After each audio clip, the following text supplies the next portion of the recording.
I'm rod break?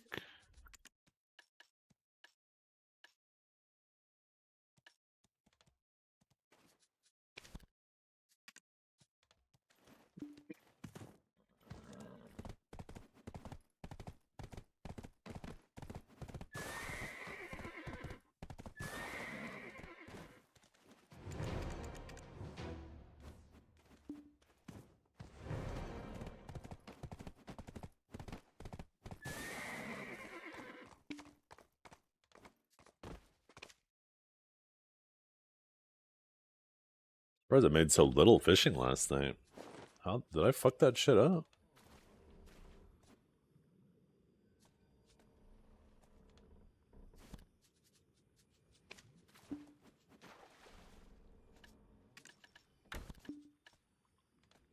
I'm not going over it, Besu. I've had that conversation enough times. I don't feel like having it anymore. If you know, you know. Yeah, that's so weird, John. And you said you've tried everything. You probably even tried formatting at this point, right?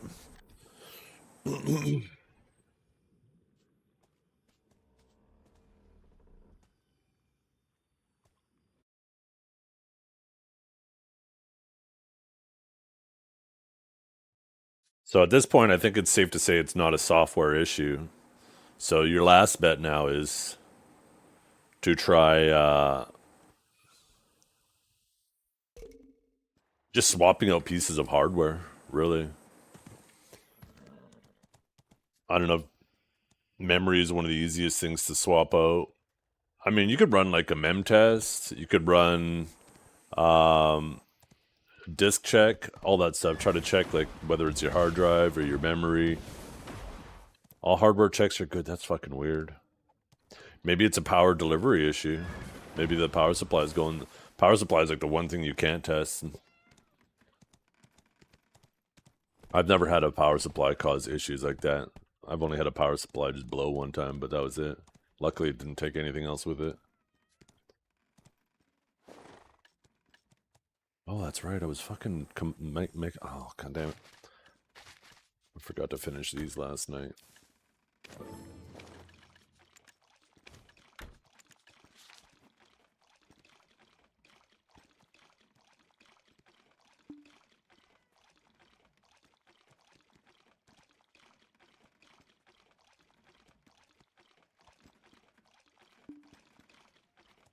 And even if you boot up in safe mode, it won't let you do a clean reboot.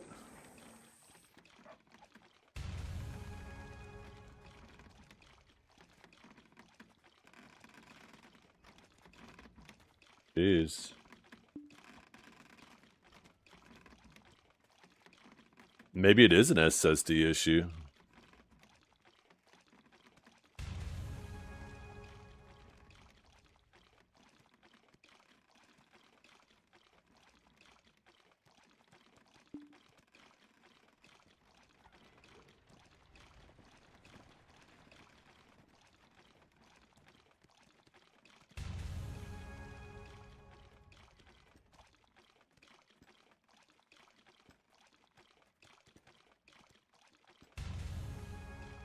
Maybe your motherboard is kaput. If everything is fucking up, then, you know, maybe it's your motherboard.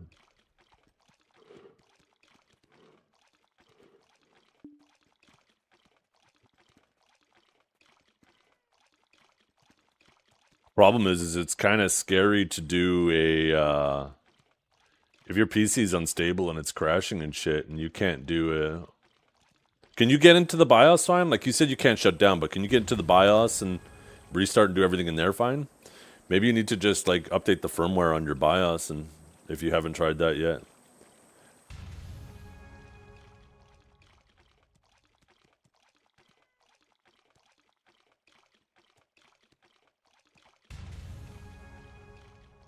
Update the firmware on your BIOS, Jesus.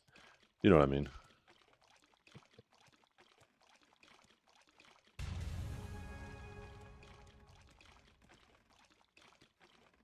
Yeah. It's not a bad idea, too. If you remember when the problem first started, See if there's a correlation from if like a Windows update was pushed that day.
Don't mind me, you guys. I've been meaning to do these black gem fragments for a while now.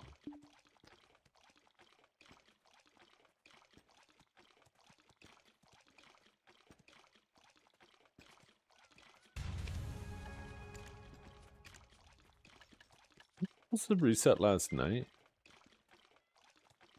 Or is it tonight? Is it Monday nights or Sunday nights? I thought it was Sunday nights. Oh, is that the end? Oh, what's up? Oh, Jane. No, I had a fuckload of running around to do this morning, Dragar. I wasn't gonna make you guys wait for an hour.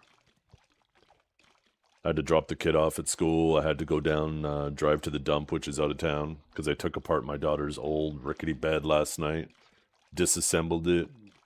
Also had an old desk down here that I took apart, and a whole bunch of other junk around the house, and I loaded up the vehicle last night.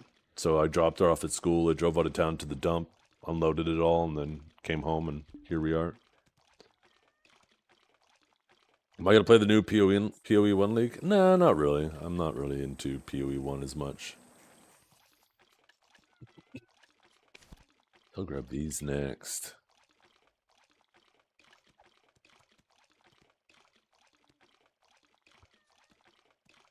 I guess I grab these.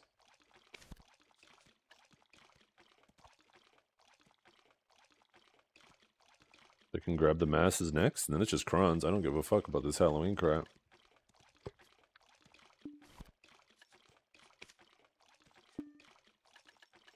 How many horse attempts do we even have now? 9 plus 15. What is that, 24? How many attempts is it to pity? Isn't it like fucking 20?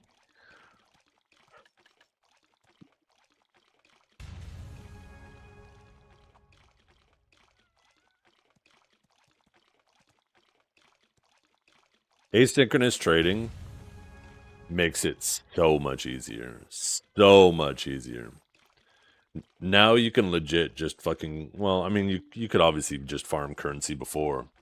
But I also think it makes the market more competitive and drives prices down. Because now, like, there'd be people who are like, oh, there's this item, but it's not really worth the hassle of selling it, so I'm not going to bother. But now people, you just stick in that storage, you go bing, bing, and it's there, and if anybody likes it, they take it. Like, what I typically do is I actually just put something in there. I put it for a bit higher, just in case I'm undervaluing it. And if it doesn't sell in 24 hours, then I just bring it down a tick, right? For example, if, maybe I'm starting at 5 exalts, then 24 hours I'll drop it to 4, then 3, then 2, and then 1. And if it doesn't sell at 1, then I just... Okay, guess nobody was interested in it. Because that's the thing is, like, there's so many different unique builds that might want different stat combinations, right? And you might see, like, a stat on there that you think people don't want. But maybe it's perfect for somebody's build. So yeah, just start slightly higher and just whittle it down.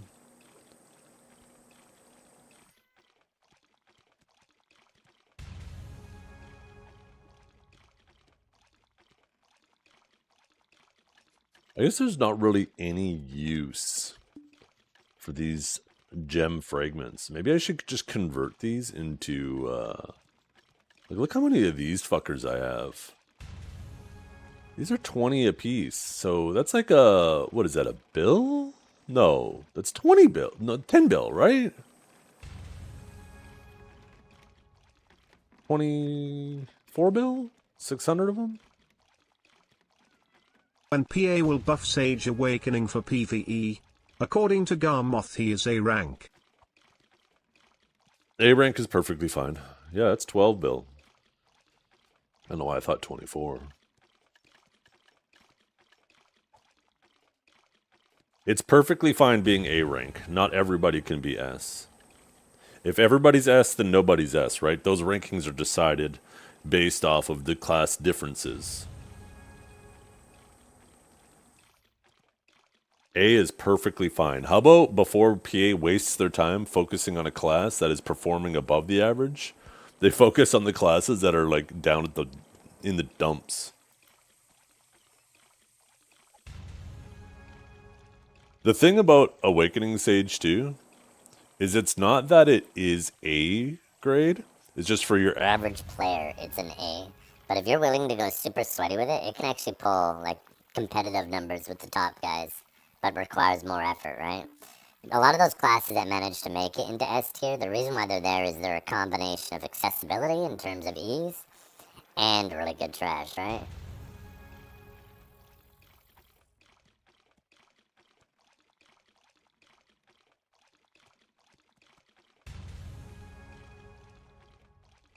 And we're not even A tier, we're A plus.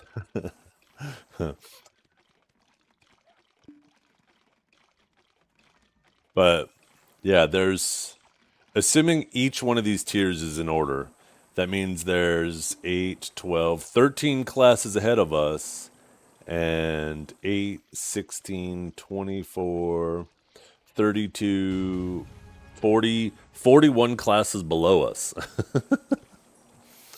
I'd say maybe the classes in D tier need some love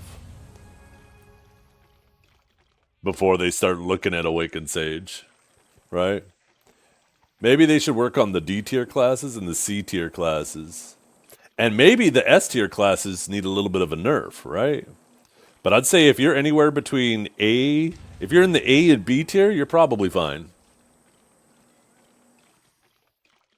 You're probably right where you should be.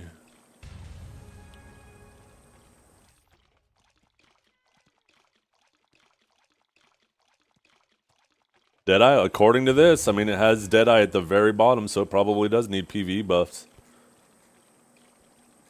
They really do need to redesign Awakened Meiwa. The thing about Awakened Meiwa is its whole identity, its original identity, when it was the strongest, was it was the evasion buster. It was the original evasion destroyer. And back then, there was almost no accuracy accessories in the game. The only thing we had was like red coral earrings. Everything else was so crap, right? So if you wanted to kill evasion effectively, you were an Awakened Meiwa. And they were damn good at it. Damn fucking good at it. But that's not an identity anymore. Everybody's an evasion buster. And they didn't do anything to compensate them, right? They just basically gave everybody the ability to bust evasion by just giving everybody a ton of stats. They normalized accuracy across the board.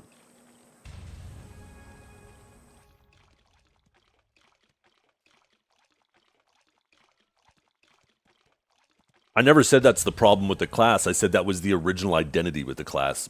Open your listening ears, Dragor.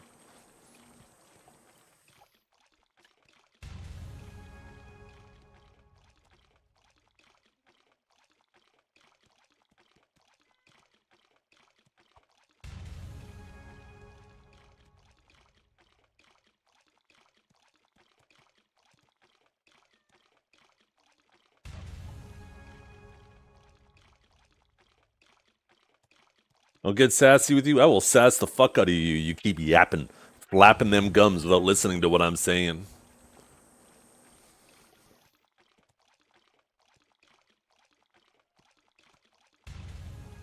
You might not have known this because maybe you weren't an evasion player. But if you were an evasion player, you feared Meiwas back in the day. they'd come in and just fucking light your ass up like the 4th of July. You could carpet mode against almost damn near everyone else, but a Maywa start running at you, you had your finger ready on that V key. But yes, the game was also a lot slower back then, and bladers were considered the fastest class, right? So obviously, you know, they haven't really gained in speed, but everybody else has. So now they're just kind of, you know, they're not the slowest class, but they're definitely not the fastest. You know, they're just right in the middle. So like they lost that identity. They lost the being the evasion busters, right? And when you have a class that is reliant on speed like that, and everybody's now fast, like what the fuck do you have? You have nothing. You've been just left behind.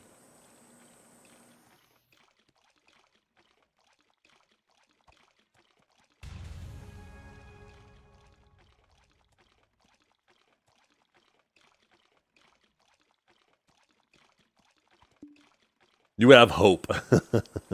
When does EU AOS open? Well, it'd probably be 6 hours before us, so 1 p.m.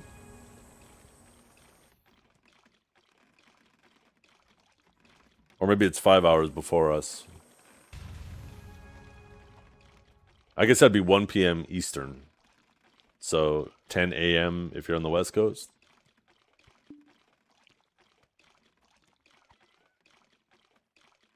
Damn, Liger's looking kind of washed. He's actually getting fucking rinsed by Biceptimist.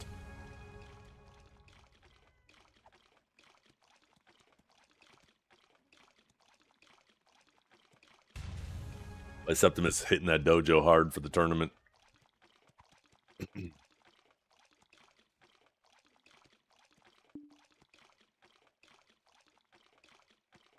Ooh, where's our music at? What the fuck? Have we been sitting here with no music this morning? Sorry, chat. No, BP is really good, but like,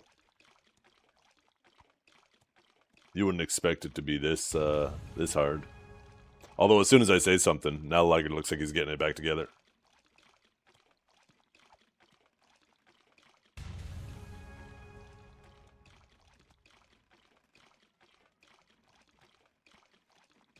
Sunrise, streamer rise, game gives lemons. We wish you shiny loot and strong attacks today. God, I love that Winston shit. It's got to be some of my favorite TTS.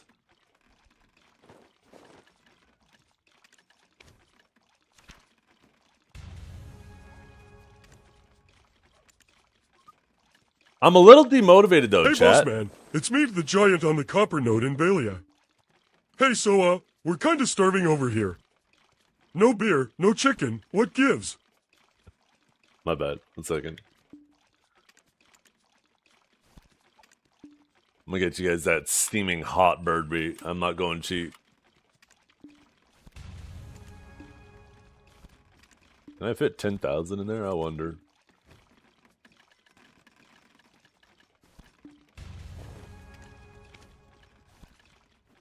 Oh yeah, I can. God, family inventory is so fucking good. There you go.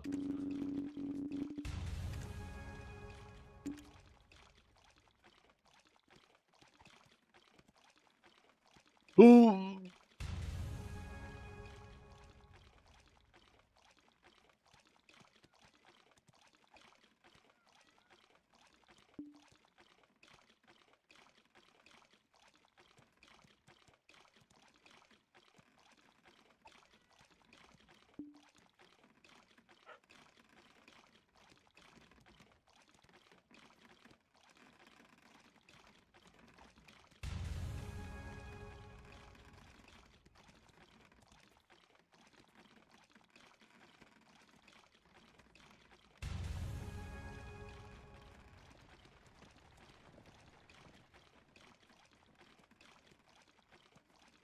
Beefing PA balance team throw dice in dark cave like troll. Call it fix.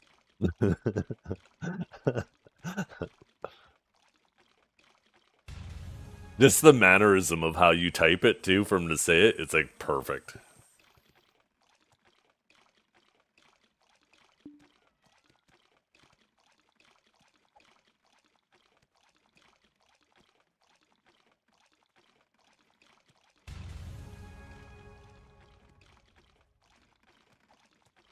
Can I make 10 of these at a time, too? Because I don't think there's any reason to hold on to gem fragments, right? These black gems? Anything I'd click would be using the concentrateds. Me wonder what Jeez. Sage Discord guy think of Emmy drama this weekend. Think he dead?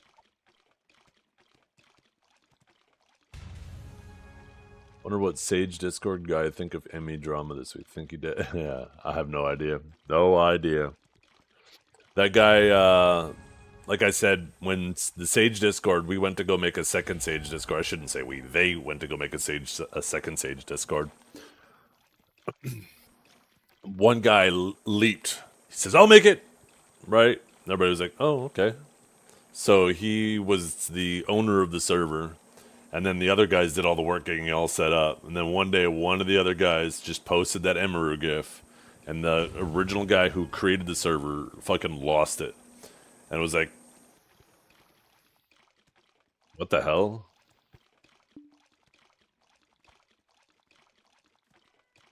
And then, because all of the mods were like, dude, you need to chill. It's not that big of a deal.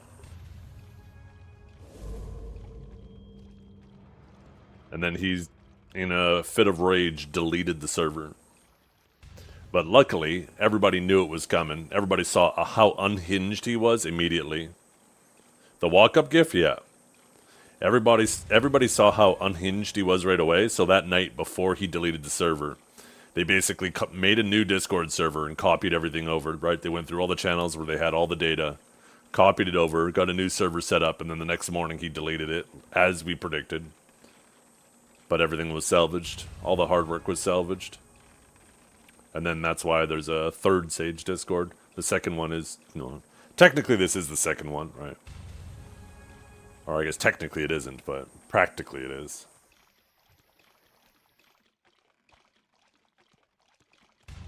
And these days, it's practically the main Sage Discord, because that's the primary one everybody uses. But unfortunately, because DA balance patch is so fishy. Seagulls follow patch notes.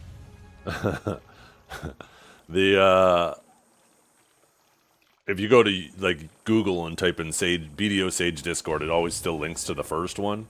And because most people will just click the first link they see, it perpetuates that cycle of people just going to the first one first.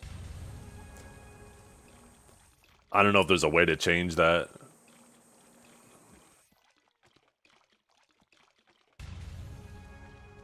But people always just Google it first, and it just perpetuates that cycle. So it's impossible for the second Sage Discord to be the first one people go to. Even though most people go to the second Sage Discord eventually.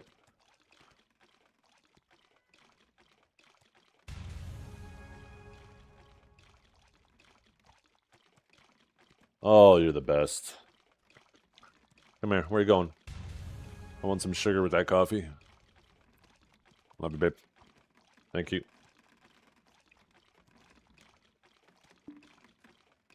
Wife just brought me a fresh cup of coffee. Got this like oat milk. Thought we were gonna give it a try, and it kind of went funky quick. Don't think I'll get oat milk again. Hey, buddy, how you doing? How you doing? How you doing?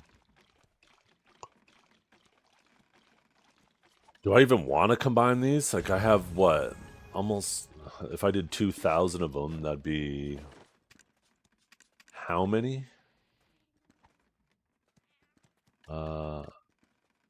So 50 and 20. So 400.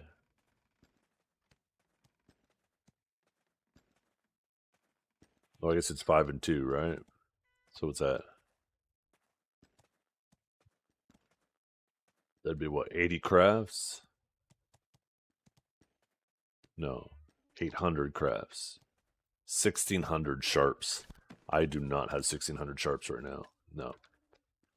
Okay, I'm not going to bother with that. But at least I got that other shit done out of the way. Oh, let's open this up. I wish I got more time to do some AOS last night. I got those 2 games in and that was it. How are the different things doing anyways? Yuki, ASAP, you got Lon, DK, Suck Nova, DK, DK. Damn, a lot of DKs already. Oh, Pig. Pig's still up there. Oh, Mr. Ronald. Heart King. Mystic, Mystic. We got the ethical Suck Mystic, Anasui. Ninja, Kuno, Maewa, Mr. HP, Corgi, Bingy. What's Bingy playing? There's no way he's playing. Yeah, I was going to say that man's probably all over the board. Damn. That Ninja win rate. So he's probably not playing Ninja anymore. My guess is he switched to Zerker. Isn't Awakened Ninja crazy right now?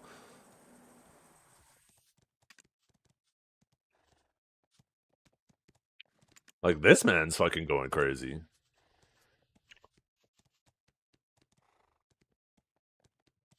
Mr. Yellow. Lots of DKs I'm seeing. And ninjas. Yeah. There's Armin. Multi-melter. Ooh, Waking Guardian? What? Sessions. This man is nuts at Awaken Zerk. Choice. Mr. Chunk. Is this the first Archer we saw? Yeah.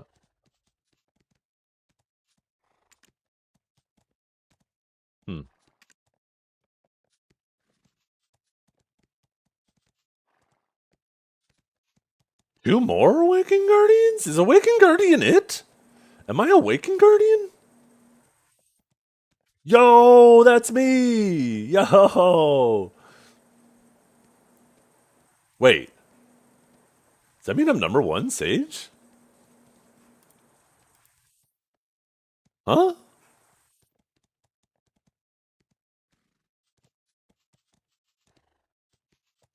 Yeah. I mean, it could be worse. I could be 67. 6'7", 6'7", Hunter 6'7". It's funny. I'm actually above him here, but below him on the other sheet. So it must be just random.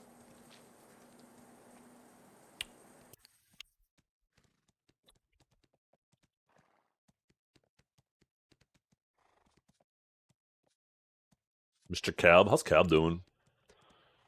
Decided to play a couple of Awakening Sage games. I heard he's getting mad at Awakened Sage.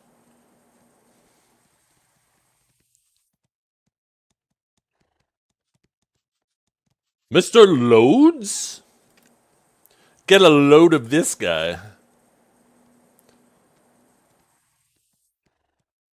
Cool.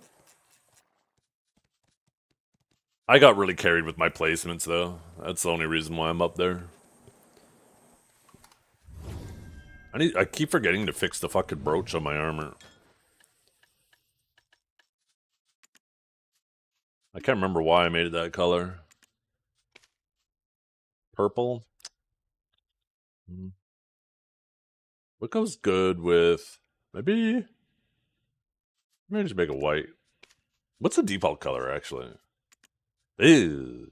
Ew.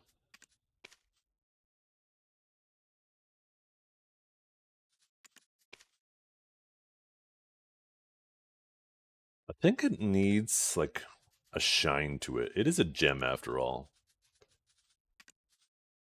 Maybe I do, like, that, like a lighter purple. But with, like, that reflection on it.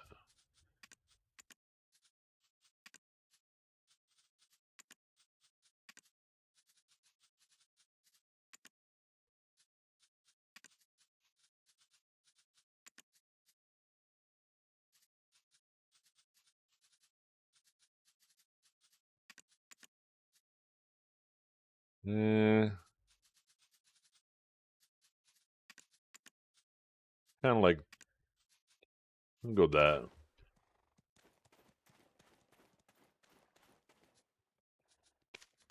No. It's just tinfoil, Alt 4. It always is.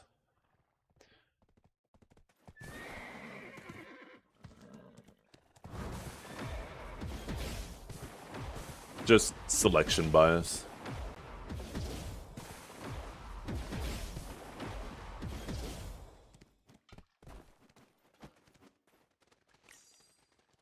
The thing is about things like that is they come from an actual separate loot table. You can tell this because whenever you loot something like an intricate pattern shard or a forest breath and stuff like that, they will always come in that group, right? So it's like there's a chance while you're looting, it also will pull on top from a secondary loot table. Because there's a lot of times when you pull like a more uncommon item from that secondary loot table, you will still get like the forest breath or something that's more common from that loot table.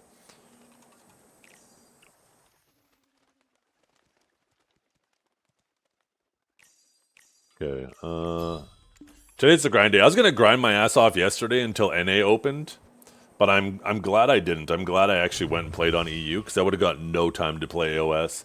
I was planning on doing like at least half a dozen more games yesterday on NA, but then my daughter's bed arrived and I had to get that shit done. I completely forgot that was coming. So I'm happy I went hard on EU.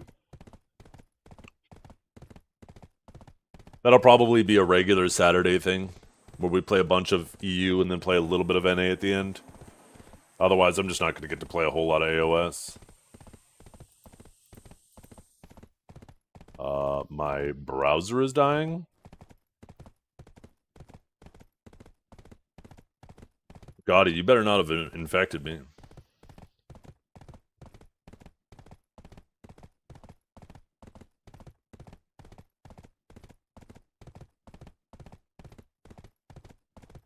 No. No, it's more or less the same from what I've experienced.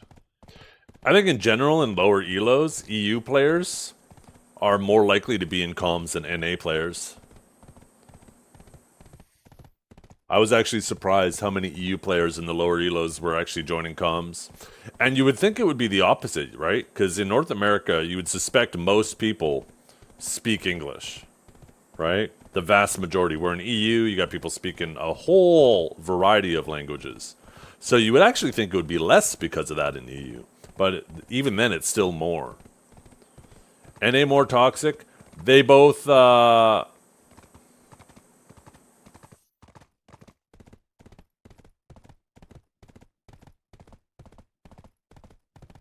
didn't really notice any differences between them, to be completely honest. Oh, 1 second, someone's at our door.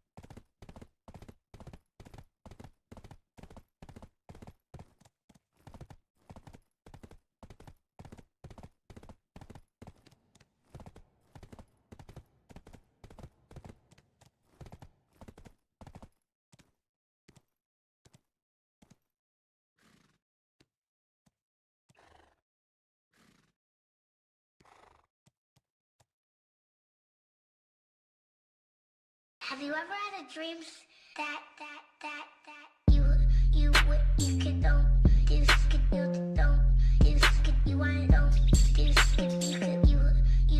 you could don't you could you don't you could you want don't you could. Phew, that was a massive shit.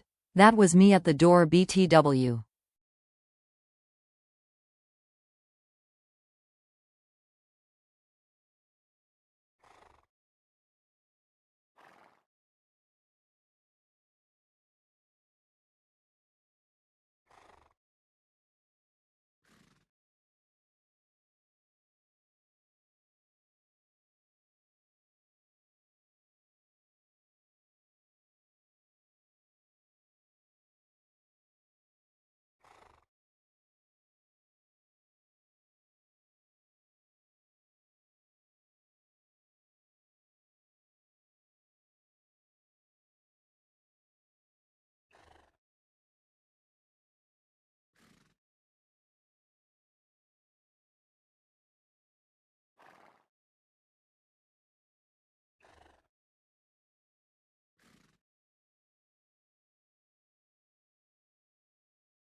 Me wait long time.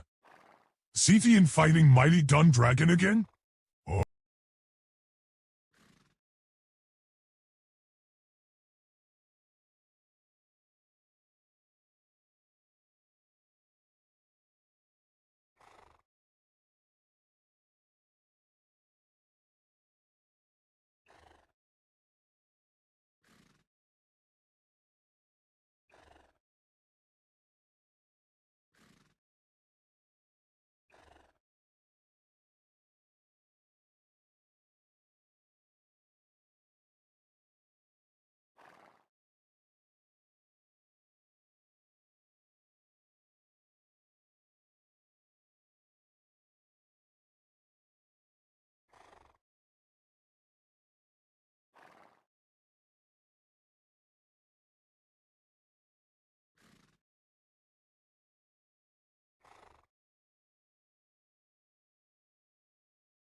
Okay.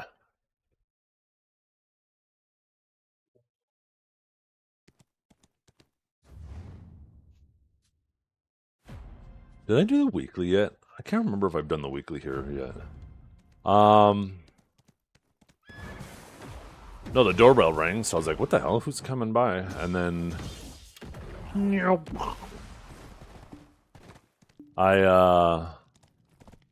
My wife's actually cleaning out underneath the sink back there. Okay, I did it. So while she was down there, she found another oven light, which is good because I actually had an oven light on the list. Our oven light burnt out. So because she found it, I just replaced it while I was up there. And then the little casing that goes over to protect it, right? I was like, fuck it, I'll clean that while I'm at it, right? I already have it out.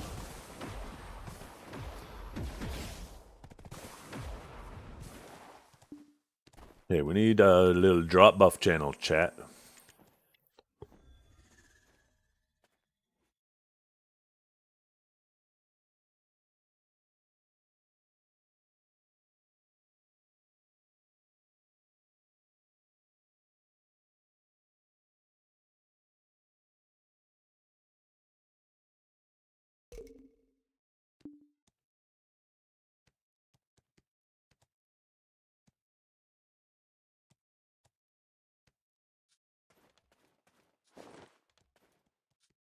Okay, well, we have one of the buffs.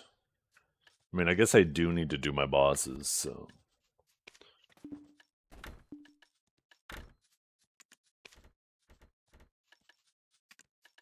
Take Courages.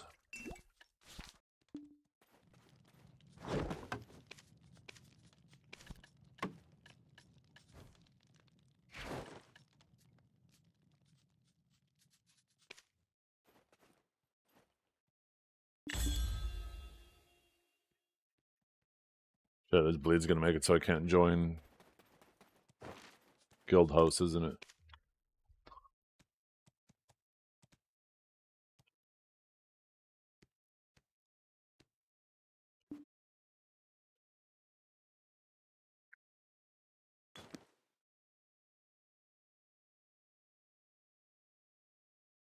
The only thing I'm surprised with this case, considering how big it is, I wish it had 2 USB outputs on the front.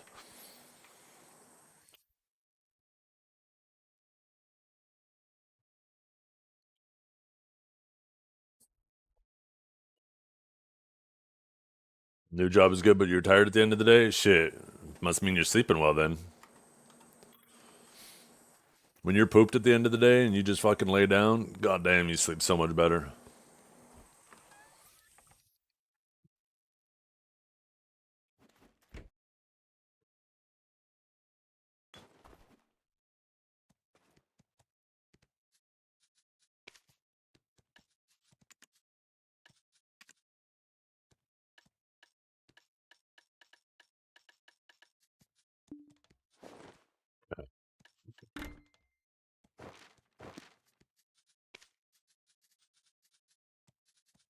Start with Golden Pig.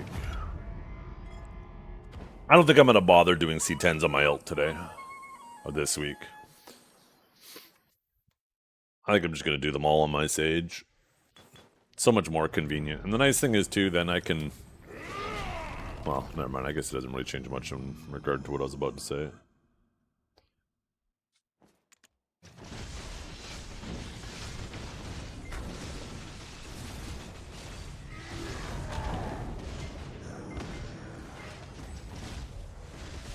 I did not mean to do that.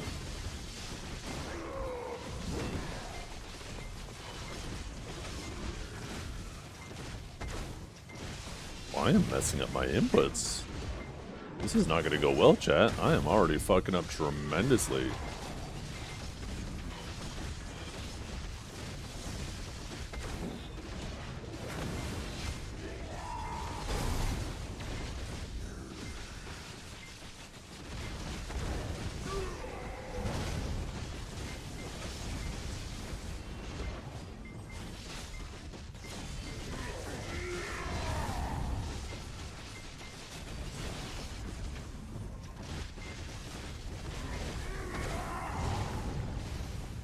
I like how I'm hitting S and my character's fucking walking in this spot instead of actually going backwards.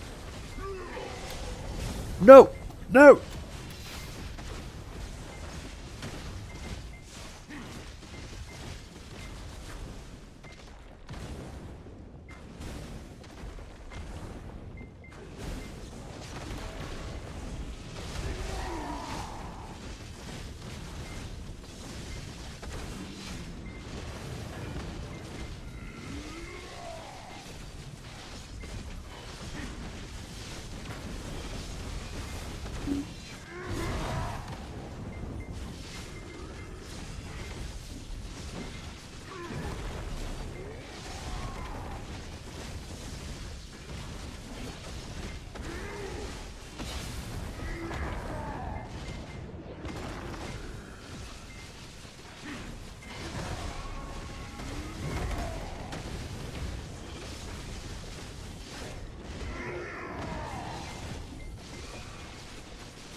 One more. We out of here.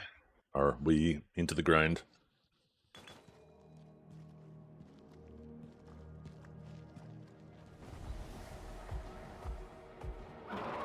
I don't know the current prices scan here. I think it might be.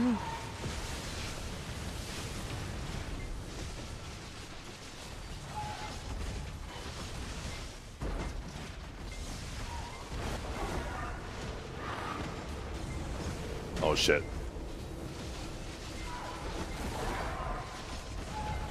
Lucky that I didn't get killed as I came out of that judgment.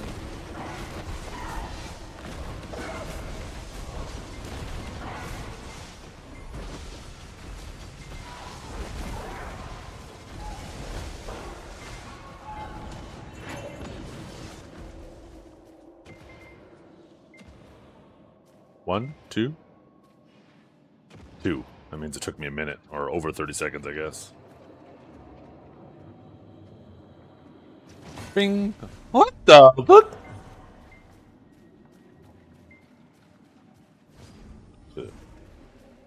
Line it up, line it up, line it up. Boom!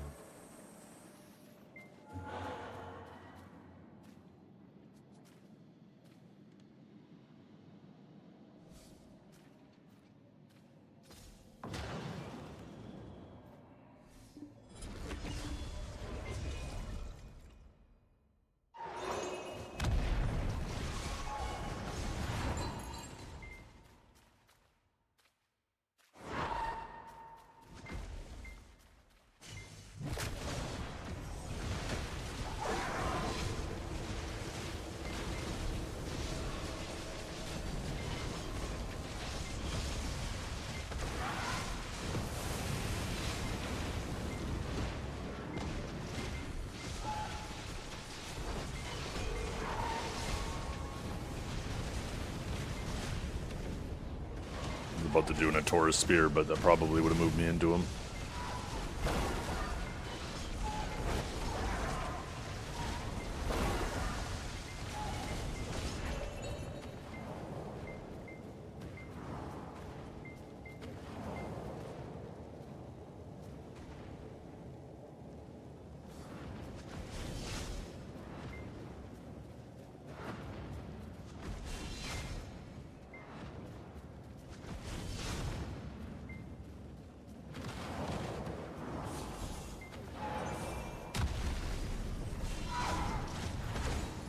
Give me the clones.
Yeah, now we get to the grind.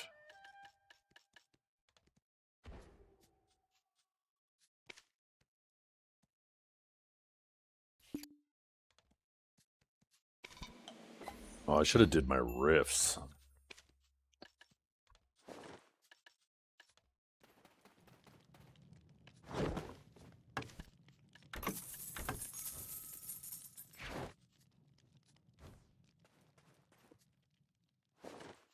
Okay, crystals, lightstones.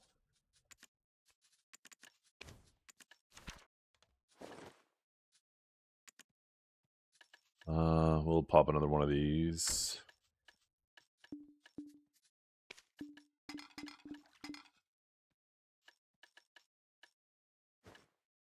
Oh, we're capped. Beautiful.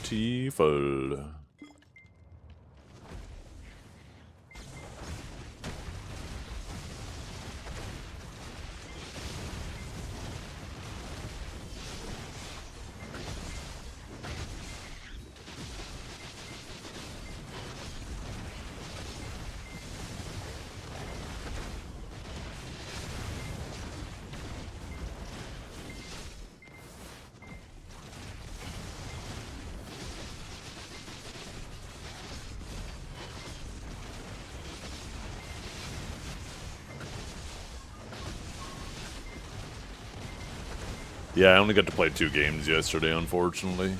Just the 2 I did on stream, and then I had to go. I probably won't get to play much the rest of the week until Saturday. I might be able to get some games in. It's just looking like... Just fucking sucks, man. I wish I had more time to play. Although I think pounding your head on it every single night probably isn't the way to go about it. There probably is a benefit to, like, picking 1 or 2 days a week, spread them apart, and go on those days. Because once you're at the top, right, it's not like there's a bunch of people ahead of you to yoink points from. It's at the end! Let's go! Yo, what is up, Mr. Liger? How you doing today? Thank you very much for the raid. I hope you're having a fantastic stream.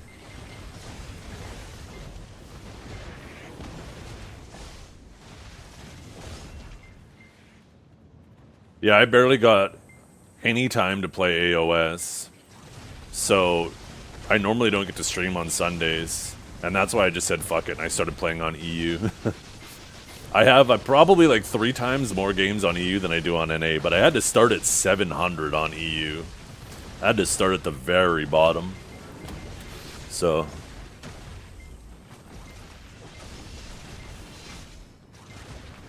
it's crazy how punished you get. That's one thing they probably should have adjusted, right? Because they adjusted how many points you gain from streaking, and they adjusted how many points you get for wins, but they didn't adjust how many points carry over from the previous season. So, like, you could be up 500 points from someone else. They should have adjusted that down a bit too, but I mean, it is what it is.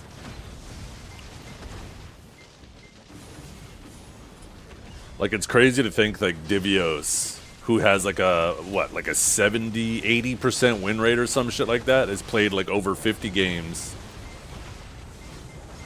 And here I played, I think, 19 games, and we're a similar rating.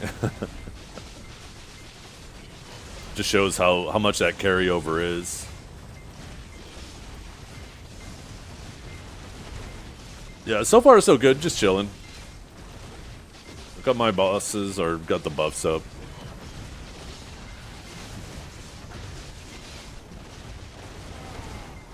Started my stream a little bit late today. I had to actually go down, take a run down to the dump. Had an old desk I needed to dispose of and an old bed, as well as a bunch of other miscellaneous crap. So I loaded the vehicle up last night, and right after I dropped the daughter off at school, I zipped out of town to the dump and got rid of it.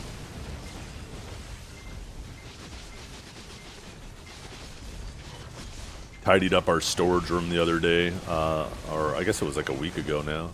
So our storage room is nice and tidy, more space in there. My wife's feeling it today too, so she's actually cleaning up some areas. Supposed to do spring cleaning, instead we're doing it in the fall. So I guess next spring we'll have less.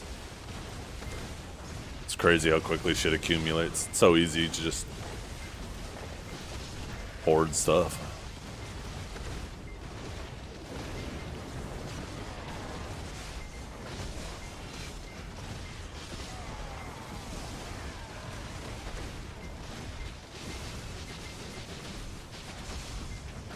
What's up, Dragor? What you brun for? Yeah, we don't even have a truck or a trailer or anything like that. I just have an SUV, and I just put the back seats down and then make sure I load it in a way that nothing's going to get damaged. Shit ain't going to slide around in the back. It definitely limits how much I could bring. That girl just hit you with the "what you doing?" Oh my goodness. Just tell her. Oh, just chilling with a new friend.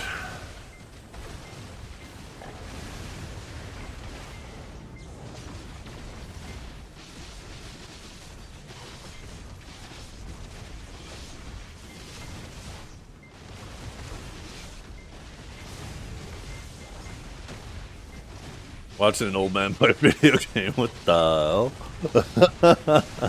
hell? One of these days, Dragor, you're gonna be the old man.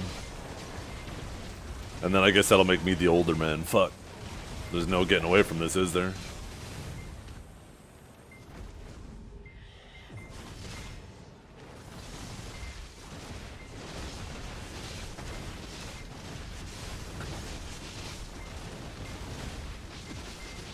Yeah, just... I guess it depends. If you want her to fuck off, just be like, yeah, I had an old friend come from out of town. Her and I are going for breakfast.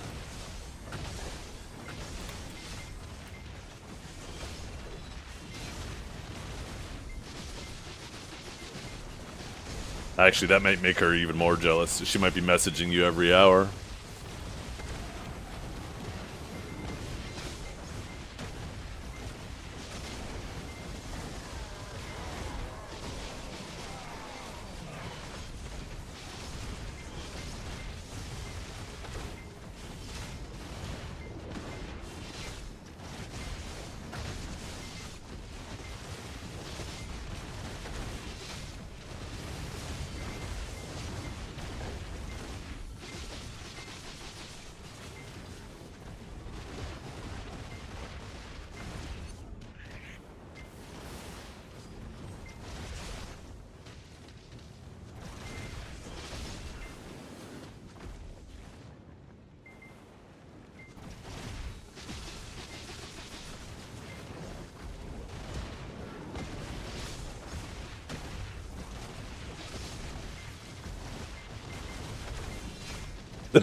Or hit her with the, I'm over here stroking my dick. I got lotion on my dick right now. I'm just stroking my shit. I'm horny as fuck, man. I'm a freak, like, for real.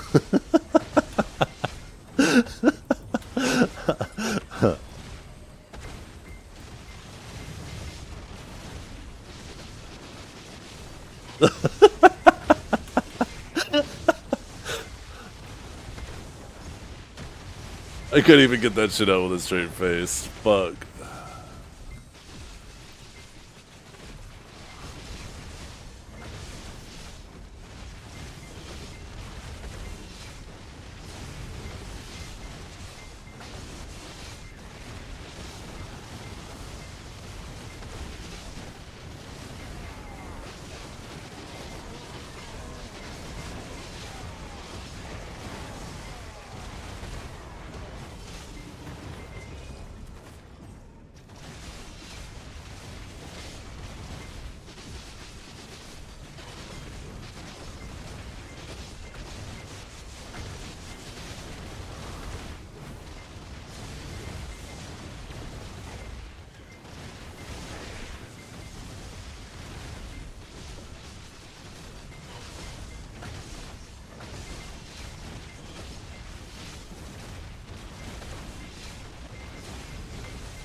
Why'd the pumpkin spawn away all the way over there? And why's the pumpkin hitting that Kaffir's energy?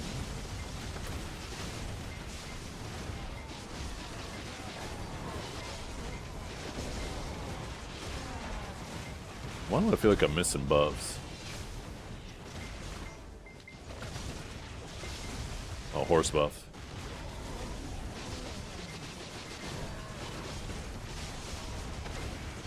Maybe this week we get lucky, chat, with our armors. Maybe we can finally get to do Kaffir's next week.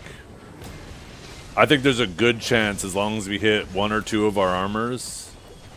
I think if we hit 2 of our armors, we're practically guaranteed into the Adania fight. If we hit 1 armor, maybe not. If we hit 3 or 4, I think it's guaranteed. That's a new sub sound? Oh god, no way. Why do you have to clip that shit? Oh fuck, I'm dying. I'm trying to click your stupid fucking link.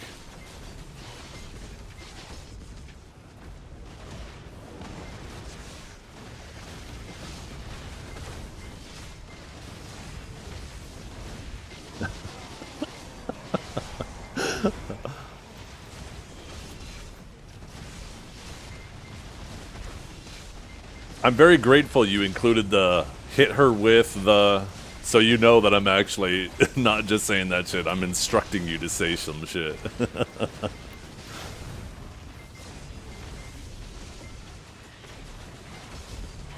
There's just a tiny little hint that there's additional context in there.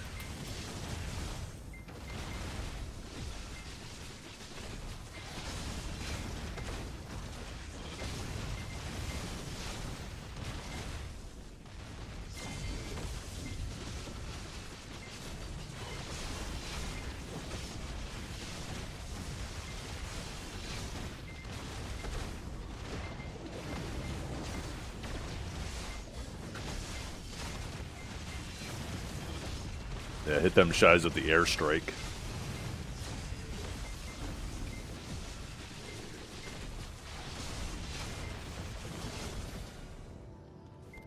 Okay. Oh, do I not? Oh, yeah, I guess. Oh, man, I have a bunch of Vigorous, don't I?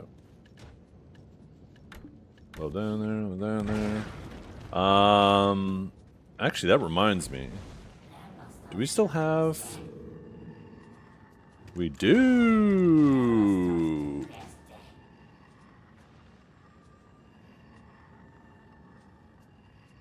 You know, I'm gonna grab these.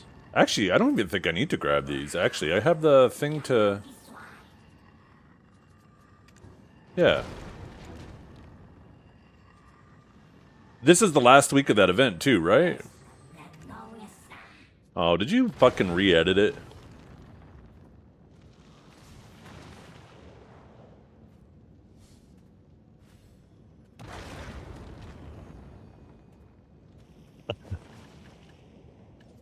You're such a fucking rat. I don't think we have another week of this shit, do we? I think we could actually use this to find out, right?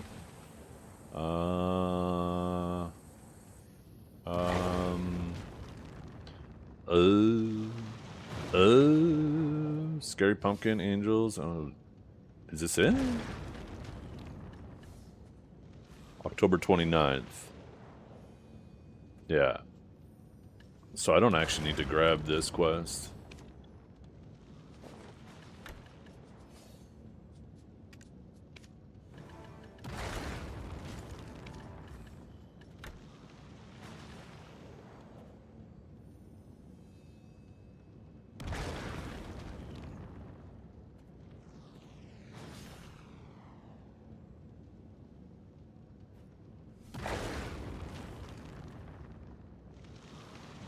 Oh, I just saw the title. Dr. Zeth Respect.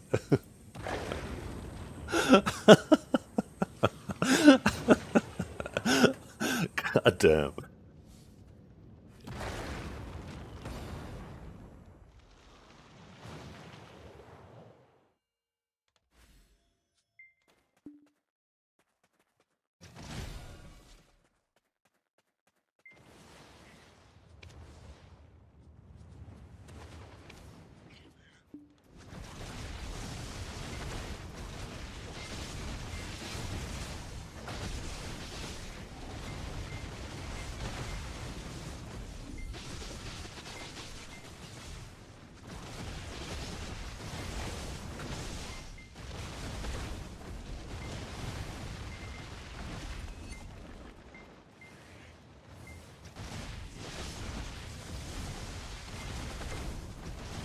Boom.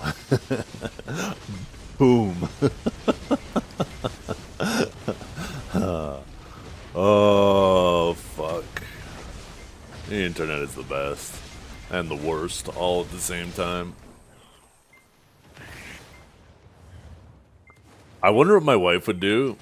Next time she's having like a shower and she leaves her phone unattended, I'm gonna get that little soundbite and I'm gonna make that the ringtone for when I call her.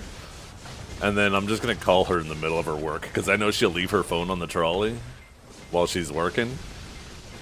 Could you imagine she's sitting there, fucking salon full of people, all of a sudden I call and her phone starts doing that?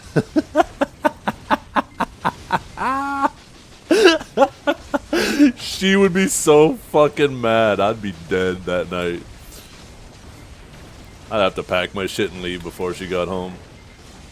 Or there'd be a picture of me in the obituaries.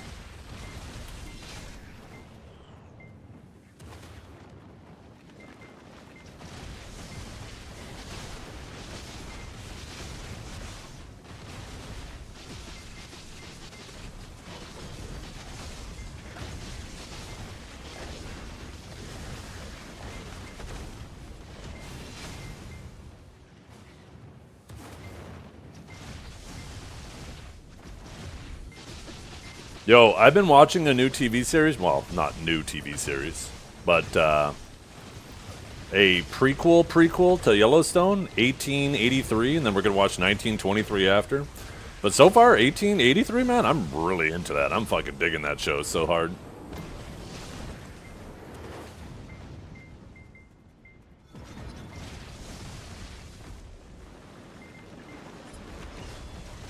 No, 1883. Not, and then there's another one, 1923. We thought we'd start with the, you know, chronological, the earliest one. We've already seen Yellowstone. I really liked Yellowstone. I wasn't a huge fan of how it finished, but that show was awesome too. 1984. It's the year I was born. You hated Beth? See? And I think that's a good thing, right? she was like a character that you didn't like, but later on you understood why she was the way she was, and you started to kind of respect her, and you understood like the trauma that went on in her life that made her the way she was. I thought she did such a good job with that character. It's kind of like Joffrey from Game of Thrones, right? He's just a character that you fucking, like, especially him, you really hated. And the fact that you like just viscerally disliked that character so much showed how well the actor played that character.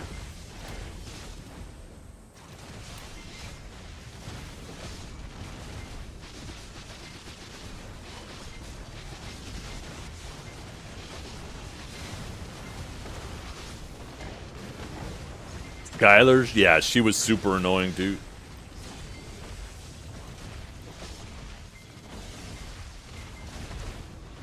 Yeah. It kind of goes to show, too, right? The impact of first impressions. When you have a new, like, budding actor like that, and that's his first role, and he does it so well, and he makes people, like, just genuinely hate the character. The fact that they can't separate that from real life just shows how important first impressions are.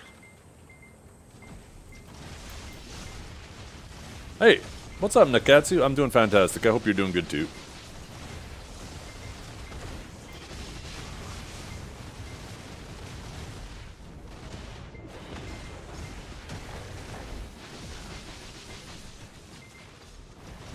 By the way, did anybody do a shout-out for Liger after he raided?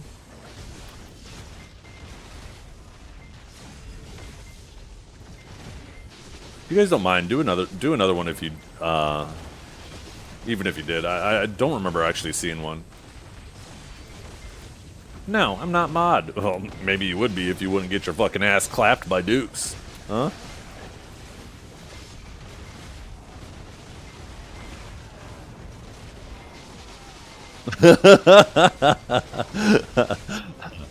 Dragar.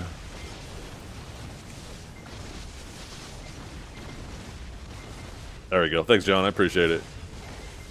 If you guys don't know who Liger is, he's a OG warrior, been playing it for God knows how long. I think he's been dabbling a little bit in Archer lately. Occasionally dabbles a little bit in Sage. And Hash and Ninja. But you can tell he always goes back to the warrior. He loves his warrior.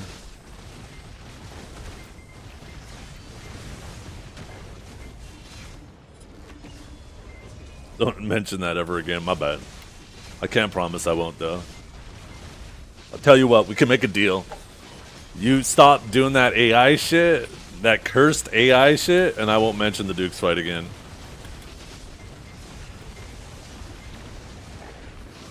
Nah, no deal. He's like, nah, not worth it, not worth it.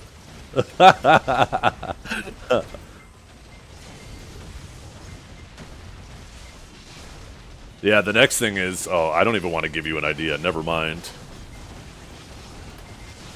I'm not even going to say it because then you're going to do it. So I...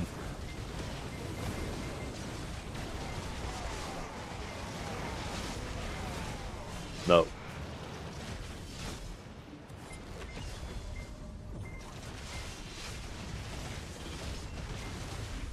How's the weather where you guys? Looks like we're going to get some snow here pretty soon. Had frost all over everything this morning.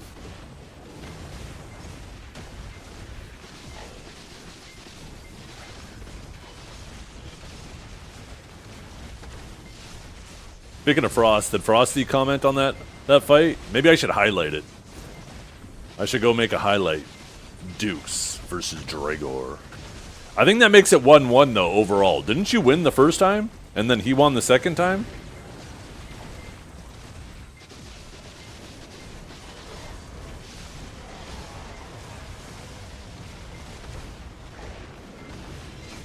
So really, it's a draw right now. You guys are 1-1.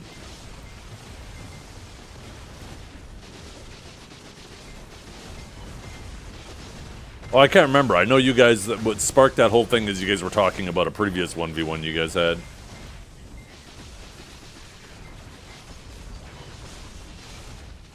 And yeah, I'm pretty sure you were up, right? And then Dukes wanted a rematch.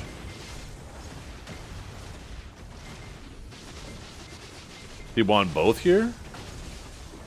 Wait, you guys have only dueled once on my stream. Unless you're talking about the in-chat PvP.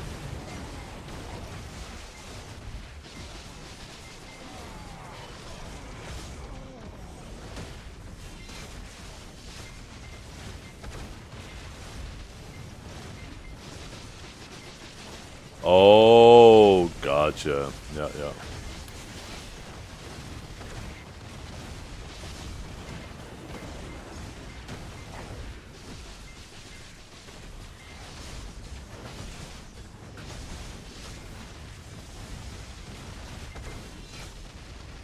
When you were playing Maywa. Wait, Maywa versus Warrior? How long ago was this?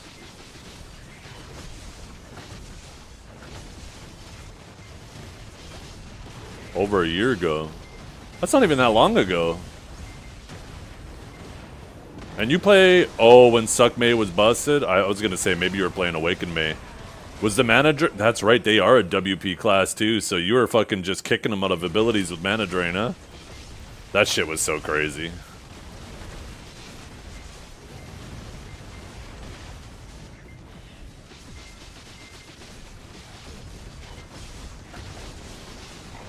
Oh, it was after that. Okay.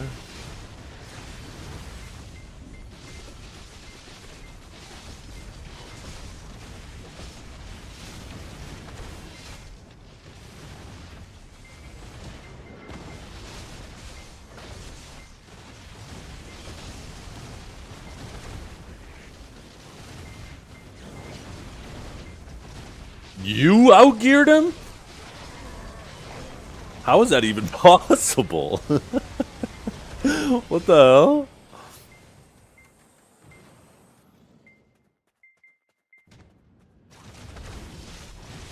What do you mean, question mark? You've been playing this game for 10 years and you've killed 4 million mobs.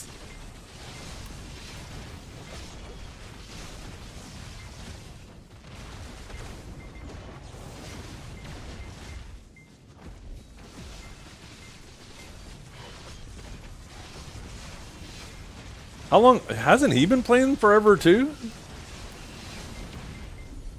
I just don't know how people are gearless. When you have somebody like Huntler who barely touches any mobs, and that man is basically full deck with Nov weapons, like I don't understand how anybody who's been playing that long could be undergeared.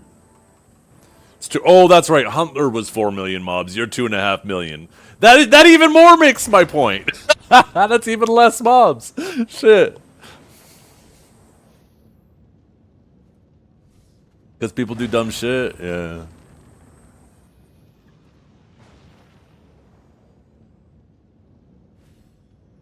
I mean, and to be fair, Huntler's. Oh, Menzies. Ugh, I don't even know if I want to dig that. What was I gonna say?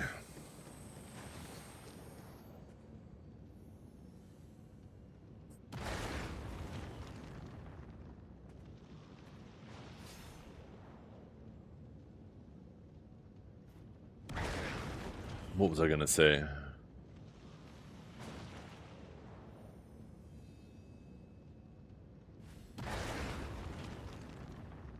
Yeah, Mr. Wreckin' Bones. Dukes was streaming last night. Divios and I were sitting there watching him play Wukong. Divios was like, man, this Dukes guy is so shit. Holy, look at the way he's just pressing his buttons. Nah, Divios is 2 PMA. He'd never say that shit.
Hey, sorry.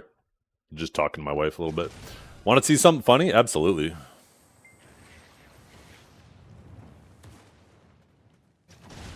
DMs? Uh-oh.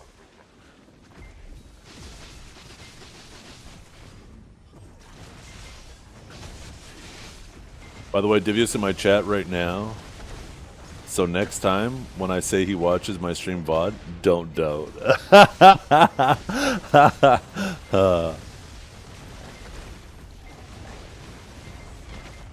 That's actually funny.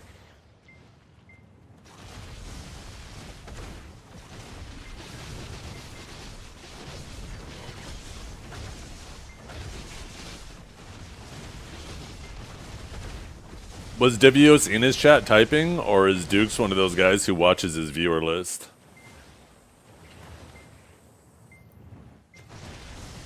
Is anyone else getting the recording message in AOS? Yeah, you should be getting the recording message. Once you get high enough rated, it starts recording all your matches. It's a good way for other people to look at who the top people performing on that class are and, you know, see what they're doing. Potentially, you know, learn what to do or what not to do.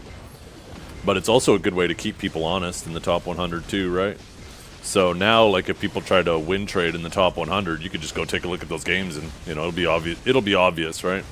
If you see, coincidentally, you know, they're up against the same people, and whenever they're against those people, you know, someone's DCing or dying right away and not performing or whatever, right?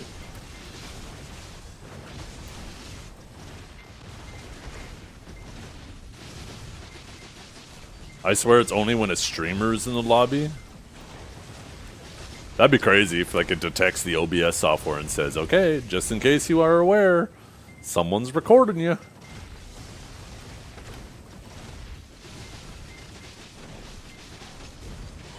Well, the thing is, too, it only needs to be one person in your match that's in the top 100. And then it records the whole match. So even if you're not top 100, you might have recordings of you in the top 100. Because someone in your game was top 100.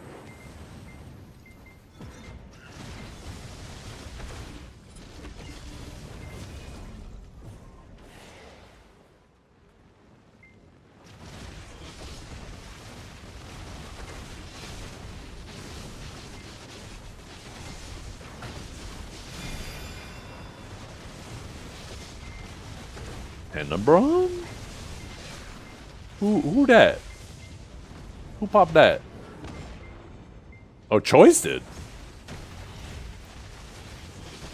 That's right, Choice yoinked that shit last night.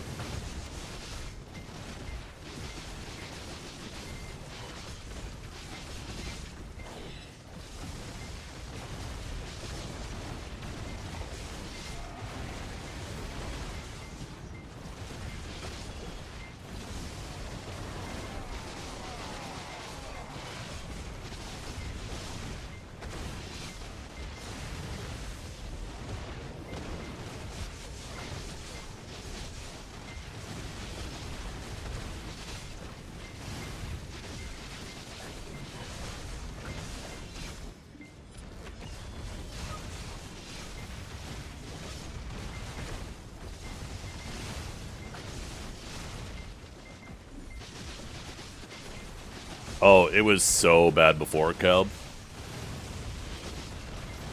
It was hilarious before. If I would ever see like a striker trying to jump through the air, I'd just throw a lightning prison, and you just see them kind of go, and then go into a fall animation.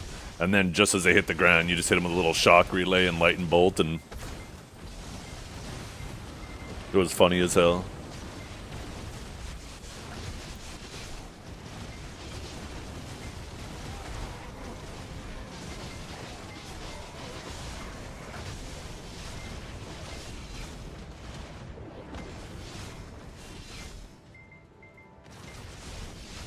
But yeah, Sage still kind of does that because you can layer abilities, right? You have your, excuse me, Arcanons which come out delayed, which means you can stack them on top of other abilities. So even though individually they're not really hitting a lot, when you're stacking them on top of each other, it almost feels like, at least for a shortened period of time, almost like before.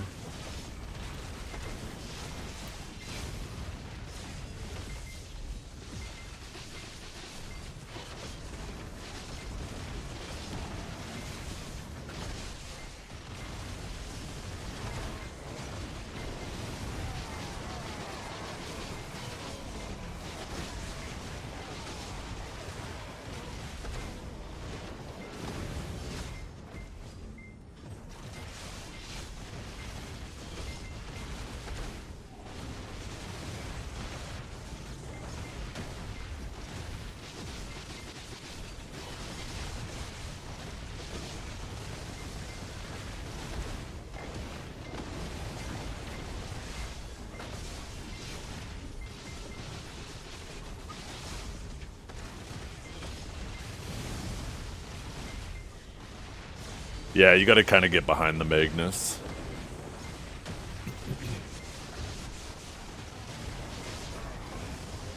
South Park has a... There's no way there's a South Park episode on Emerald already, is there? Or is it just like a... Give me a link to that. I haven't seen it. South Park is always on top of it. I fucking love South Park.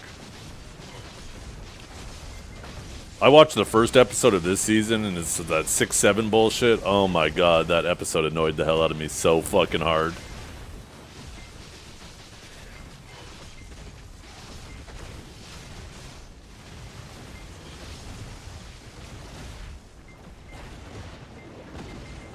Funny, because my daughters are just like that shit, too. Like, the other day we were playing Mario Kart as a family, and both my daughters finished in 6th and 7th place. And, of course, they're both like, 6, 7! It's like, oh, shut the fuck up! Oh my god, I'm so tired of this. I'm so tired of this.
Oh, this isn't by the South Park guys, though. This is just an adaptation of a previous South Park episode, and somebody just put the, you know, the names over the different characters.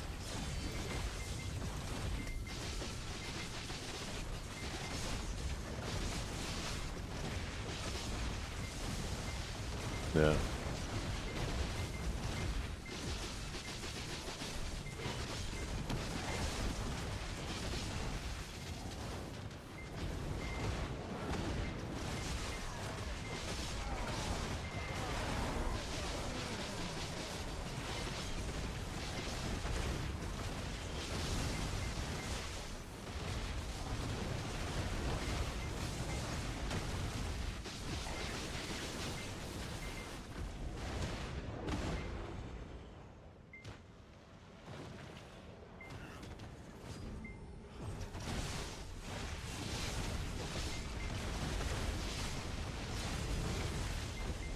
Jesus, Legal Mindset's actually live on YouTube right now talking about Emerald Miskiff. God damn.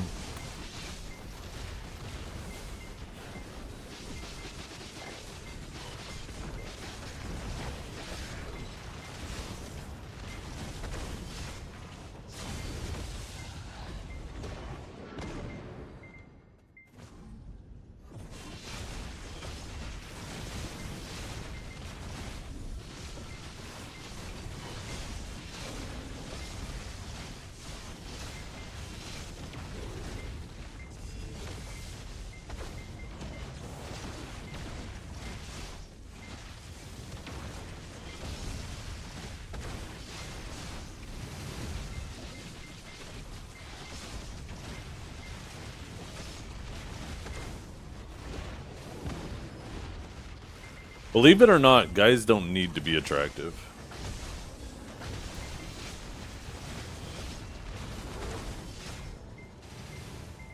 Like, seriously.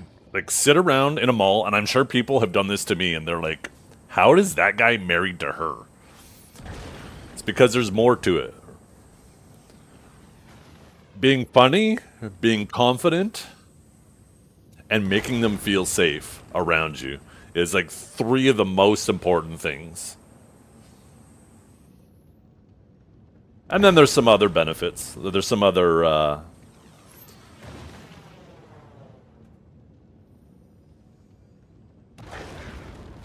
yeah.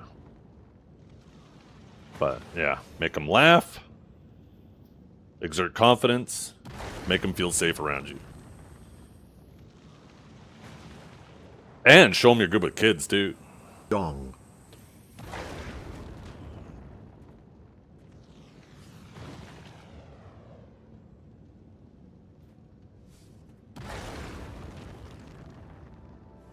And just show that you're making an attempt to not look like shit.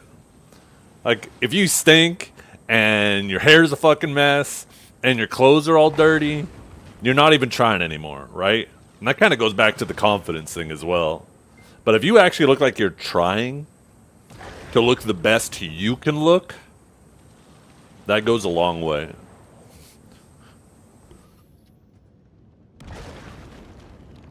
My wife said I do none of these things, so what you're saying is you're hung. The man's got a 14-inch pole.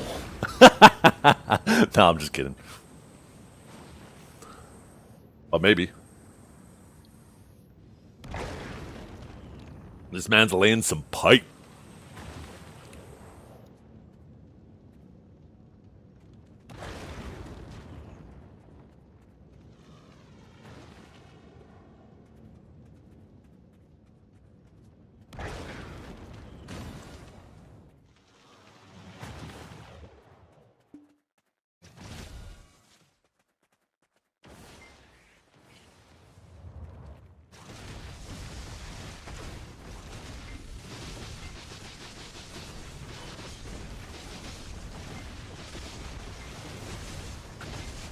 How do you make a woman feel safe? Being confident.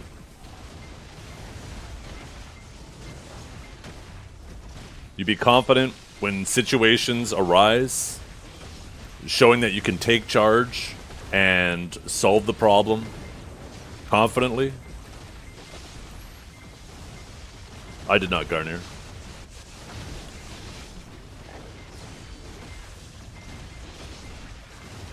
Maybe next week.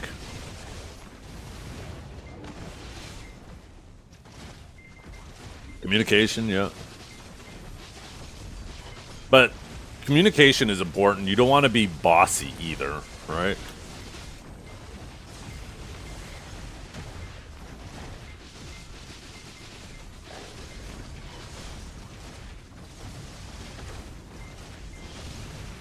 Taking charge of a situation doesn't necessarily mean being bossy.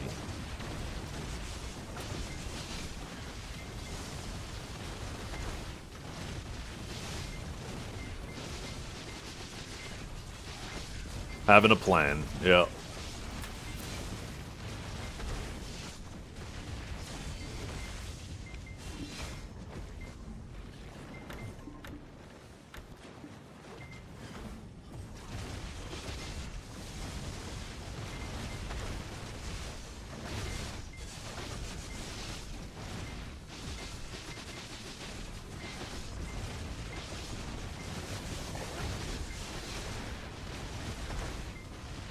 But yeah, making them feel safe isn't like being overprotective too. That could start. You can really cross the line into all of a sudden you no longer they feel safe around you, where it actually does a 180, where all of a sudden you seem overprotective and controlling, and now they feel less safe around you.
You know what sold me to my wife's grandmother? Was, she brought me over there to meet her. She's like, okay, I'm just going to give you a heads up. She's very blunt. She's very Polish. And we're going to find out real quick if she likes you. And we were talking. She was probing, asking a bunch of questions. But there was one point where my wife was like, oh, and he can cook too, Grandma. And you saw her face light up like, oh, her whole demeanor changed.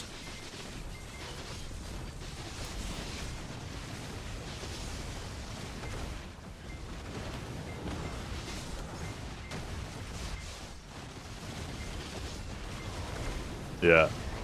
And it makes sense, too, because legit, every single time I went over there, she was just stuffing us full of food. Specifically me, too. My wife would be like, yeah, I'll have a couple bites. But she'd bring out, like, a tray of crackers and cheese and ginger beer. It was actually the first time I ever had ginger beer was from her.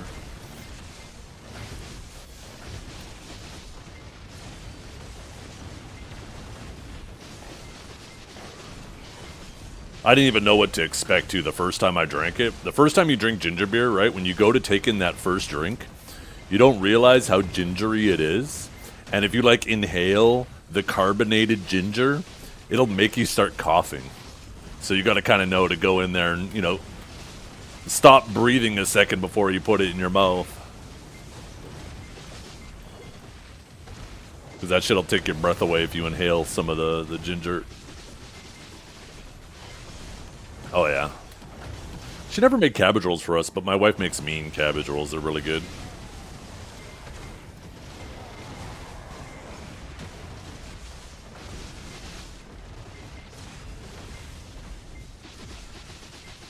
I've never had birch beer. Never heard of it. Birch trees are my favorite kind of tree, though.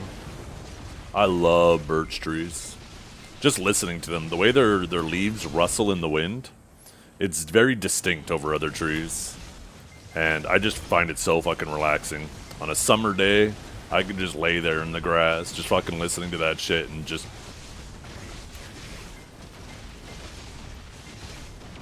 I don't know. That shit's like meditation for me.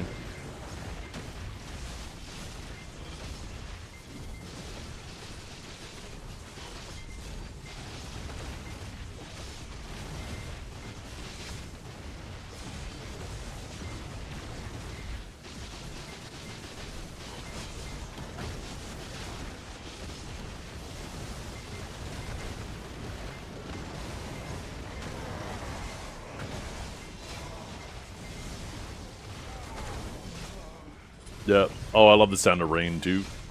I find rain super, super relaxing. Whenever it's raining before bed, I have to open up my window and just listen to the pitter-patter of it out in the yard and on the roof.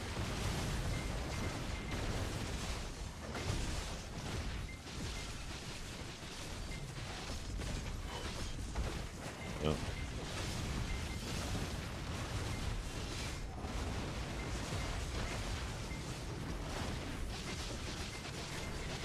Yeah, my wife makes mean pierogies as well. I don't know what Hatlot Shabowie is. I've never heard of that.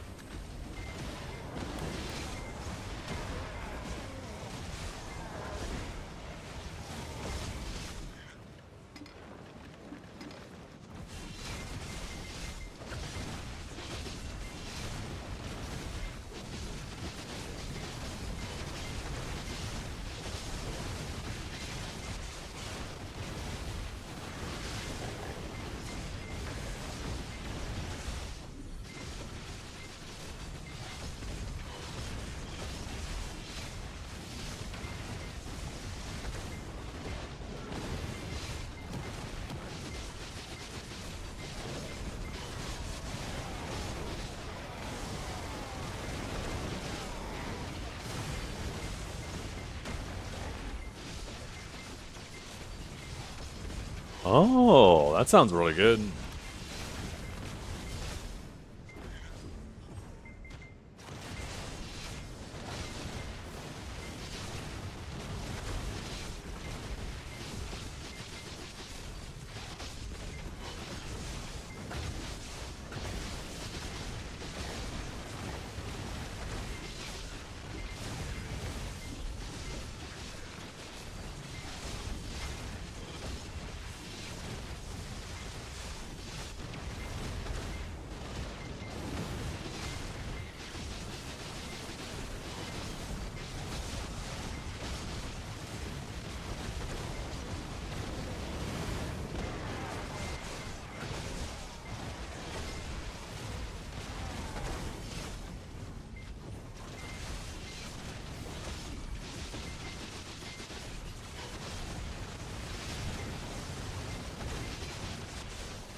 Is it?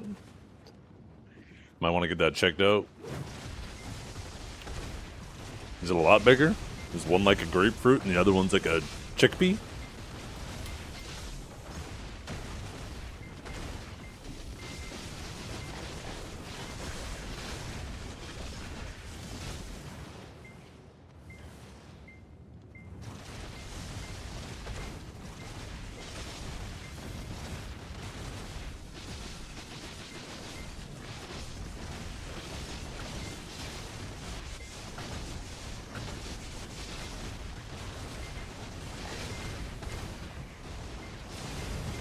EU AOS open? Did it open already?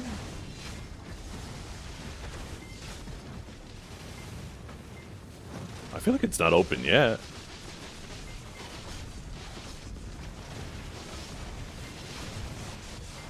It is? Oh. Oh, okay.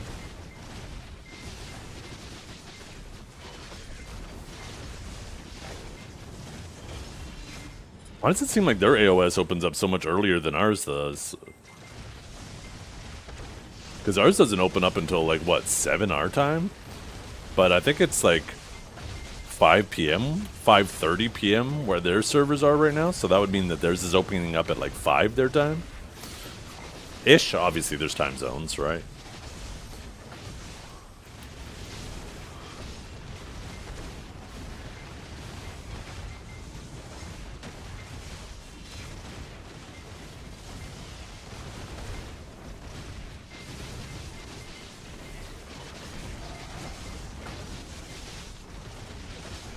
Arena called Solari, but all we see is darkness and despair.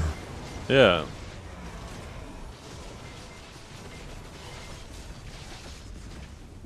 $4 p.m. server time? Oh, I guess that makes sense, because that would make it 4 p.m. West Coast time, too. Yeah.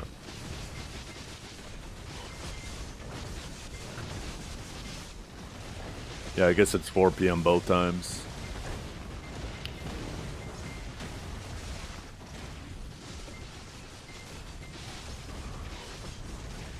Ugh.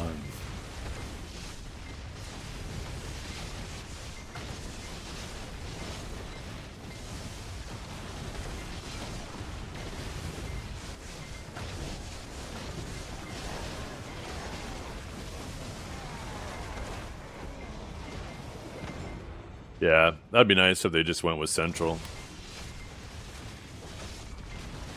Even though technically Chicago's Eastern Standard Time, right? If I'm not mistaken. They should at least make it Central.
from the next town over. I don't know if I ever told you guys this story, but when I went to LA, right, when Perlibus flew me down to come play Crimson Desert, as soon as I landed, right, I had some issues getting my sim and shit going, so I had to like chill in the airport for an hour using their Wi-Fi before I made my way to where I could catch an Uber to the hotel. And then when I finally got to the hotel, they had issues with their system being down, so I had to sit around in the lobby for an hour so they could check me in. And while I was sitting in there, I was like, fuck it, I'll just order my food now since I'm sitting down here in the lobby. So I just open up the Uber Eats app on my phone, and I find something that looks good, and I order it. And then I realized that my location was still set to fucking Ottawa. So I ordered my food from Ottawa to LA, which is, that's pretty far. But I'm like, fuck. So I immediately canceled my order, and they charged me a fucking cancellation fee. And it was like literally 30 seconds after I ordered. So that man probably didn't even leave the fucking, leave the parking lot yet, wherever he was sitting.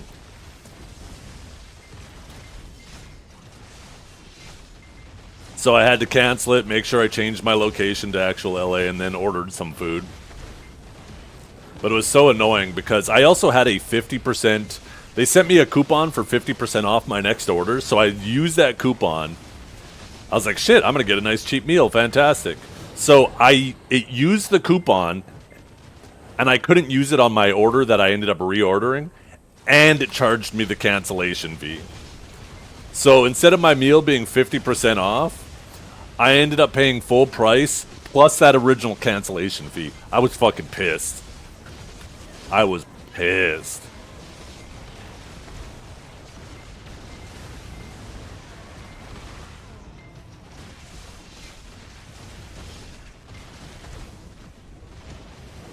I don't know why it would tell me after I ordered too.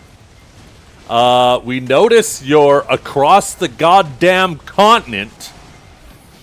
Are you sure you're trying to order from this location? I can't even believe it would let you. Why the hell would it let me? Oh, that's right. Wait, never mind.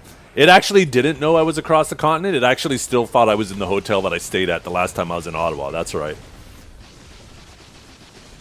That poor delivery guy would have went to the hotel and been like, where's this motherfucker? Maybe I didn't have the location tracking on or something. Taylor Swift, that's why? Yeah, she would have delivered it. She would have hopped in the jet. I don't know. I think that's too far of a drive. She'd probably take a rocket instead. I'm pretty sure she uses a jet for just traveling around her city.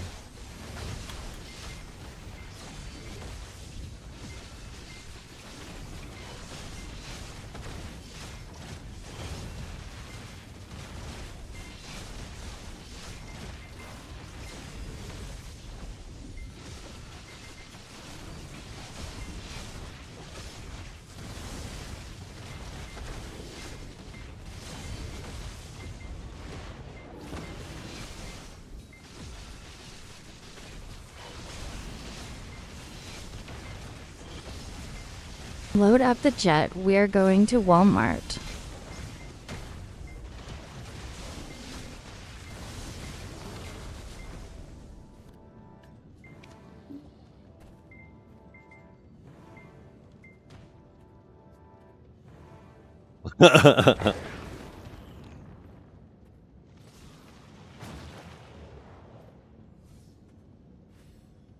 I love those Taylor Swift memes.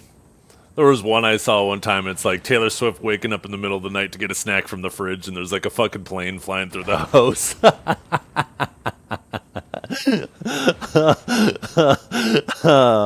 This shit, I just find it so fucking funny.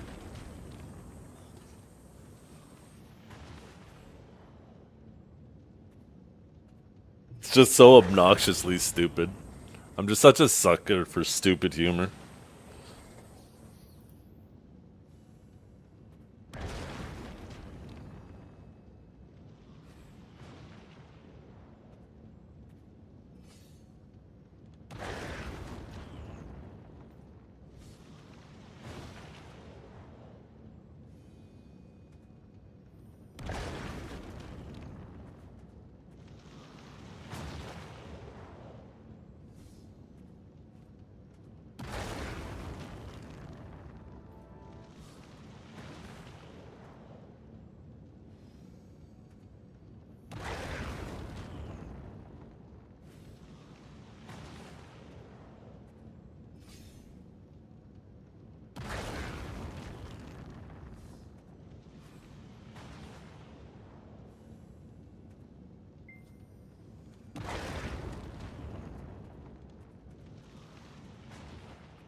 You do, yeah. Because it's like a completely separate outfit, right? Compared to the armors.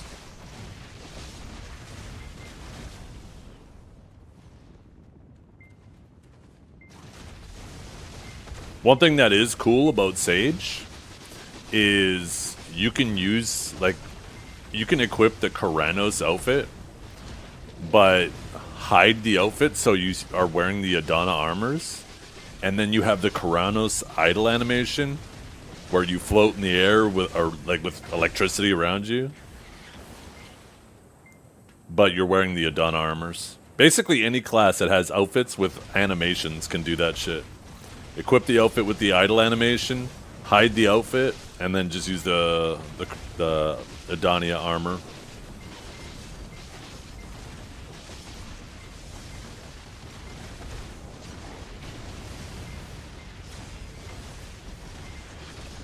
Kind of cool, especially with the Sage one.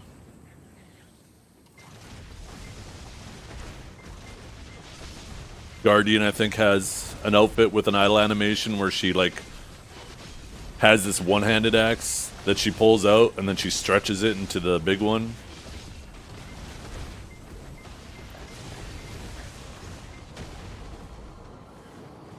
And my Guardian can stretch my axe into a big one. Holy, I need to tag her again.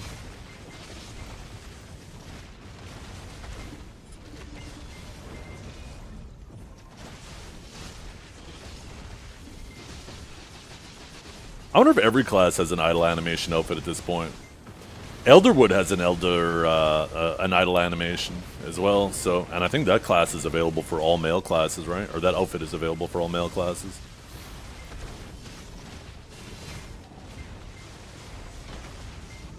Yo, what's up, Drunkest?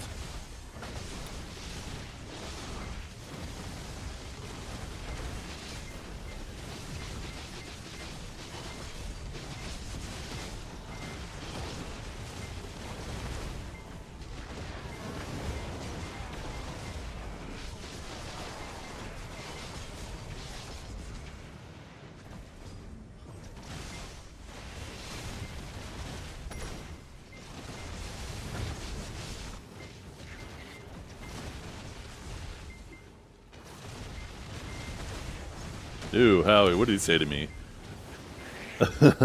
Fucking Howie. Nino laugh at lewd things. Orc laugh at punk, not bike.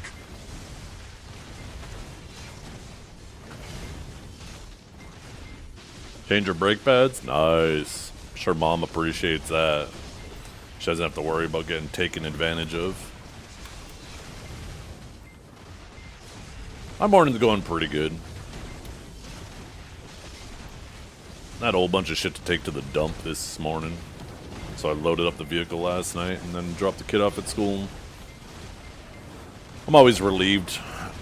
I like decluttering my house, getting rid of shit that don't need.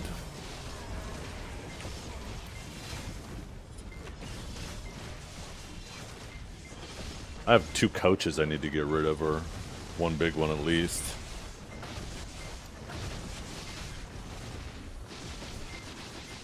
Never expected it to be as difficult as it is to get rid of this couch, too, because we actually have it up for free. All you gotta do is come pick it up, and, like, we get so many people asking, is this still available? And then we're like, yeah, and then they just never answer back. It's like, what the fuck?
A little bit. I've actually played a lot more on EU than I have on NA because it just fits my time, my play time better. I just don't get a ton of time in the evenings, unfortunately. But I played a little bit on NA. I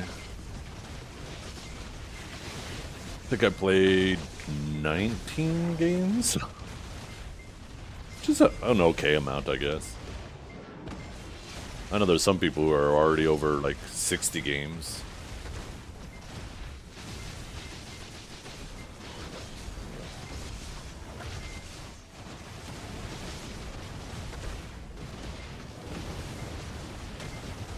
What's wrong with that?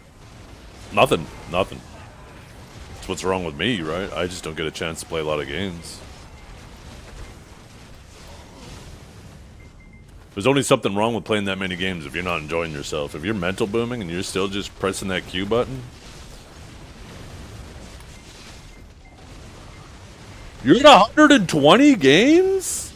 No, you're not. I don't even know if there's been enough time. What do we have? Thursday, Friday, Saturday, Sunday? Are you actually at that many games?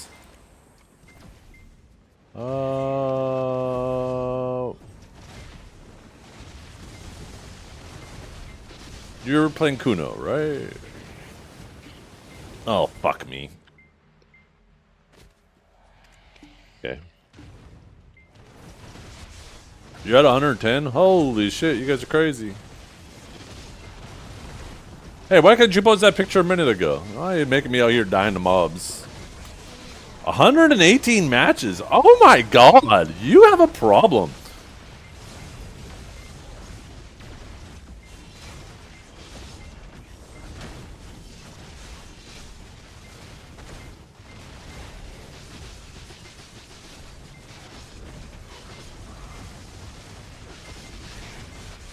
Full muffin mode? Oh man. I love muffins.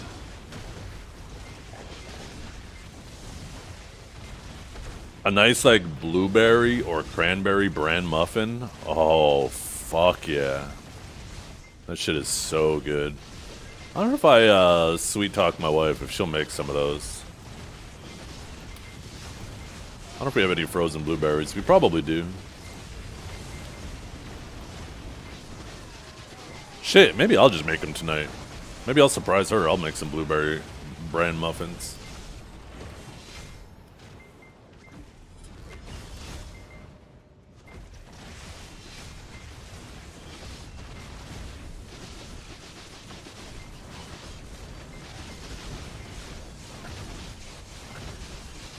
Yeah, I completely forgot it was nighttime. I shouldn't have tried to check the the Solaire rankings during nighttime, standing there face tanking the mobs. Kind of dumb of me. Thank goodness my outfit saved my ass.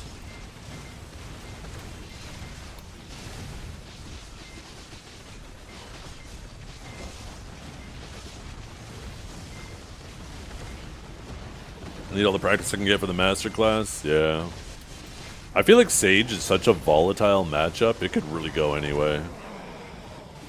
When it's a best of 3, I think everybody is in it.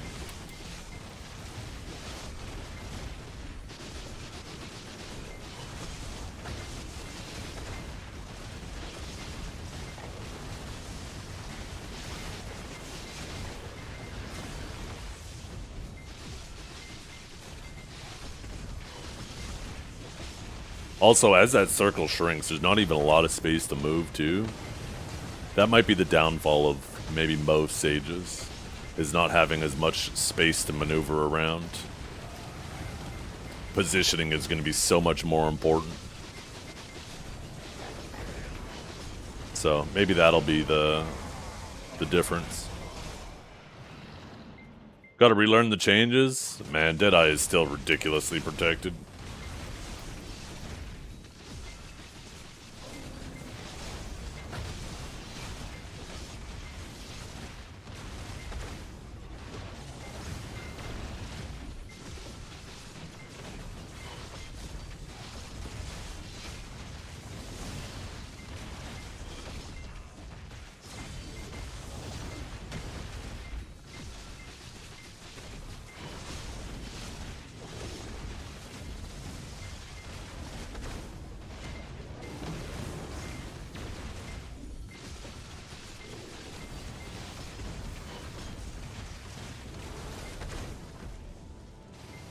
wonder who has the most games. Let's take a peek. You got like 90 there. 109 on Hero Play. 107 on Norelio. 99 on Belly. 102 on Las Gonfuro. Oh my god, Schmovement! He might have the highest. 138 games. 123. 134. This is a close one. 138 so far is the highest.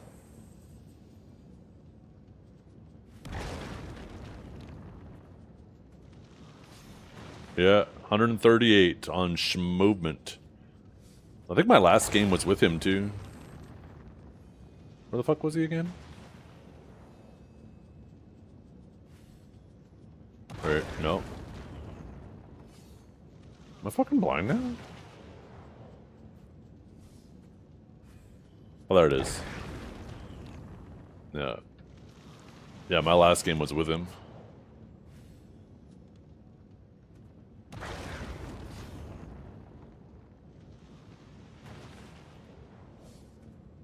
Yo, what's up, Catabar? How you doing today? Good evening. Ugh.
Good grind so far? Yeah, for sure.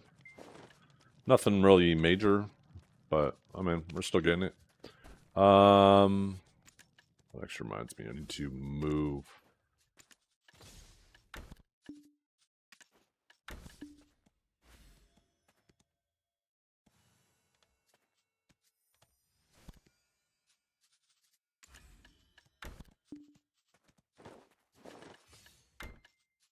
I will be right back, chat.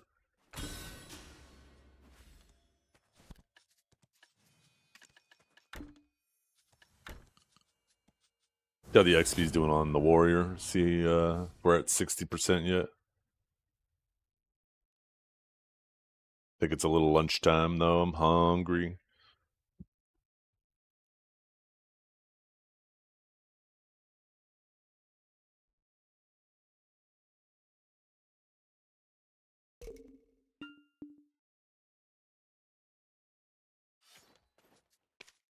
See. We're at what, 54? Boom! Oh, I guess I didn't grind all weekend. Get right back.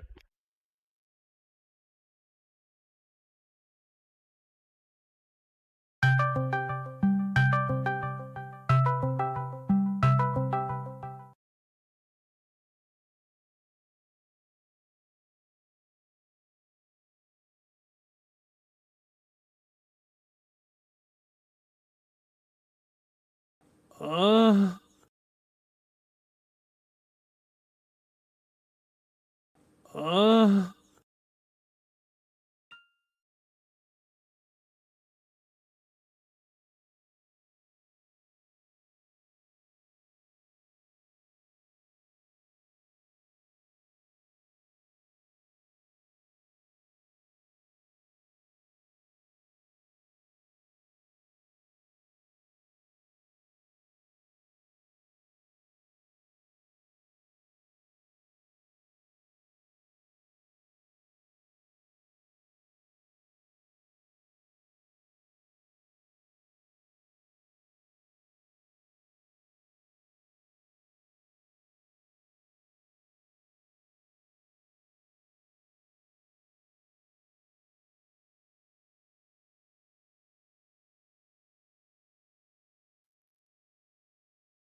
Yo, I'm back. Sorry, fellas.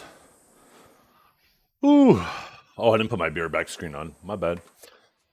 Just went and had lunch. Helped my wife make some ramen. It's always easier when you have two hands. Two sets of hands. And ended up sitting and eating with her too.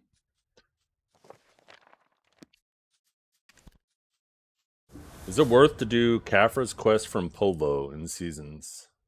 I'm not sure which quest that is.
Yo, Pone, by the way, congrats on your deck.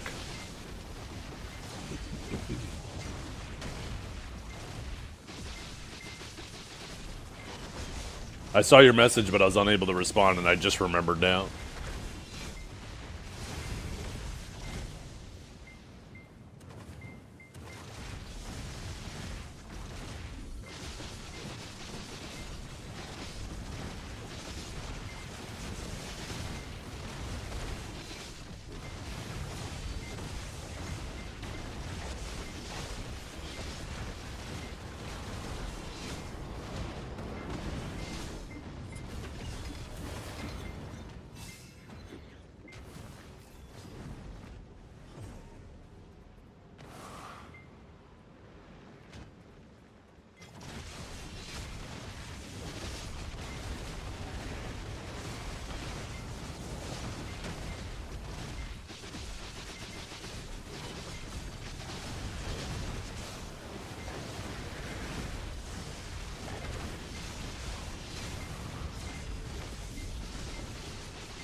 Oh, I'm using the wrong consumable.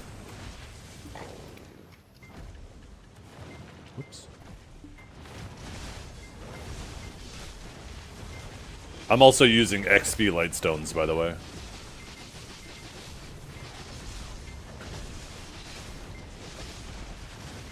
Oh, and my Elkstone's off. Oops. Damn, we fucking up.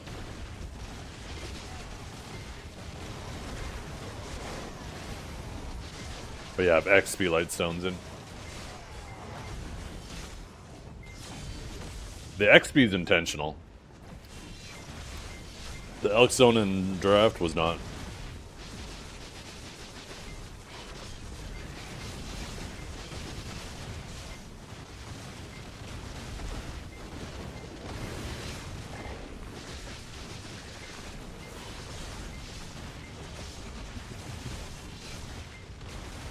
The calcs is intended.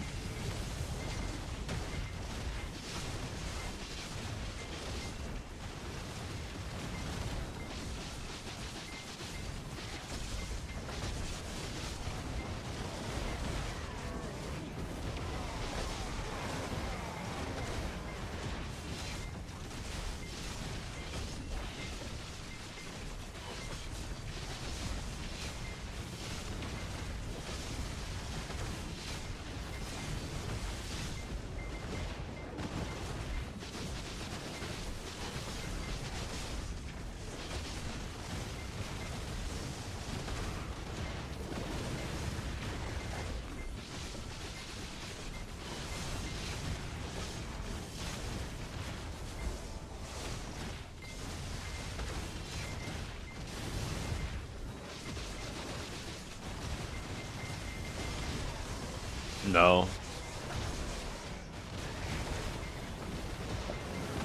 I played for about 2 hours on... I mean, I played a lot on EU, but barely on NA. On Saturday was when I got to do my first games, and... I think I played a fair amount, though. I think I played like 17 games on Sunday. But then on yesterday, I only got to play 2 games. Oh, everyone feels the exact same way about every single season. The only thing that varies is their perspective on it. If their class is busted, the season's fun. If their class is a victim, then this season's the worst thing ever. Every season has its bullshit, so people's perspective of a season is based off where they fit into the bullshit. It's the same thing every season. And people who pretend otherwise are delusional.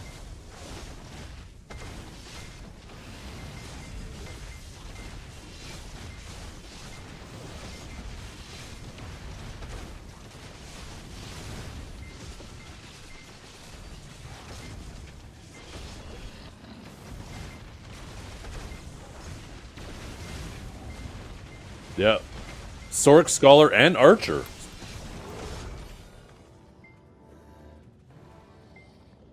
They're up huge this season for sure.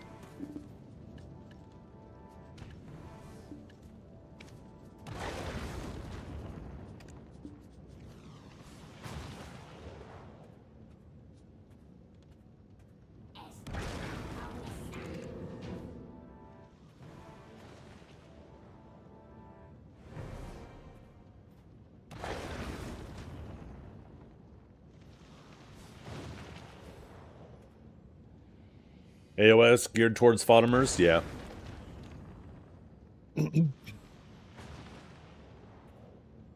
Definitely the most effective way to do well every season.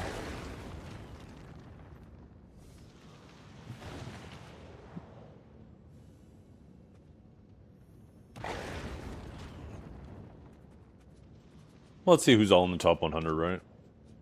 We have, what? We'll start from the bottom up. There we go. Immediately a Sork. Doesn't matter about being above 1500. This season's elo is going to be a lot lower. There might not be anybody who manages to get to Incarnate this season because of how little you gain. Yasune's in the top 100. That's probably it. I can't imagine there more than those two guys. Maybe there's one more.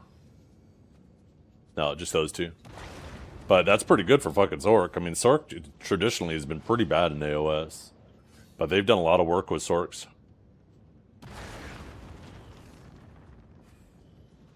Was there 3? Let's see. 1340. Oh yeah, 3. Unsheathed 2. I must have missed them somewhere.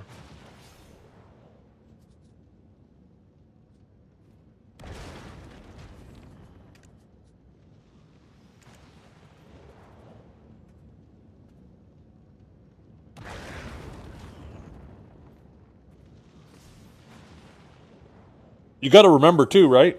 In a perfect world, assuming balance was perfect, if you have 25 classes, that means in the top 100 there should be 4 of every class, right? If you had perfectly even representation.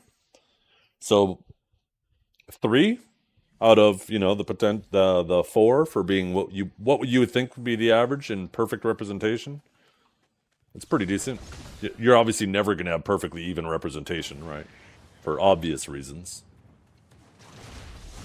But once again, we're like still in the first week. We'll have to wait and see how things settle. The thing is, right?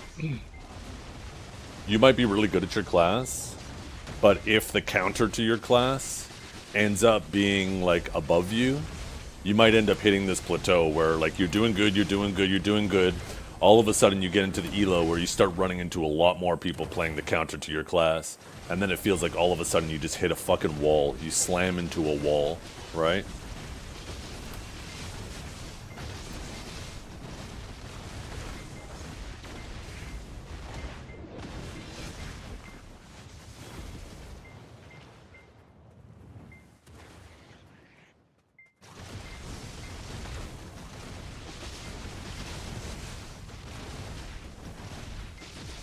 You get stuck by Mystic into the wall, or into some stairs and then you fall underneath the map.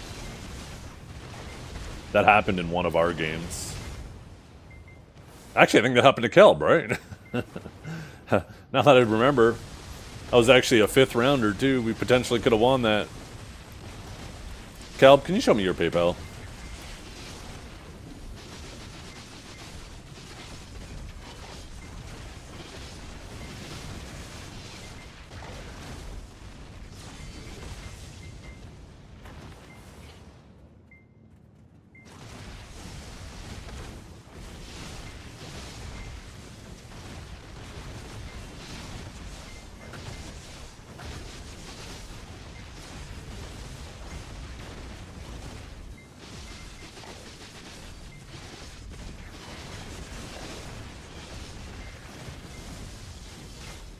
Yeah, people need to learn when they're getting tilted. If you're tilted enough that you're no longer joining comms, you should actually just log out for the night. You're only going to do more harm to you and the people you're playing with. Not just like harm to your elo, but harm to your fucking mental.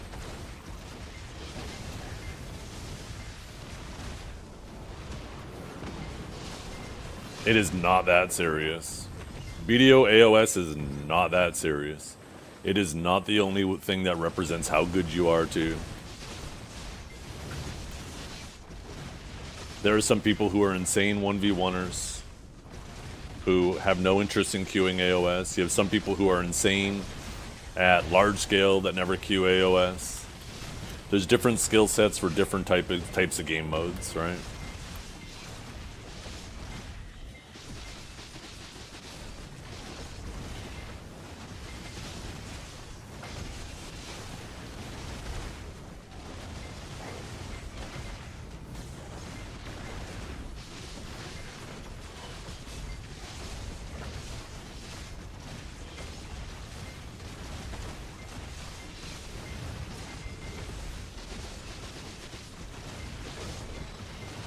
Yeah, he needs to stop putting bots in the queues. That's a you problem. That is actually the biggest cop-out you could ever have. Because the reality of the situation is, if you're not a bot yourself, that means the probability of having a bot on the other team is 50% higher than having one on your team.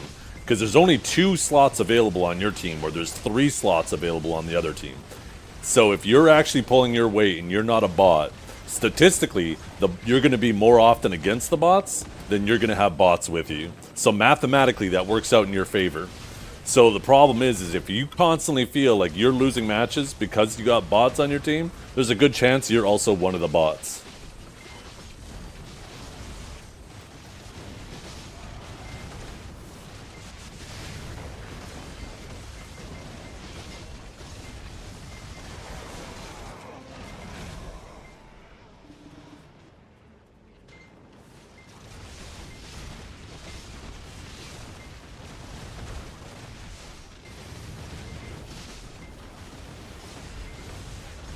Yeah.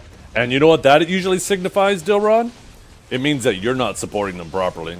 It's important to not just look at the stats after a match. You can look at the stats after a match and it looks like one of your teammates did absolute fucking nothing. And then you accuse them of being a bot.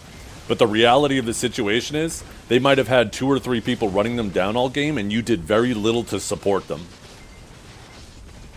You did very little to support them, and that's why their stats were so bad. And you could have played better trying to alleviate pressure off them.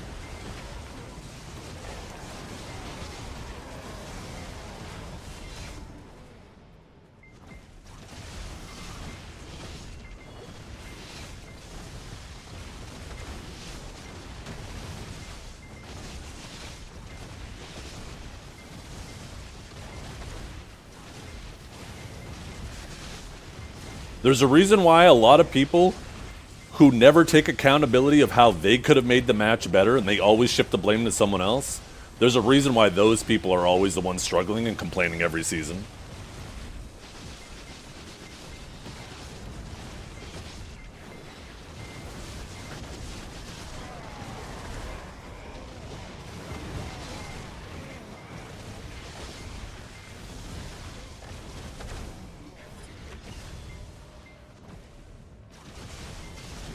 Well, I'm talking about you specifically, because you're doing everything in your power right now to alleviate yourself of accountability.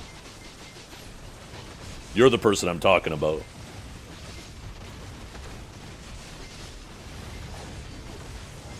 You can always do better. Always do better.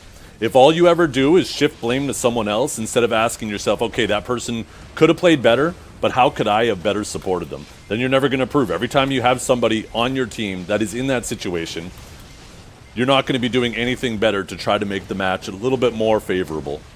Maybe it'll still be unfavorable, but there's always more you can do. But if you always just shift accountability to someone else, then you're always going to find yourself complaining about those situations. Yeah, we all get shitty teammates. But like I said, if you are genuinely a good player, there's a reason why the good players always climb every season. The Bobos, the Divios, like the Precisions, these guys, they always perform. They always do well. The rest of the community wants to be like, oh, not the rest of the community, but there's a chunk of the community that always like, oh, I'm always just getting bad luck. It's always me getting the bots. No, these guys are also getting some players that need their hand held on their team, but they're able to recognize it quickly and help these players and try to make it more favorable for them.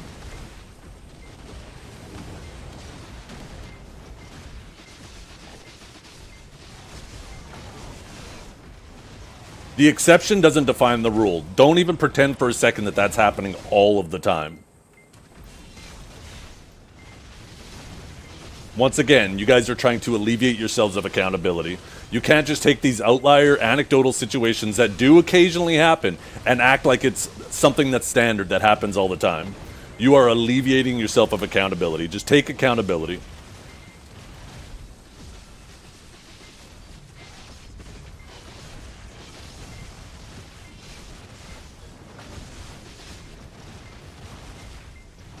But that's the thing, is think about what you're saying.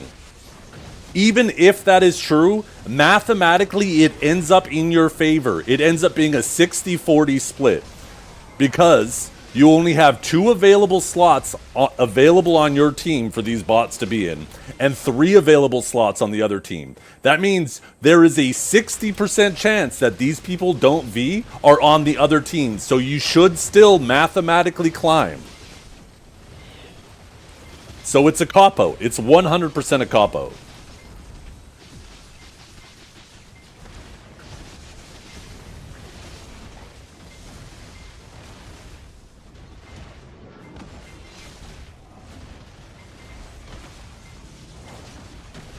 The probability of these people not Ving when they're in your game being on the other team versus yours is a 60-40 split in favor of the other team.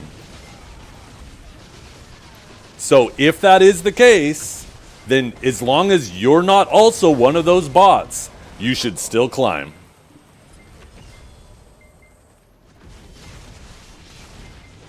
That's why it's a cop-out.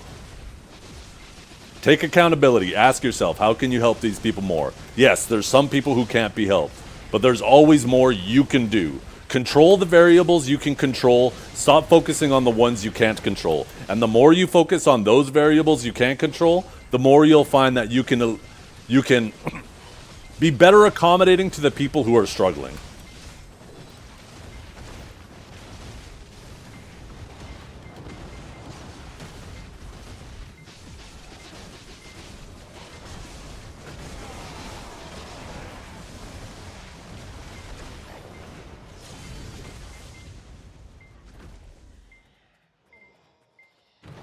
The tough pill to swallow, I understand.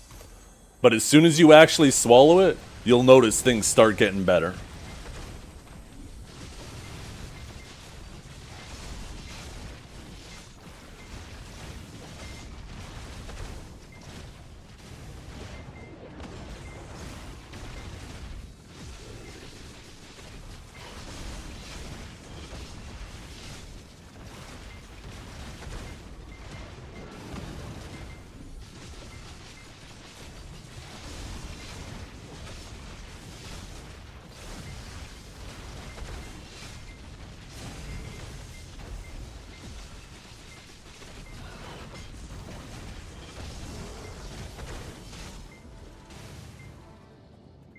Or my boy Calb. Are you shit talking Calb? Calb, where are you at?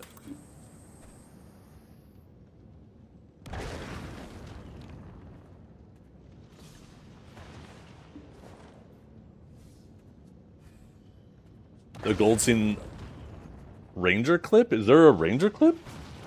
I haven't seen that. I love clips to Solar. You saying he's a cutie pie? I can't control how cute and distracting the enemy team is, making me fall over and die. What do I do? Oh, I see. I misread what you said. Yeah, Calb is dangerous if you're an Awakened Sage, because he knows Awakened Sage very intimately, so he knows what to look out for.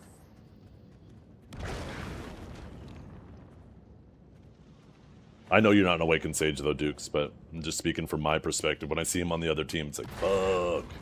Okay, I gotta be real careful.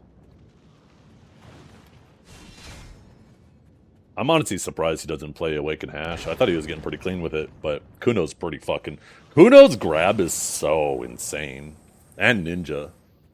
Fuck me, those grabs are so fast. I swear, those grabs got sped up, not fucking slowed down.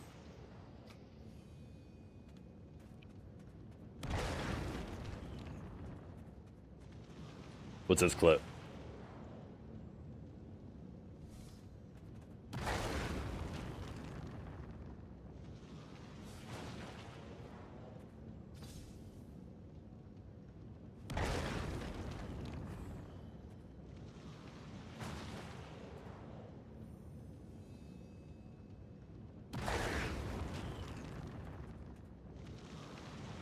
Jesus. Is that recent? That looks recent. 2 days ago. Holy.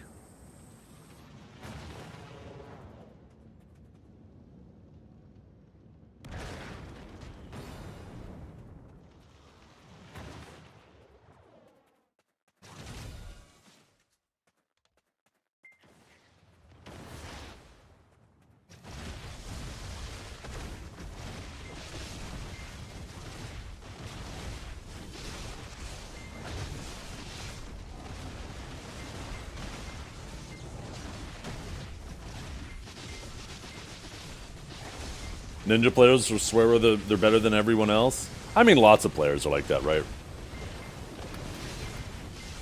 Everybody, to some degree, has, you know, main character syndrome. Most people have difficulty acknowledging that they're okay, they're average. Maybe slightly above, or slightly below, but still, you know, generally average.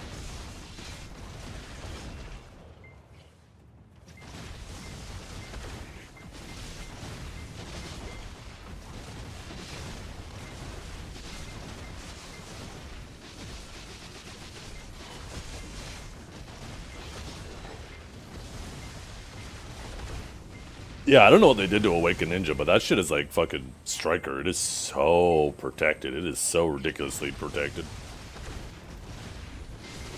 With how much it's lingering in abilities, too, I can't imagine it's really that difficult anymore. Maybe I'm crazy, but it seems like it's able to just fucking sit there and linger essays like crazy now.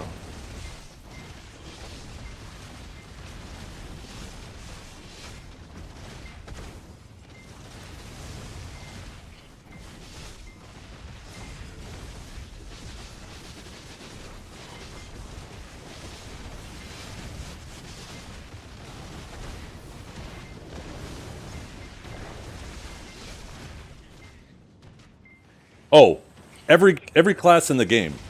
Movement abilities should not be invisible unless they're specifically designed to be invisible. Like Nightmare, Sage, and like Suck Sage, Rift Chain, and Ninja Stealth. Obviously those need to be stealth, right? They're intended to be stealth. But when you have movement abilities that, like Bolt, for example. Sage got that treatment a long time ago too. This Bolt right here, if people had effects on, the very first frame, it made you invisible. And we had like almost every movement ability in our kit did that. Same with Hash, right? Back in the day. Its Tornado used to be invisible if you had effects off. And then they made those movement abilities actually visible. And it goes a long way to making it easier to track those classes, right? It's still difficult, but versus being completely invisible the whole time versus getting a general idea of where they're going, it's a massive change. And yes, all classes should be like that. Movement ability effects should still remain on even with effects turned off. Because that's the main reason why I play with effects on. Because some classes with effects off, they're miserable to try to track. But you put effects on, it's a little bit better.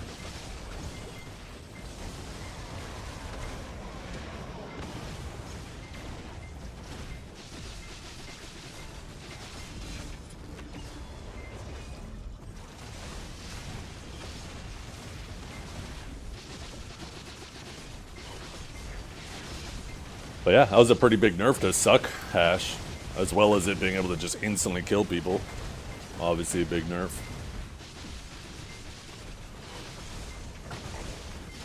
Once you learn how impactful keeping your effects on is when fighting a Suck Sage, goddamn, you'll realize that as soon as you keep effects on and you know what to look for, Suck Sage becomes so much easier to track. Because if you see the purple ball always goes in the opposite direction of where they enter Rift Chain, right? So if I go into Rift Chain this way, it sends the purple ball out behind me, right? If I go to the right, it sends it out to the left. You see it there. And it's the exact same thing with Suck Sage. So that purple ball is always the decoy. And then when they're in the purple ball, it's actually invisible to you. You can't see it. Even with effects on, you can't see their purple ball. But if they use Rift Chain when it's on cooldown, they're no longer in a purple ball. They're in a white ball. And that one you can actually see with effects on. And when they come out of that Rift Chain, they don't have super armor. And that's also the Rift Chain you can trade too. So if you're throwing damage abilities and you see the white ball, you can throw damage at the white ball and you will be hitting them. So not only can you see where they're going, but you also know which one to throw damage at. And which one to try to get behind and position for. But you can't see that white ball if the effects are turned off.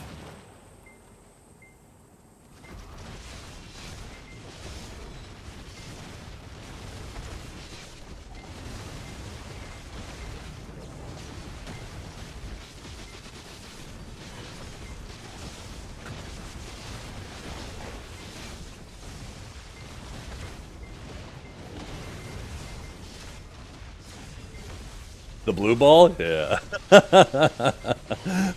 Two of them, right? Send out the decoy in one direction and then the real one out in the other direction.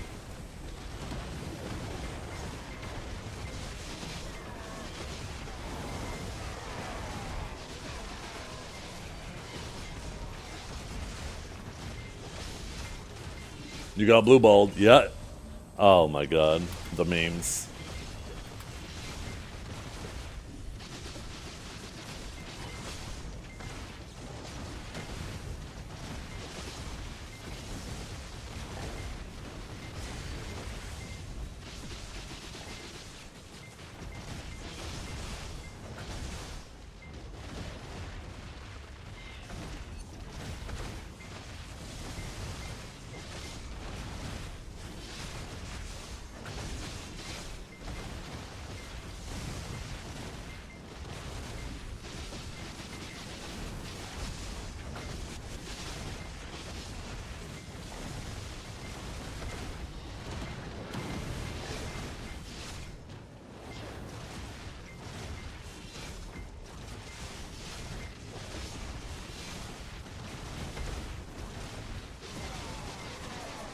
But yeah, it's kind of a damned if you do, damned if you don't scenario, because you put effects on to try to see specific effects, but some classes shit out so many giant AoEs that it makes it hard to see the effects you're trying to see. But it being hard to see the effects is better than not being able to see them at all, right?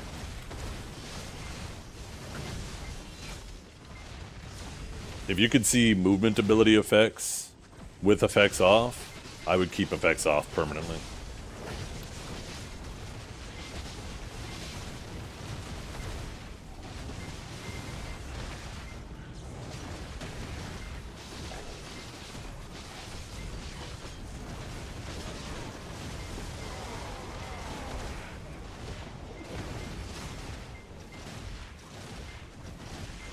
One of the biggest buffs I could possibly do to Suck Sage right now, too, is something that most people wouldn't even recognize as being that big of a buff. They'd been like, oh, okay, that probably doesn't change much. But that would be, A, making sure that white ball is always invisible, and B, removing Suck Sage from the mini-map when it's in Rift Chain. You do those things, and Suck Sage, that's an absolutely enormous buff for Suck Sage. Because the main people that are good at dealing with Suck Sages now lose their ability to deal with it.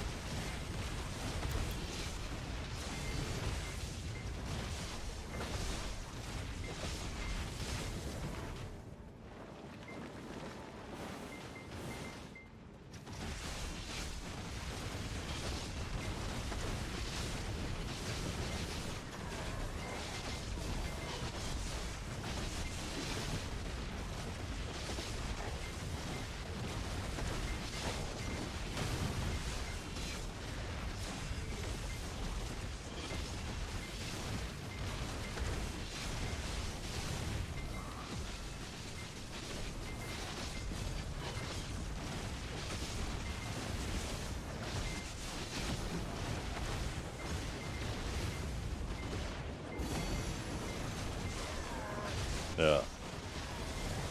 Armin caught me with a really sick stealth grab. I knew the general direction that he went, but I thought he went to assist his teammates. But I was like, I wonder if he's in stealth over there. And I miss the days where if you hit a ninja when they're in stealth, it immediately knocks them out, because the Divine Executioner throws the spear first, and then it goes and lands, right? It's like a two-stage attack. So the spear itself would have knocked him out of stealth before the changes.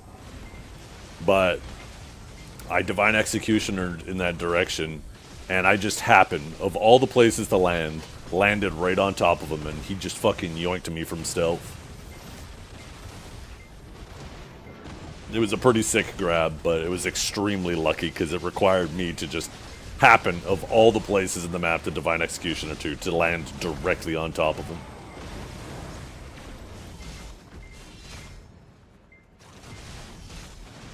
Do my hands not hurt from grinding so much? No. When you get comfortable with a class, you realize that you don't need to press the keys so hard.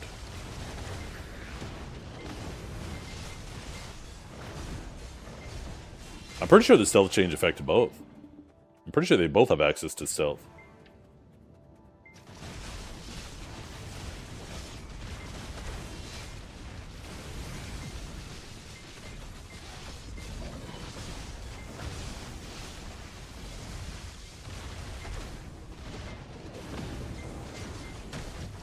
Yeah. Oh yeah, like just think about Nightmare too, right? You can make the same argument. Like would a ninja buy that it's the same argument for Nightmare? Oh well, they're not doing anything when they're a Nightmare, so it doesn't matter. It's like, no, that shit's crazy. When somebody's invisible and you potentially don't know they're there, and then it creates a lot of opportunities to get the jump on people.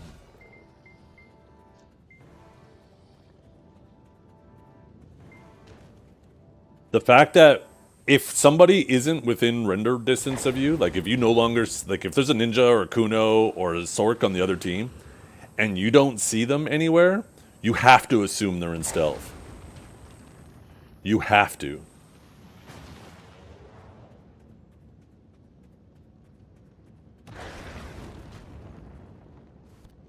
When am I swapping Arsha? There's no reason to.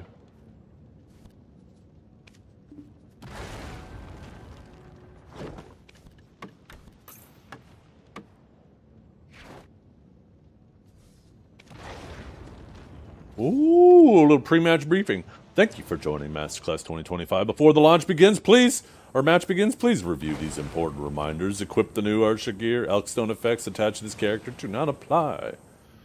Previous gear has lower stats. Adventure log will be applied. Please check your adventure log progress before the match. So in other words, do your adventure logs. Review the skills available to trial characters. Make sure you learn special attack damage. At least 10 minutes before your match, log into the assigned server with the chosen trial and complete all the preparations. Mount category discount. As mentioned in our recent appearance go live, to make training even more rewarding, we've added 50% discount coupons. Oh. Yo, money!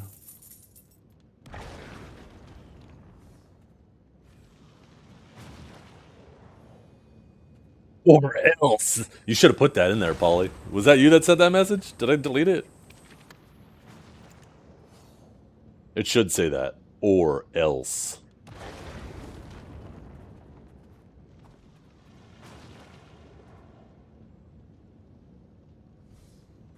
Yeah. The thing is, too, the difference between Ninja and Sork and why it's more impactful for Ninja is like a Sork, you just got to be careful with your forward guards and your just being unprotected, obviously.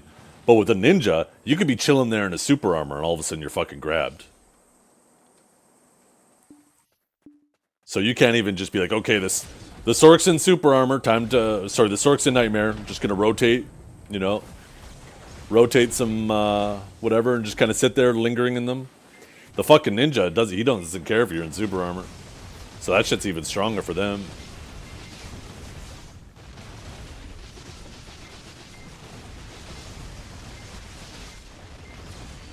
Stealth is a very, very, very, very valuable tool. Especially against classes that have issues with stamina too, right? Because you're forced to sit there and linger in things. When you're in a situation, you're low on stam and you think you're in the clear, you're like, okay, this is my opportunity to get some stam back. So maybe you linger in some abilities and then all of a sudden fucking yoink.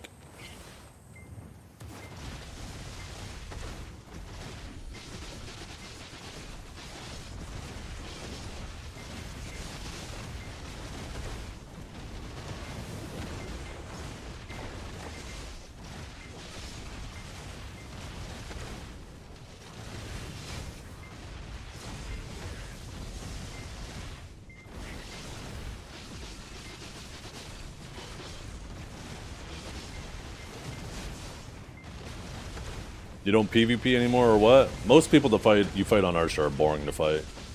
You either run their shit, or they just leave and only attack you when you're in your PvE setup. Both of which are just boring PvP.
Yeah, I don't know about that. That would be kind of crazy.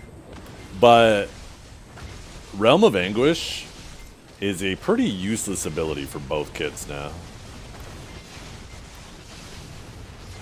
Definitely an ability that I don't know what they could do with it. I feel like that might be a bit much.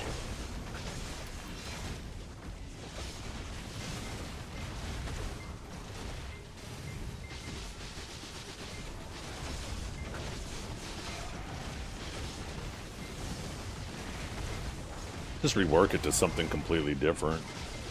Maybe.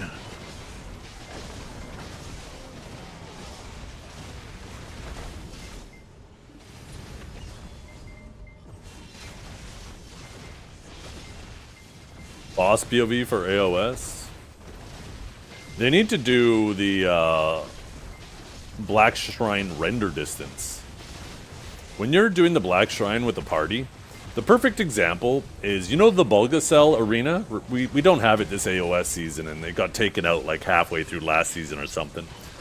But when you're doing AOS in the Bulgacell, sorry, when you're doing Black Shrine, you can see all of your party members no matter where they are.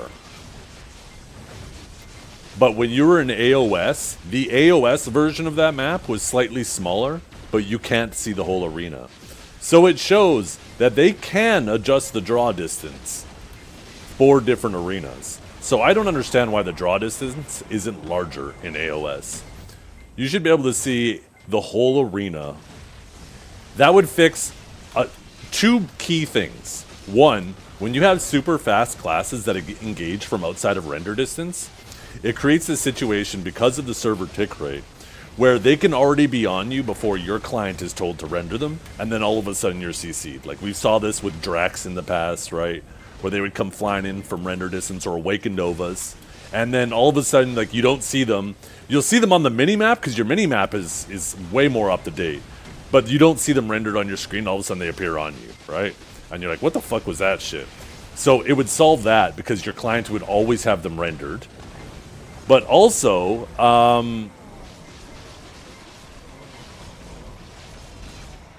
fuck, what was the other one? Did I say both at the same time there? Oh, no.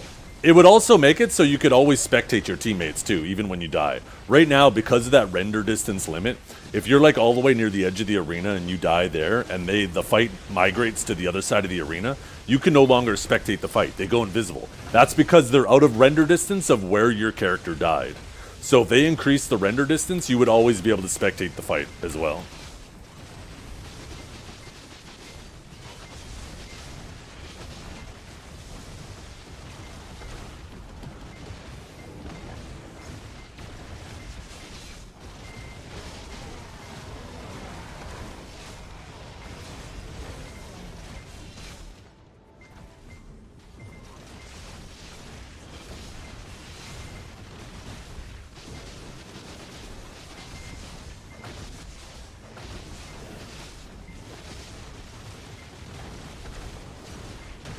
I don't know. I would say if it's things they like, because if that were true, then they wouldn't have got rid of V-sniffing.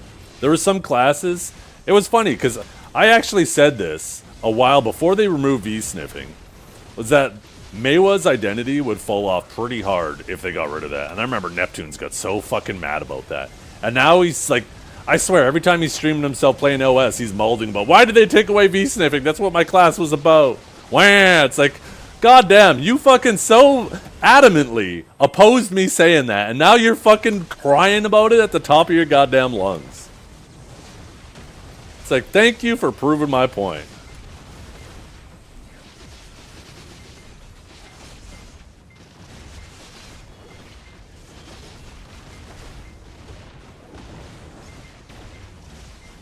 But, yeah, back to, like, if they didn't want that kind of shit, then they wouldn't have removed that, right? There's definitely things that aren't intended, and I think PA's just slow, right? I genuinely just think they're slow when it comes to stuff like that. And it's up to us to make enough noise where they can't ignore it. We just have to make enough noise if it's something the whole community can get behind. And sometimes that's tough, because getting the classes that benefit from shit like that to complain about it is obviously a tough thing to do, right? Like when it came to nerfing slows, it eventually got done. But think of all the people who benefited from slows, right?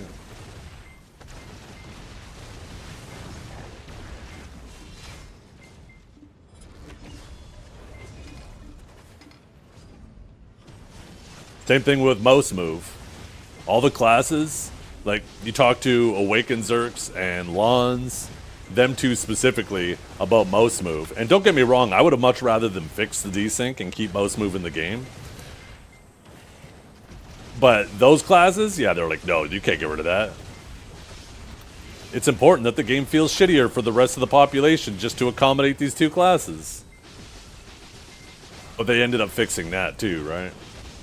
I think the render distance is something that, if they got enough feedback from it, I think they would increase it. They clearly have the means to do so. Like I said, Black Shrine is a perfect example. We had an AOS arena that was the same arena as one of the Black Shrine bosses, and when you're doing the Black Shrine with the party, you can see everybody everywhere in the arena. And that arena is bigger, where the AOS one was smaller, and people would leave render distance.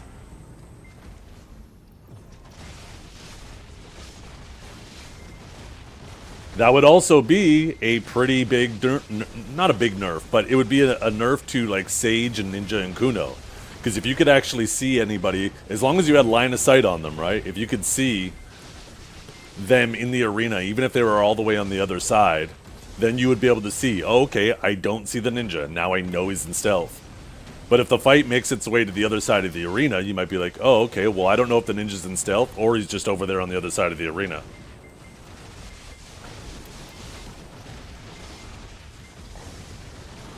They didn't give Sage its current slow. Sage always had its current slow. It's just a 3-second slow that isn't as strong as other slows. Didn't feel like it mattered before. It paled in comparison to those other slows that lasted, that were 30-40% slows that lasted for 10 seconds. The thing is they nerfed everybody else's slows and left Sage's slow exactly the same. And technically, Sage's slow was still. You could make the argument that it was slightly stronger, but shorter duration. It was 3 seconds instead of 5 seconds, but it was slightly stronger. But it was the fact that Sage has always had like fucking 5 different ways to apply it, and then they added a 6th way. I think it was 6. Let's see: Divine, Judgment, Radiant, Enlightening, Impaling Flash. That was the original 5, and then they added it to Chain Lightning, which was 6. Which Chain Lightning was even more so like the most bullshit way to apply it, because it would apply to everybody. You had like a group of people fighting in front of you, you just do one of these, and it would fucking zigzag through all of them. I don't know in what world they thought adding it to Chain Lightning was a good idea, but it was really smart for them to remove it off there later. It was actually so strong on Chain Lightning that if I had the choice and I didn't give a fuck about balance, I just wanted my class to be stronger, I would have rather had them remove it off Enlightened Bolt, Radiant, and Divine Executioner and let us keep it on Chain Lightning, because it was so much stronger on Chain Lightning.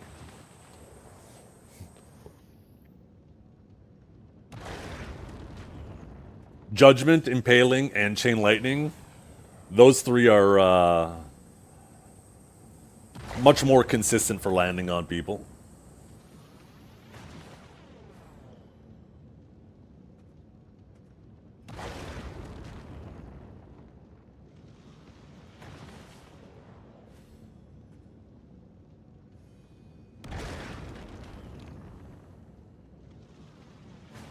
But yeah, Sage always had its shock slows. And it just goes to show how noticeable contrast is, right? The fact that it appears like you didn't even think Sage's slow existed before the other slows were nerfed shows how crazy the other slows were, and in contrast, how Sage's slow was just kind of, people thought it was negligible, if they even noticed it.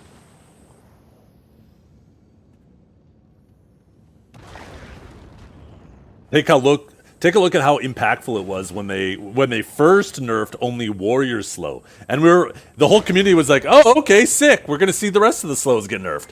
And then what was it, like almost 2 years of warrior being the only one with a nerfed slow, and everybody else still having their slows? Like that was a slap in the face to warrior, because their slow wasn't even the most egregious one either. The way warrior's original gravedigging slow was actually very well designed, because it wasn't on every hit, it was only on the last hit. So if you knew the matchup, you could know you either block or step back when they're doing gravedigging. And as long as you don't get hit by the last hit, you're not slowed. But then they later added the slow to like Zerker, for example, and they put it on every hit. They added Mystic to the game, and it was on every hit of the ability. And it's like, what the fuck is this bullshit? And then they later made it so gravedigging applied it on every hit, which I thought was completely dumb. I thought that they should have made those other slows just like warriors, only the last hit. So if you see the animation come out, and if you know the matchup, you can avoid it. If you don't know the matchup, then you get punished by it. That's good game design, right? Because now it's a game of cat and mouse. It's about having knowledge of the matchups and knowing how to appropriately react to the matchups.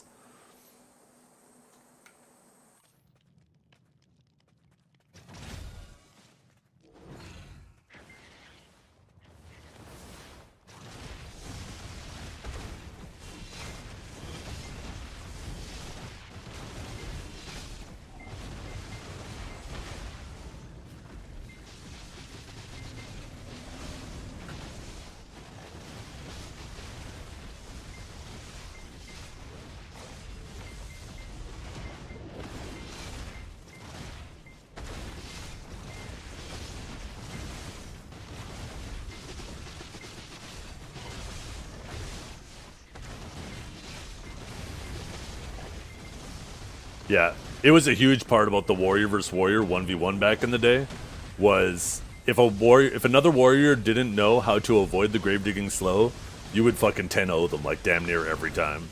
Because if you kept them slowed and you were good at avoiding their slow, the fight was extremely in your favor.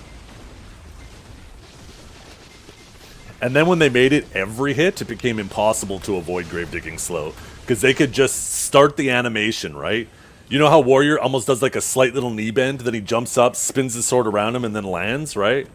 Well, the first hit would come out so fast, and then they could instantly Q cancel out of it that you don't even see him swing his sword, but he could apply the slow to you so fucking fast. And that's when everybody started just really complaining about Warrior slow, because it became so quick and easy to apply.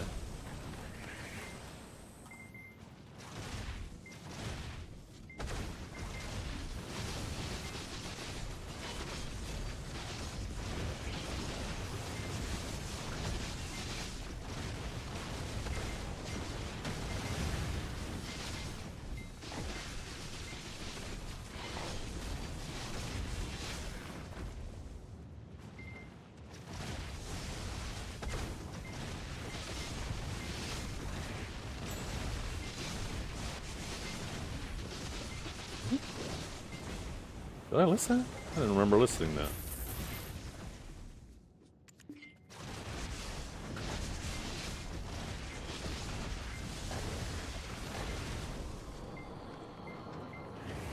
Well, they're very clearly, like a lot of the nerfs for Awakened Warrior, not all of them, but a lot of them are nerfs to the main hand, and they've been doing that with a lot of Awakening classes.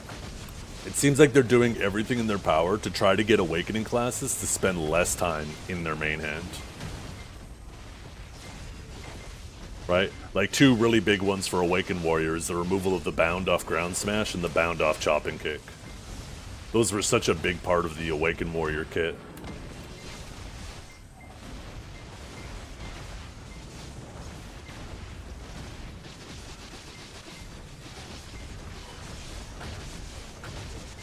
Yeah.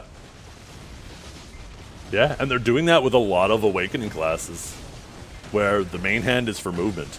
At this point, just fucking rip the band-aid off. Rip all of the Awakening classes out of the successions. And then give them a new main hand, just like mobile. And then call them their own classes. So there'll be Sage, which is your Suck Sage, and then there'll be Legatus, which is your Awakened Sage. Warrior has 2 different names too. I can't remember the name for them. Basically, there is no such thing as an Awaken in Succession class on mobile. The Awakenings just have their own main hands. That is a lot more coherent with their Awakening. Yeah, Chopping Kick was is definitely a huge one, because I used Chopping Kick a fuckload way back when I played Warrior. And then when they added the hardcore server and I was playing Warrior on there, I was constantly Chopping Kicking, and I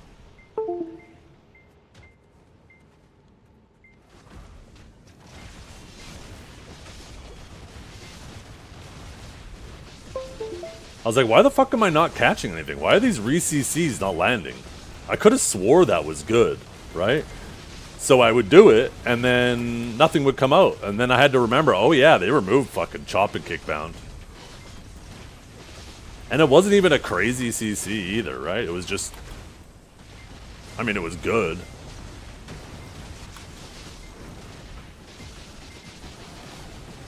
Remember back in the day, most of you probably don't remember, but before they added Awakening Warrior, your PvE combo was Chopping Kick, Spinning Slash. You actually had to Chopping Kick and cancel it, and Spinning Slash as quickly as possible. You just do that over and over again. That was the main hand Warrior PvE combo.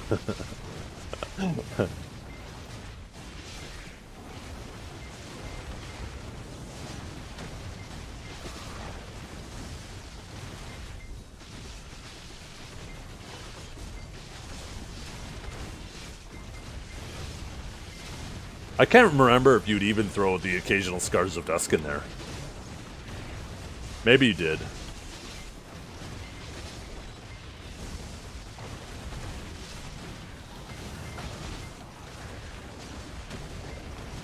Oh, there was a really funny old bug with Awaken Warrior where you could do a Chopping Kick. There is... Oh, I can't remember exactly how to do it. I remember I showed it to Lakari the first time. I wonder if I could find that old clip. But you could do a, like, Solar Flare Chopping Kick cancel, and it would spam Chopping Kick, like, every millisecond. And it would empty your whole standbar. It'd go... And you could instantly kill somebody from full health. You get the grab on them, you would fucking bug that shit out, and just instantly eviscerate them. It was absolutely hilarious. And it would sound just like that. You know the Chopping Kick sound? It would just repeat that, like, really fast. You could very clearly... It sounded like a bug. I remember showed it to Lakari one time, and he's like, what the fuck? That shit was funny as hell to do to people, though.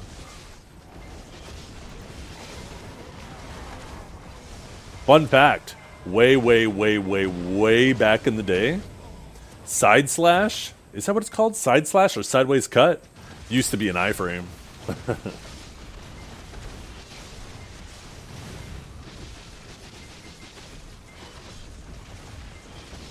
Honestly, they should bring that back.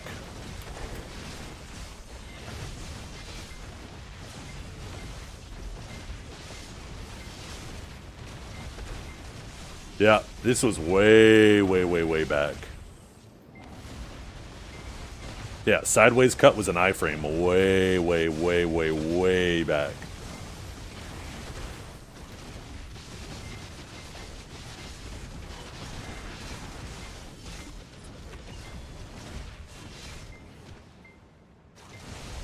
Yeah, I don't think there's any reason to use it now. It's just unprotected, doesn't do damage.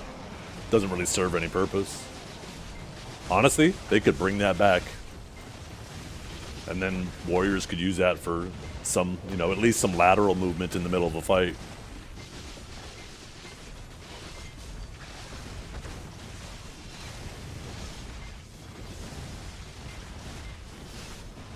I think that'd be a pretty cool thing to bring back to help try to make their movement a little more modern. Because that's clearly where Warriors been left behind the most, is they lack modern movement. Yep. Shield Tide, Chopping Kick were great ways to get little bursts of SA movement. I think it's called Shield Tide, right? That's the Rabon?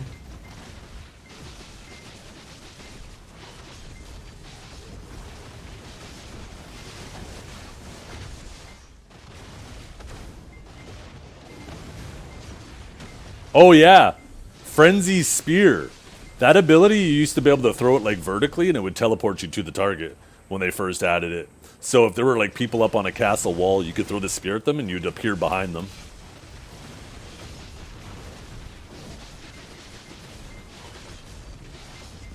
I think it was on KR like that, but NA never got it in that capacity. It ended up getting nerfed. Or maybe it was just global, it was like that.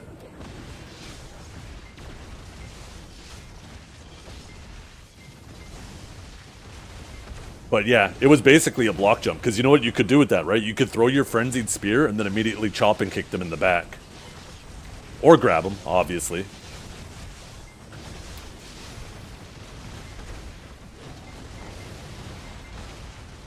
They just never liked Warrior having fun things. Imagine if they brought all of these things back. Warrior would actually be so sick to play. If they brought those things back, the iframe on sideways cut, the chop and kick bound, the Frenzied Spear movement. God damn. That'd actually be pretty sick.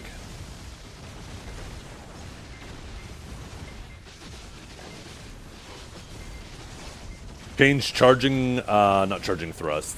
Frenzied charge to a super armor.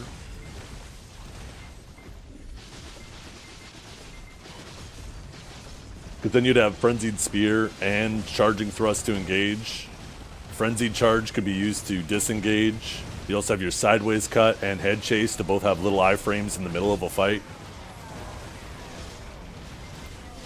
And the nice thing about all those things is it's not just one blanket super brain dead way of buffing a class's movement. It would be abilities that you would have to think about using appropriately and chain them together properly, right? Managing cooldowns.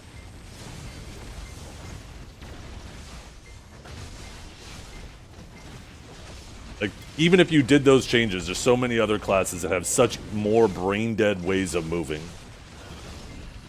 So I think like those would be all great steps to modernizing Awakened Warrior.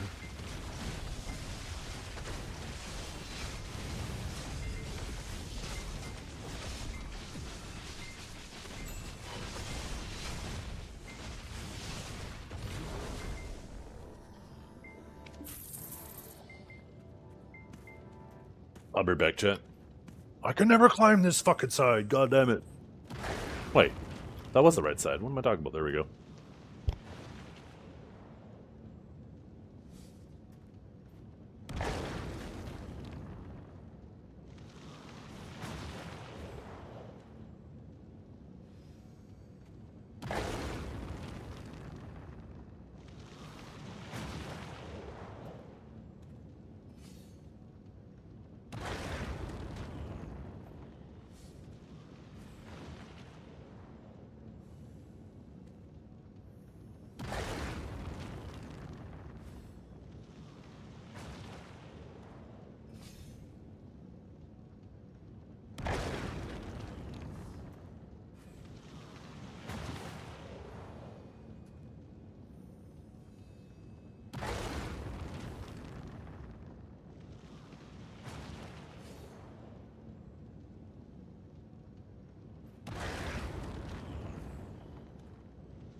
I was gonna save this AOS shit and just stack it all up, but you know what? This shit's annoying the hell out of me because I keep saying, oh, 4, there must be more in there. I'm used to it saying 1 just for these things. I might actually pull all those out too and just put them in my Trent storage.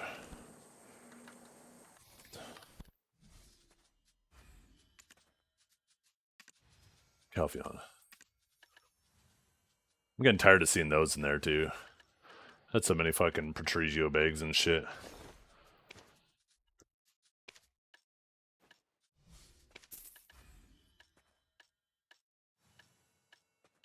Can I just collect them all like this? Yeah, that works. Oh, I'm probably not gonna have enough maids. Fuck, maybe I should have did this on another character.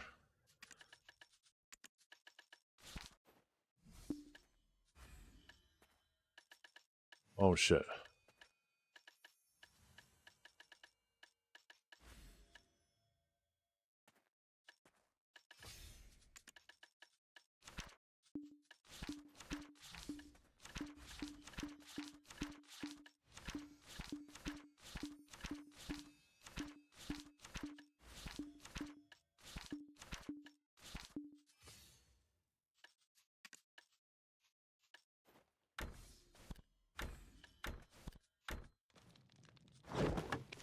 Or maybe I should have just kept those bags in my inventory. I guess I could have done that. Oh well, too late now.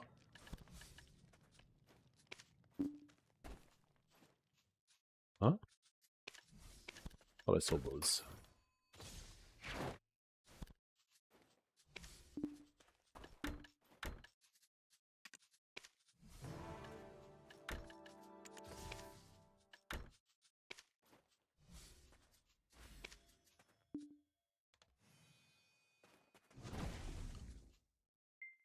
Oh nice, someone refresh those.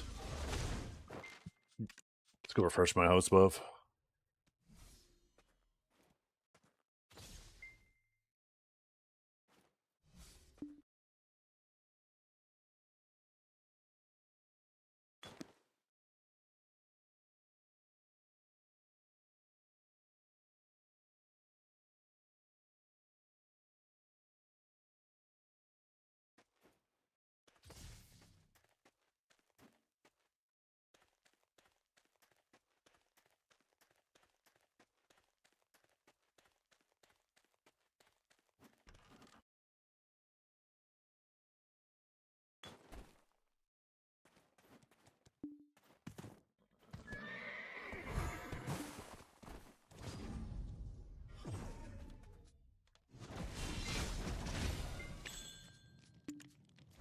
Oh shit.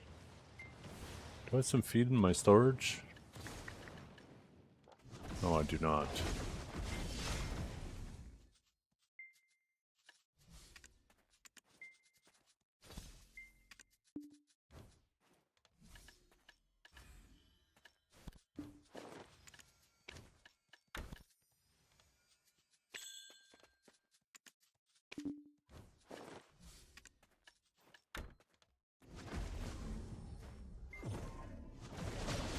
Don't disappear!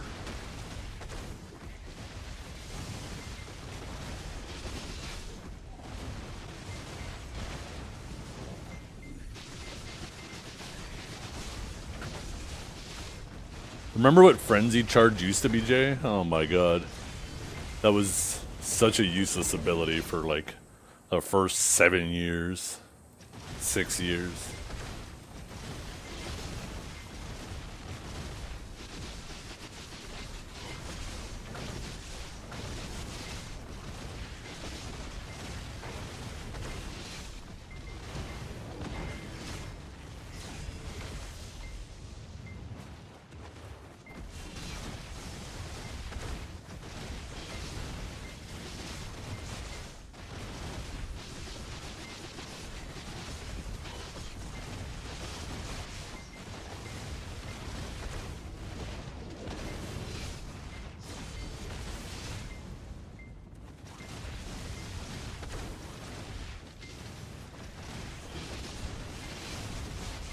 Hey, what's up, John?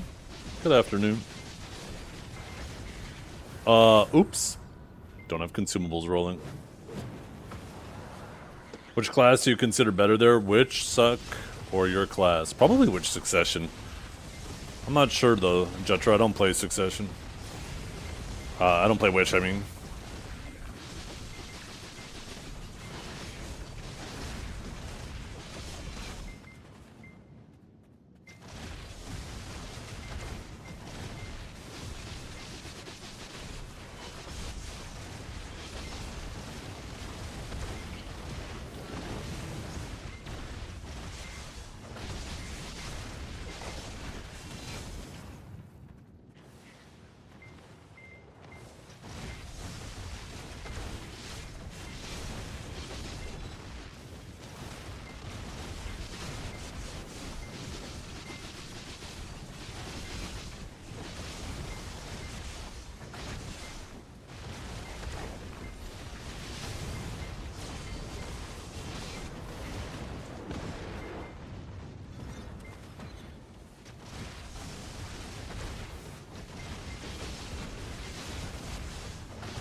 Yo, what's up, Pinks?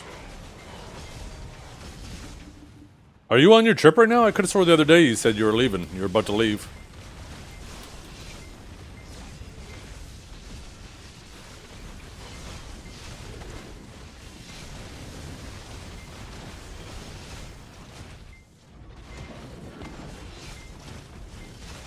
Drinking a daiquiri at the pool? Oh, drink one for me.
There we go, Pinks. You still there, Pinks?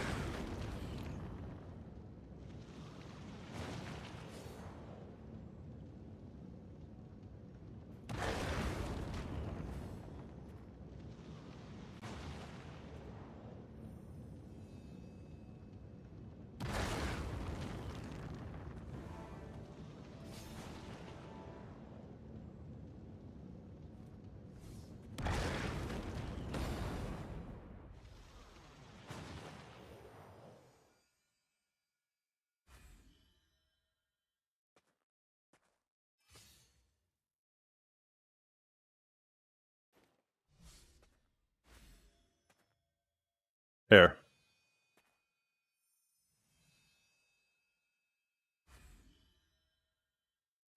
There you go. That your next drink is quite literally on me. Congrats on getting married.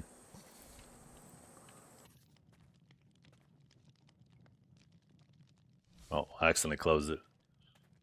There.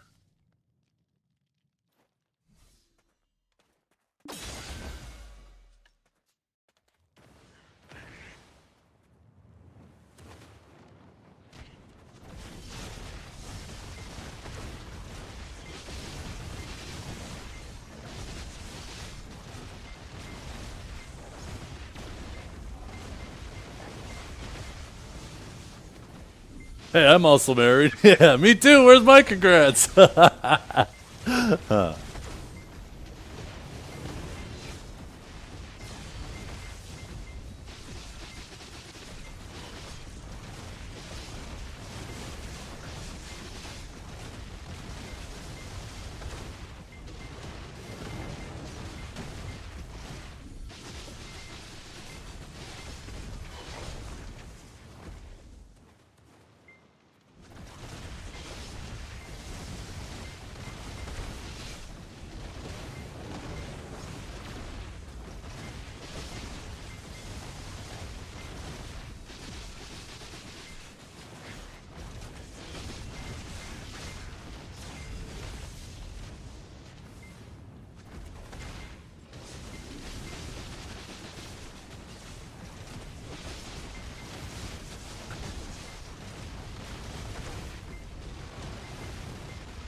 Huh?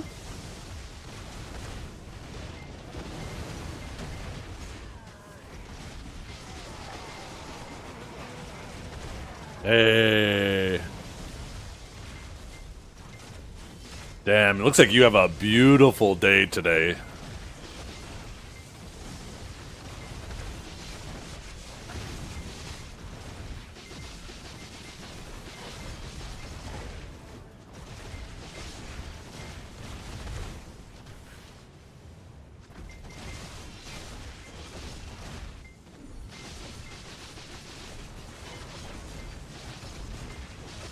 A crisp 32. Oh, hell yeah.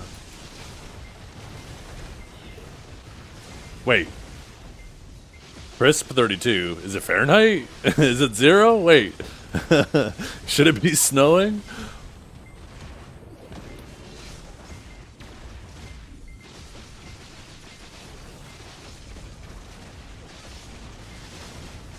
Yeah, no, I'm just kidding. For the freedom enjoyers here in chat, though, they're probably losing their mind. What do you mean crisp 32?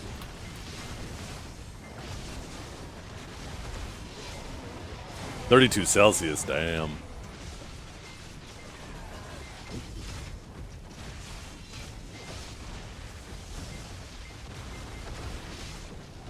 That's a perfect for being by the water.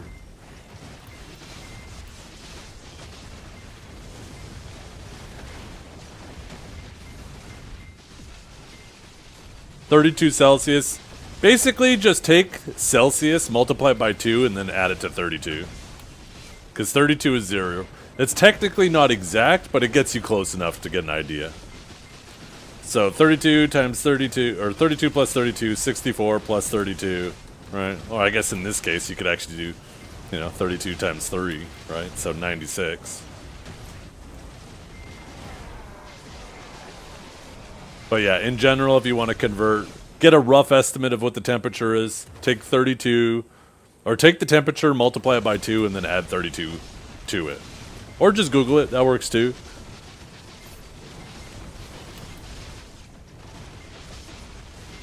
Did you convert that into bald eagles per McDonald's? Shit.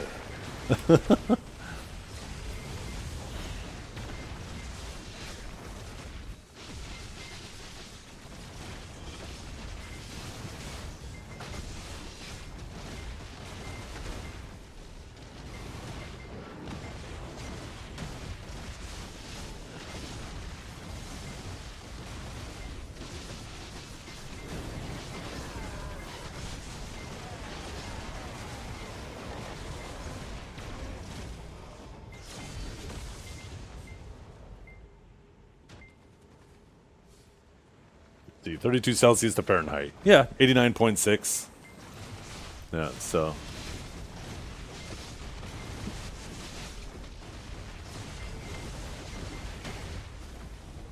Oh, so it's 9/5. Yeah, so a little bit less.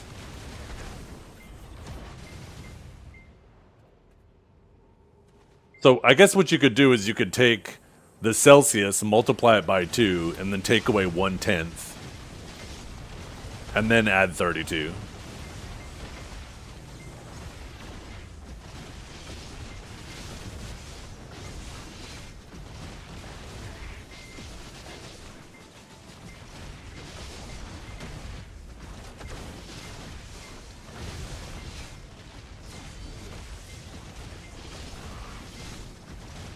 So if you had 40 Celsius, 40 times 2 would be 80, minus 8 would be 72, plus 32 would be 104 degrees, right? 40 Celsius is 104 Fahrenheit. Yep, exactly. Perfect. I'll have to remember that. I'll call it the 1/10 rule in my head. Times 2 minus 1/10. And then plus 32.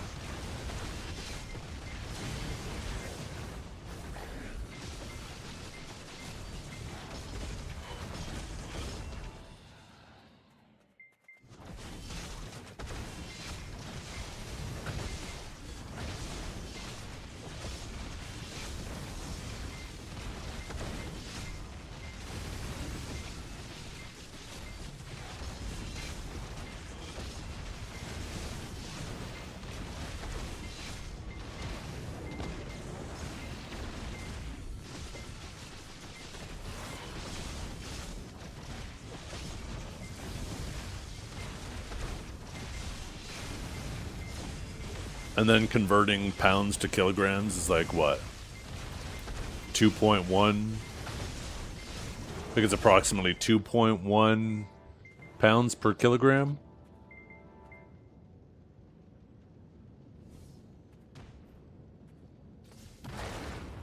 No, 2.2. 2.2. 2.20462, so 2.205.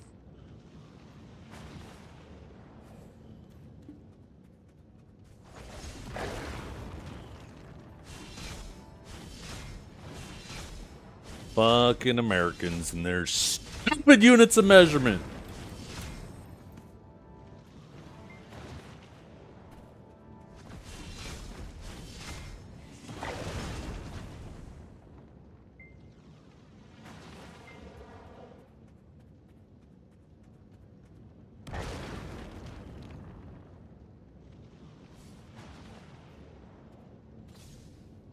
It's even more annoying if you're Canadian, because like we are Canada, like the majority of our population lives within like 100 kilometers of the border, right?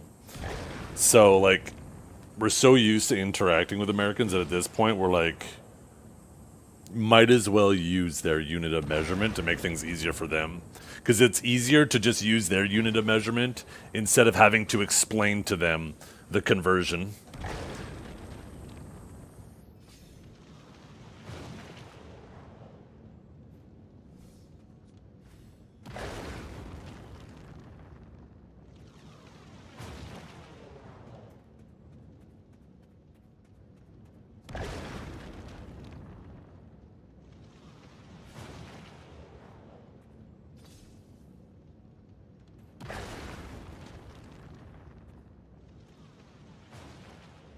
Oh, okay, cool. Yo, can you link it to me, Kanjara? Let's watch that on stream right now. I'm totally down watching another IGN. I've noticed that every single new video they come out with, it uses even more and more footage from the previous videos. It's getting kind of annoying, to be honest. At this point, it's just like they're trying to... it's like an essay when you just start adding in a bunch of extra words just to fill like a word quota.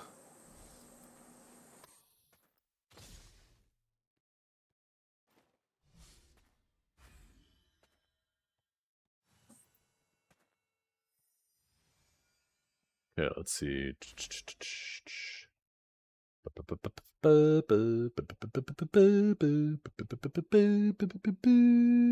Oh, I better be careful. Fucking, oh, I better not be doing that. I'm gonna get flagged on YouTube.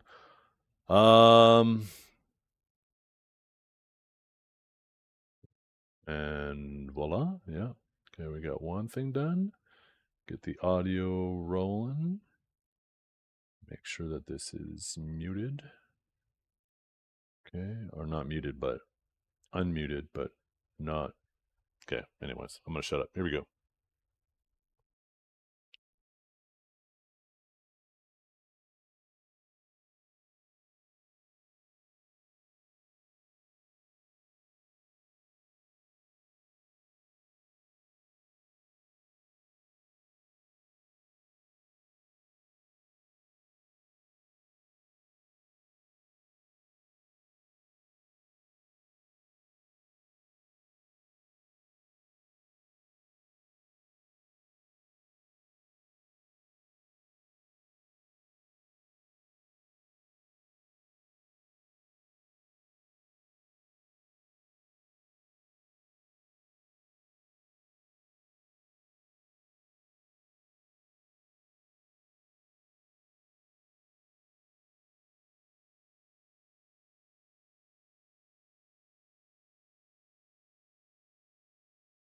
That's probably a good thing, because that's one thing that like new players coming to BDO would definitely not say.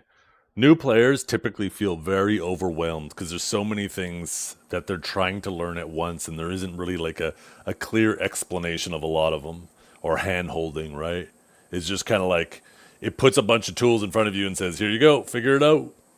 Which, you know, to some people enjoy that, but most people need their hand held.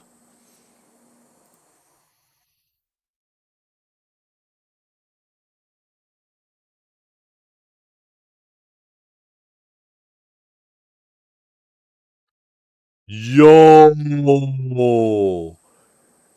fishing. Wait, let's go back. There's fishing? Oh, now we're talking. Now we're catering to the BDO market.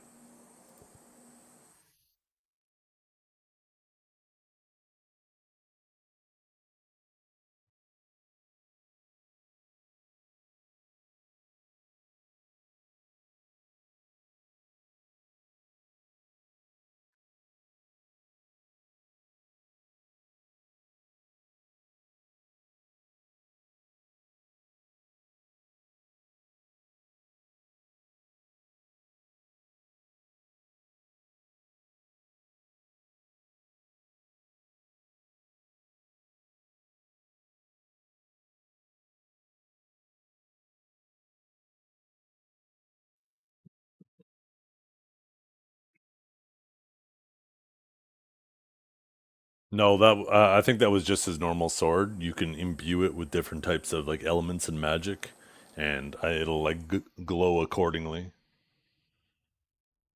How far back was that?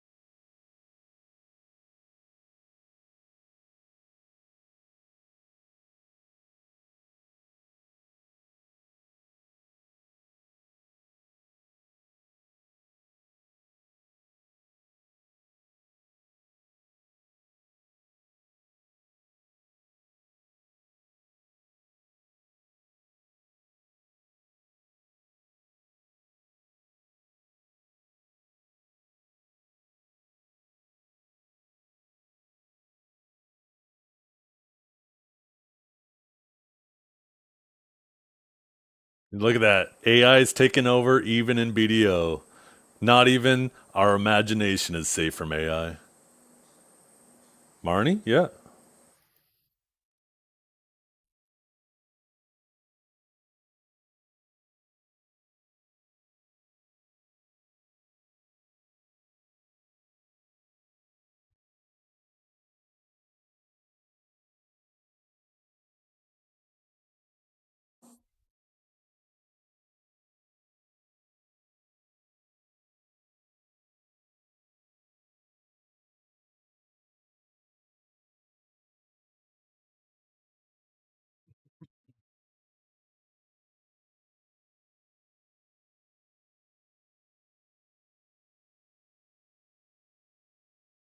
I think the game's going to be good for sure.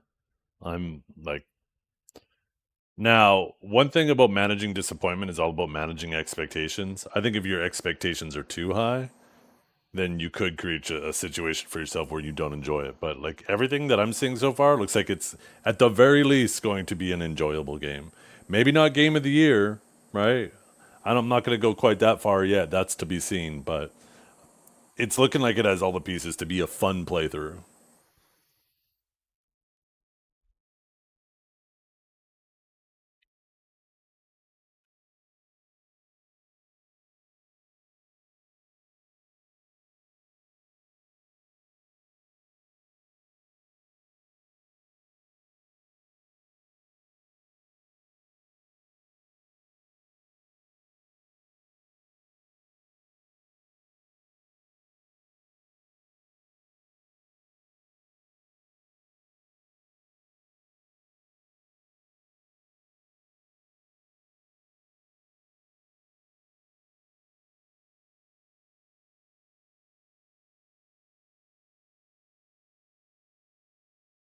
I wonder if it gets more range with that EMP blast by doing like an airburst the way he did.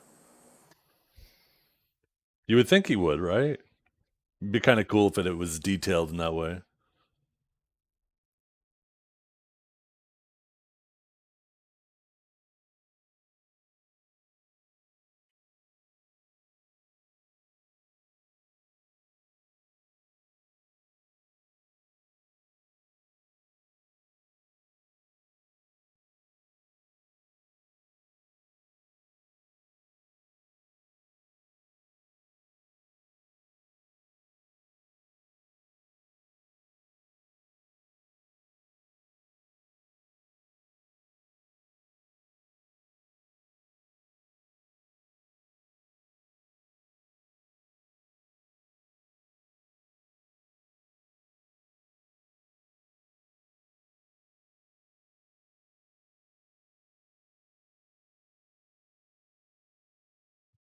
By the way, earlier, a coup de grace, when you saw the glowing sword, see you have your normal magic gauge here. That's that leaf. That's also kind of like a stamina bar as well. And then this is your actual magic charges that you build up, and you can actually change between different elements. So I imagine like if you use lightning, it's probably like a white or maybe a bluish glow. There's going to be like a fire one, ice and stuff. So you can imbue different attacks with different elements.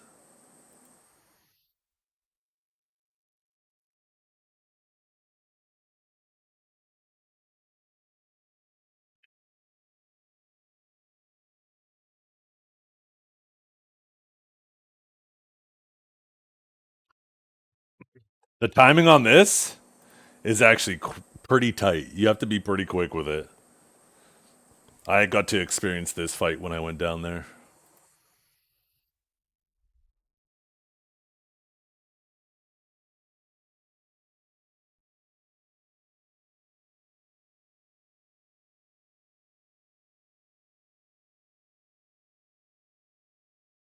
Yeah, it looked like right there. Yeah, see, he has an ice charge there. You see, like, there's just part of it illuminated. And then it looks like when his sword glows, that disappears. See? Yeah, he imbued that attack with ice.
Yeah, from what I understand, this isn't like BDO in the past, and I could be mistaken, but it's more like just an alternate universe of BDO, like you said, where there's going to be repeat characters that we know from the BDO universe, but it's not going to be like a story that leads into ours. At least from what I understand. I could be mistaken on that.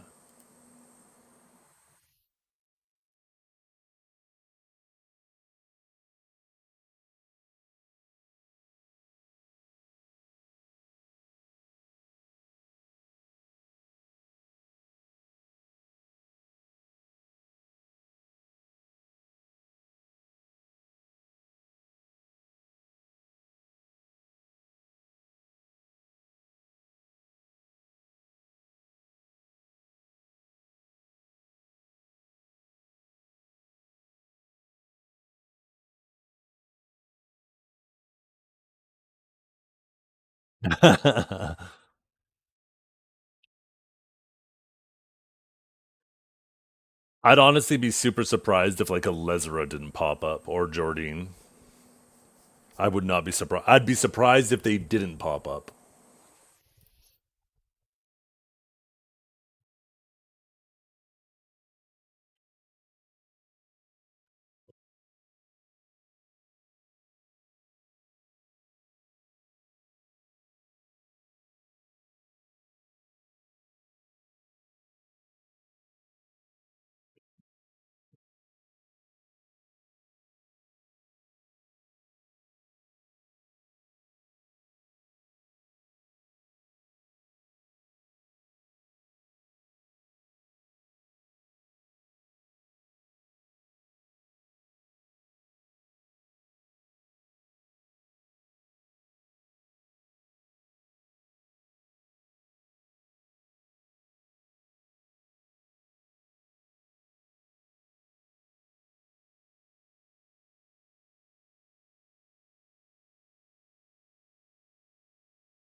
Mm-hmm.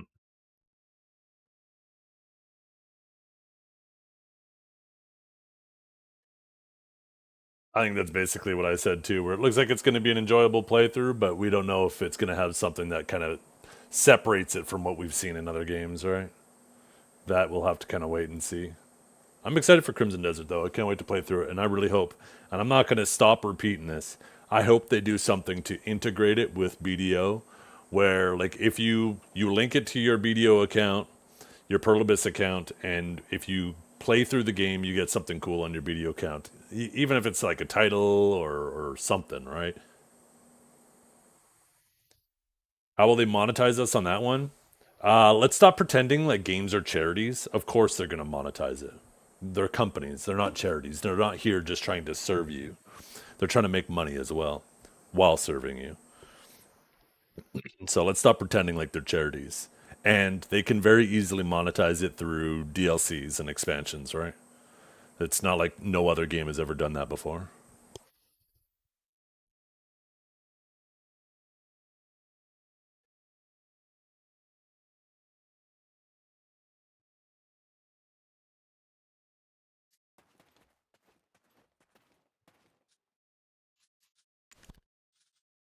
It would be cool if you could play it offline, but a lot of games do go towards that live service route because it makes it obviously, much more difficult to pirate. Whenever you have games that could just be played offline, it's damn near impossible to make them unpiratable.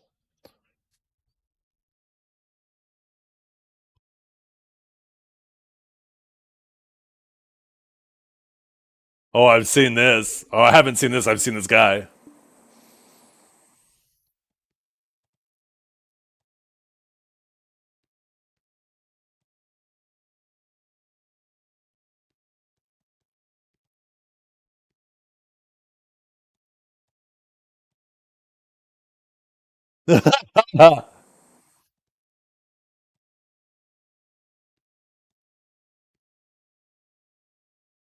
uh,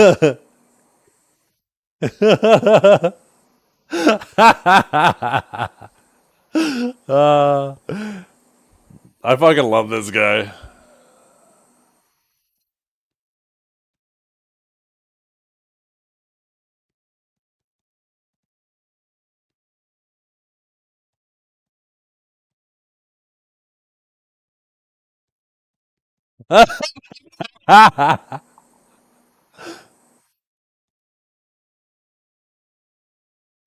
I love that guy's videos. They are so fucking funny. At first, I thought he was serious. I was like, what is this shit? But after all these videos, you're like, yeah, he's just leaning into that shit. And he does it so goddamn well.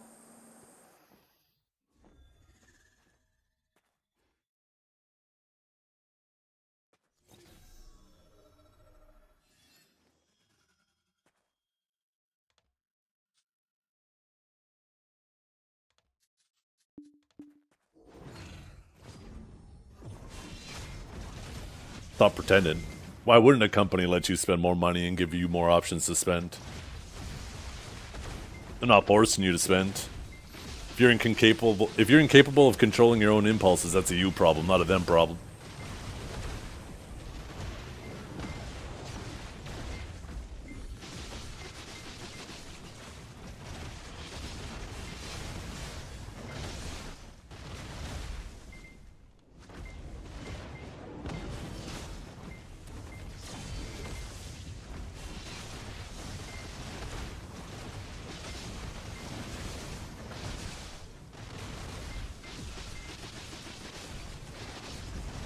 Why is this song so quiet?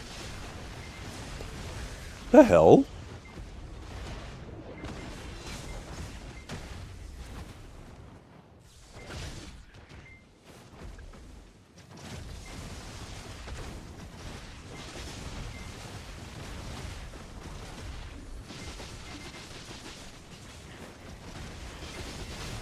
I forgot I had this guy followed, Duck Sauce. I just saw him live. I was like, what the fuck? I completely forgot about that, man.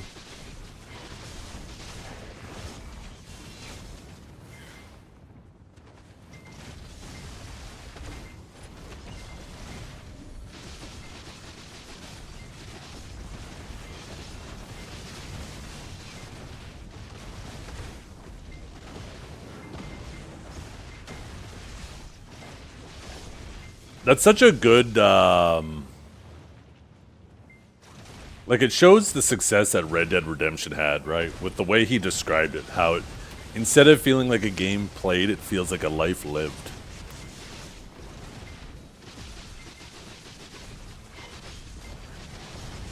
I think that's huge praise for like that genre of game, because it's kind of what the intention is, right?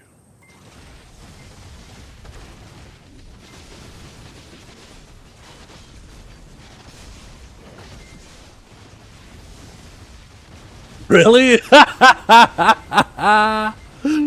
Holy shit, I didn't know that. Like, details like that. You have to have a special kind of mind to even think about adding details like that in there, though, right? Like, I would never think, ever, in my wildest dreams, oh shit, it's hot. The horse's nuts really need to be hanging for it to look realistic.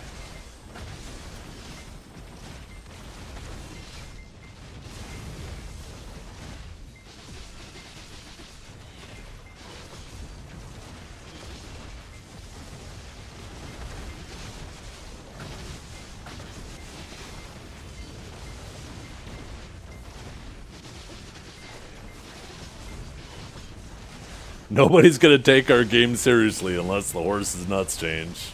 Make sure you guys get that in there. Oh shit.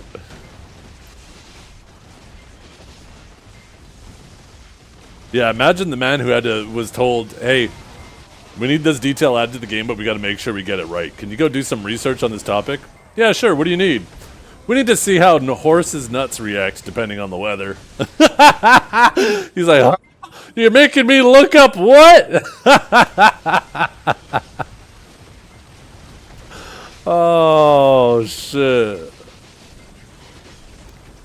Then you go home to your wife. She's like, so how was your day, honey? What'd you get up to? Oh, you don't want to know, babe. I'd rather not talk about it.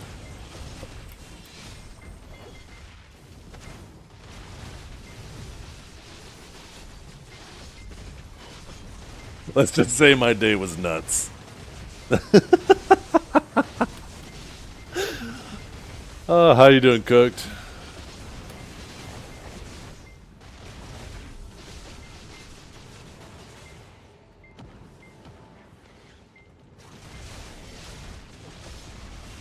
We were just talking about how detailed Red Dead Redemption was.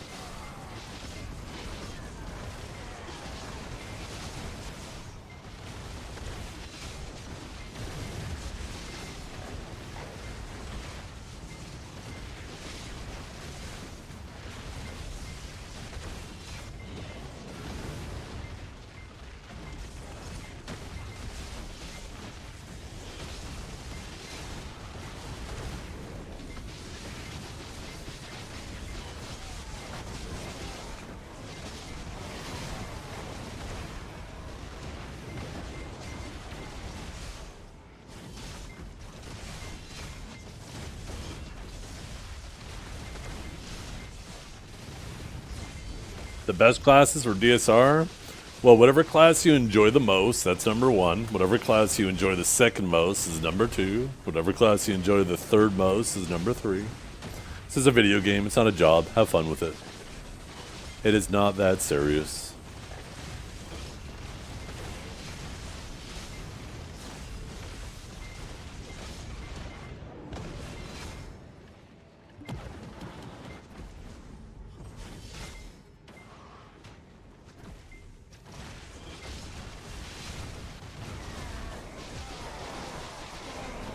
Hey, get over here, you little bastards. Stop being over there. I moved too quickly, I think, or moved too late, I guess.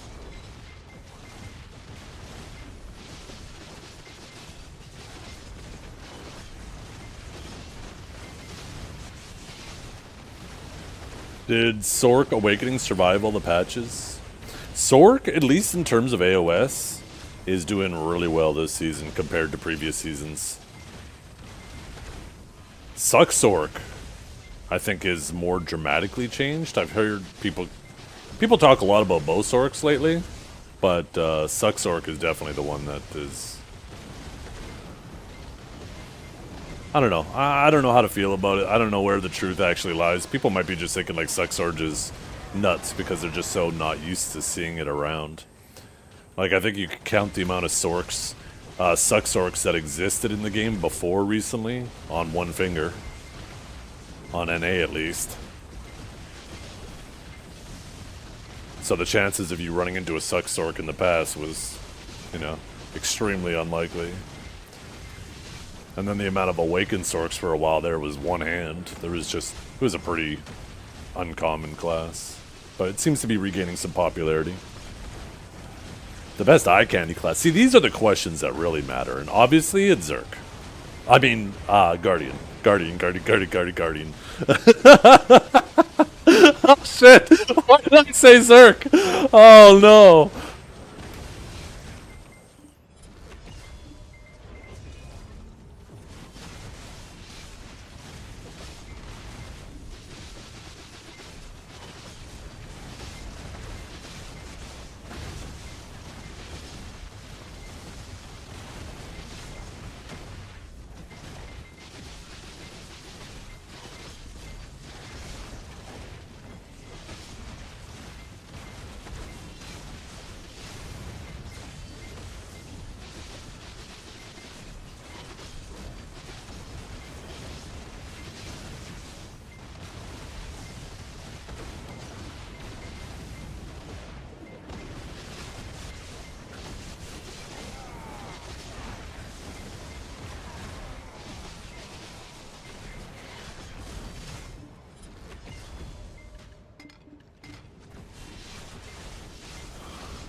So used to trashing on Zerk? I mean, calling them eye candy, that's not trashing on them. That's complimenting them, isn't it?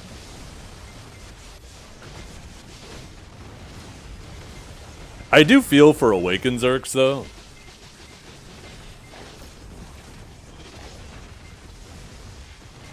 It kind of shows you, though, how busted Awakened Zerk was, right?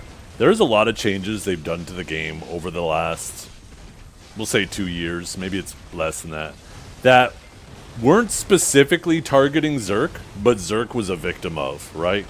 Changing the heals, the way heals work in the game, changing slows, mouse move, grabs. Like, these are changes that were meant to affect the community as a whole, but Zerk was one of the main classes hit by it. It kind of gives you some perspective into how busted that class was before they started doing any of that shit. And splaga blaga blaga blaga blaga blaga blaga blaga blom blom blom blom beam beam beam beam spiggity bomb bomb yes. But I do feel bad for Awakened Zerk because not only did they have these things, but they also got hit by some nerfs that were meant specifically for, like, Suxork, right? And because Suxork was so obnoxiously easy and also broken, that Awakened Zerk caught some collateral damage on top of those overall changes. So I definitely feel for Awakened Zerks a bit.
There might be a Black Spirit quest to get, like, a book.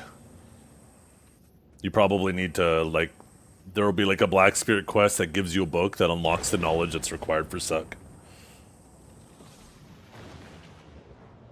That's my guess. I might be wrong. Do you have like a goal of grinding these many hours a day? My goal is to sit here and enjoy chatting and hanging out with my community, and the grinding just happens at the same time.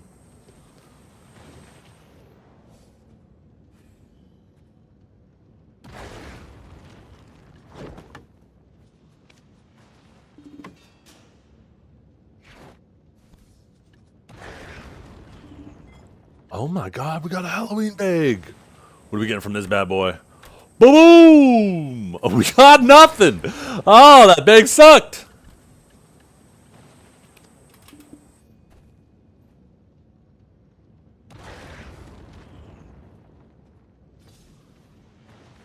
Is it worth enhancing Karazads or just buying Pendevils? Depends on the way you prefer to progress, right?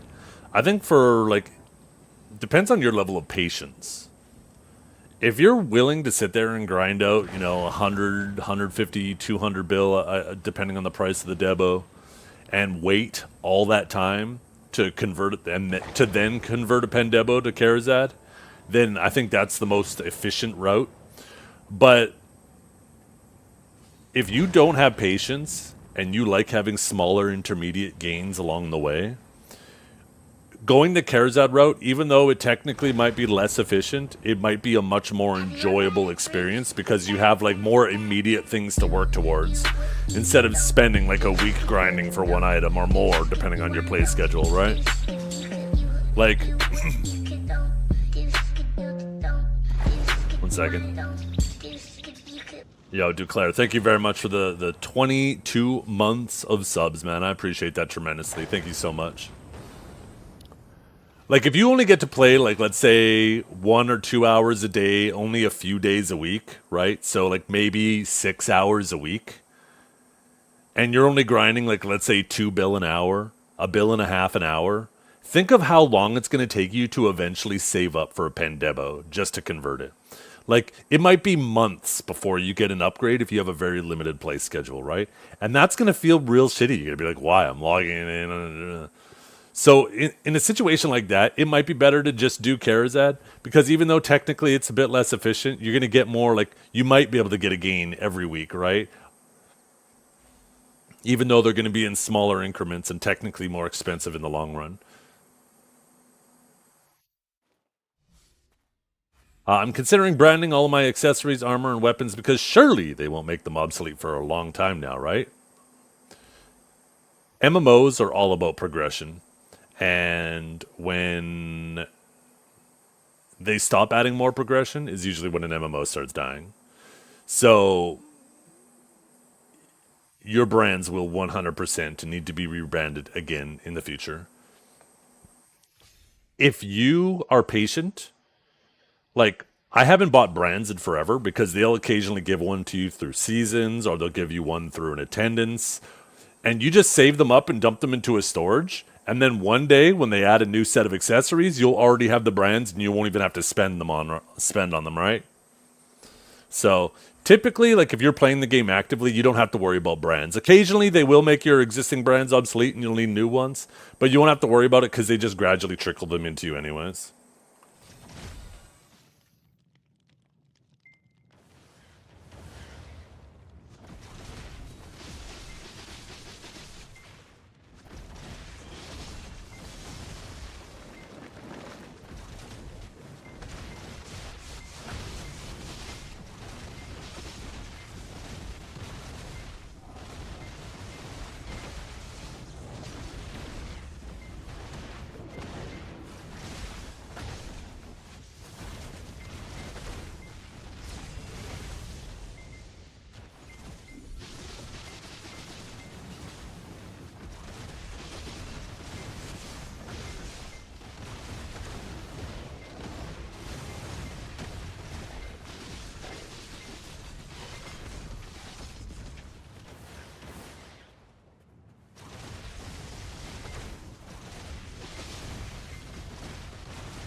Yeah.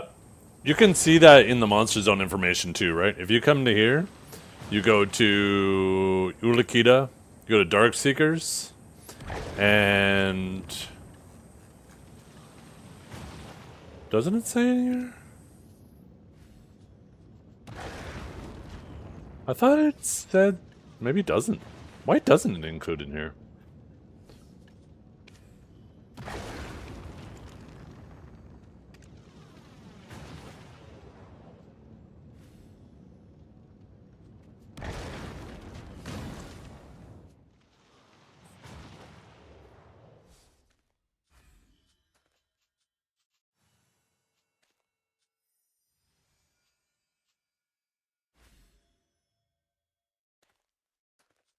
Okay, I guess not.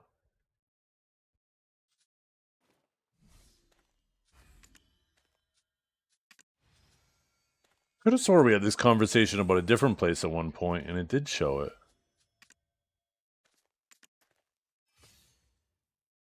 Yeah. But yeah, when you attack a mob, their nameplate at the top that shows their health bar, right beside their name, there'll be a variety of little icons, right? There'll be one that looks like an orc head. That's a demi-human. Anything with that icon is demi-human. If it looks like a... if it looks like this icon, then it's Kama Sylvia. If it looks like a robed figure, like with a cloak on, like a hood over its head, that's a human. So human damage works against them. And then, and now there's the Adonia one too, right? And that's probably, does it have an icon? Oh, this icon right here is the Adonia one, right? This is the icon. Here, I gotta go AFK for a minute though. You go chat. But yeah, if it looks like an orc, it's a demi-human. If it looks like those leaves, it's Kama Sylvia. If it looks like a deer, then it actually has no species damage attached to it at all. That's just the only thing that it's affected by is all species, which affects everything plus that, right? So if you ever see that deer one, that means there's no specific type for it.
Nope. Completely irrelevant. I'm just a BDO casual.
Ugh.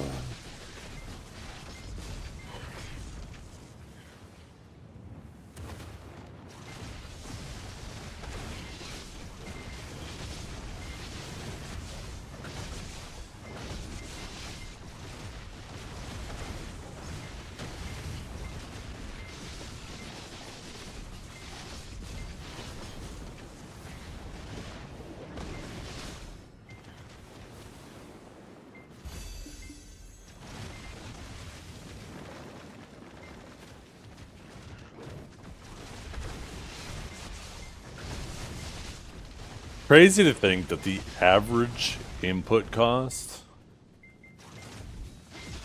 of full deck Idania armors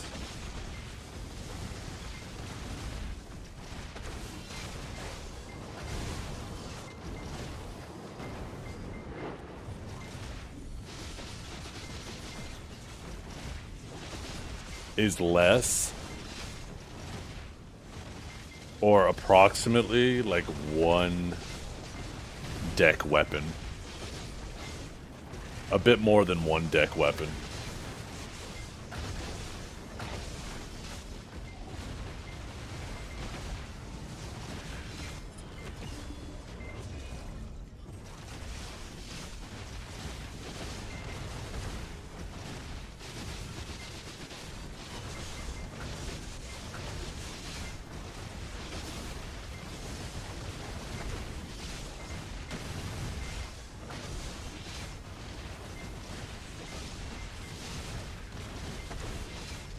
It's like what, the average for one deck weapon from 0 to deck is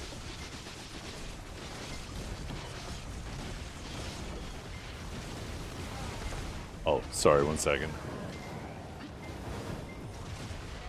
Sorry, two deck weapons. Can we get a frog? Oh, I just started. Give it about 5 minutes.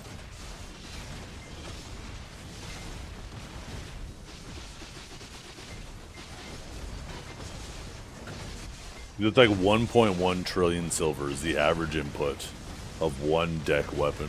Or sorry, one deck armor.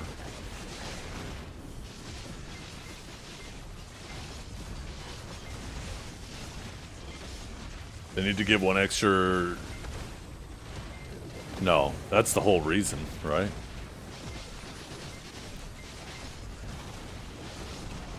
They want the last castle to be for the people who have pushed the most into their weapons. That's also the whole reason why they didn't give us the new Elkstone. Because the new Elkstone is going to give more stats. And it would immediately make it so people no longer need deck weapons. So that's the real reason why they're holding out on the Elkstone. They're going to wait for Adania Part 2. Then they'll release the next 5 castles. And then they're going to release the new Elkstone. And the next 5 castles will require the AP from the new Elkstone.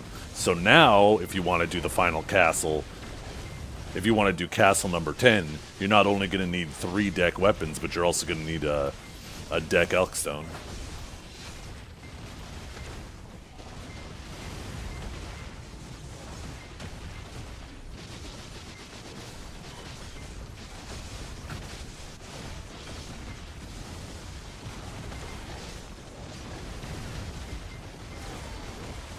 Nice, Danny.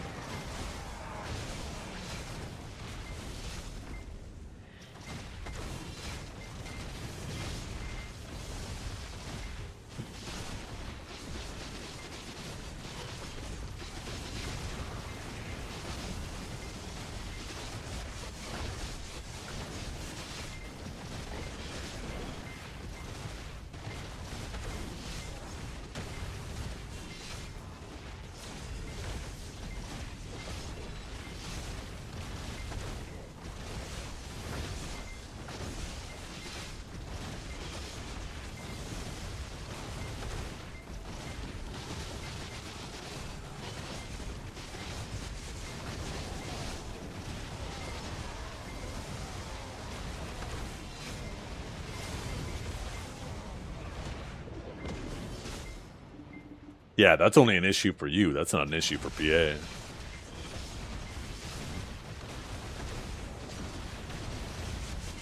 It's the FOMO of not being able to do that content that gets the whales swiping.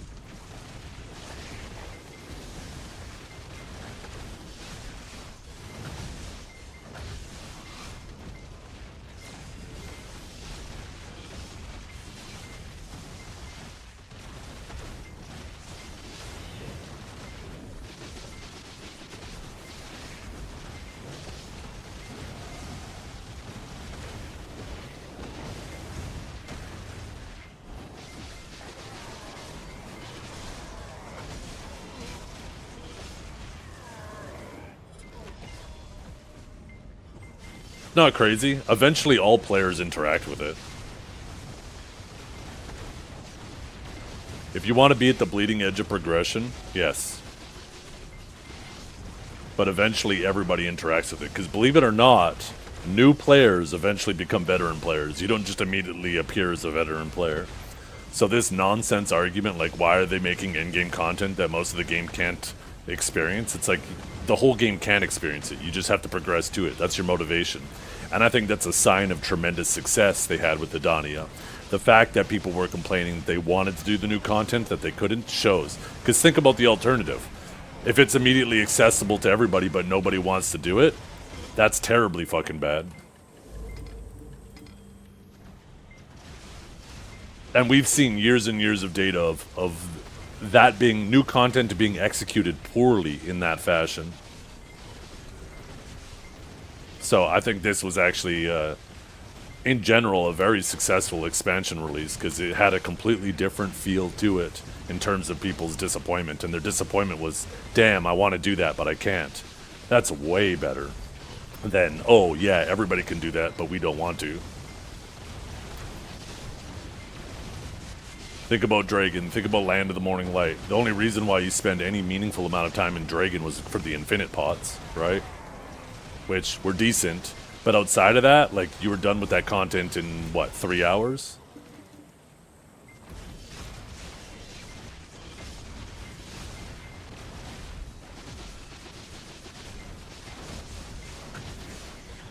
Yeah. Oh yeah, think about when Valencia was first released. People didn't... When Valencia was first released, nobody could grind Histria. And people were trying to 5-man grind Ackman.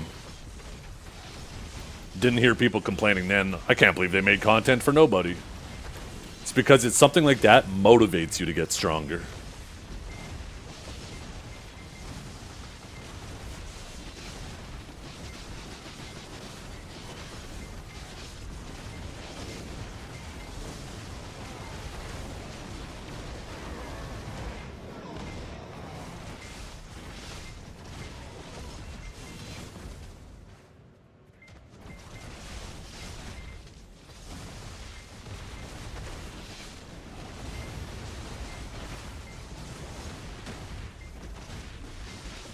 That's the thing, though. Once again, it goes back to what I said in terms of bleeding edge of progression. If you think it's going to stay that way forever, it's not. They will eventually add a new weapon, which will have more AP, and then it'll become... all of the what is considered the highest end content now will eventually become trivial, and there'll be new high-end content to replace it. If you want to experience the bleeding edge of content, you have to have the bleeding edge of progression. If you don't want to put in the work for the content, you're not going to get to experience it. I have no issue with that.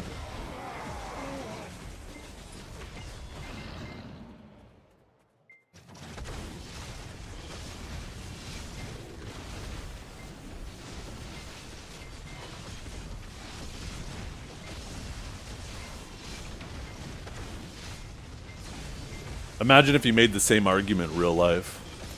It's unfair that that person has a boat. I can't believe these boat manufacturers are making these fucking giant boats just for the 1%, 0.1% of people who can afford them.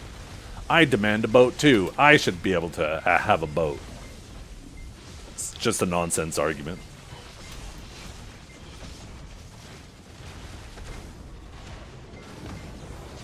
Where's my boat? Yeah.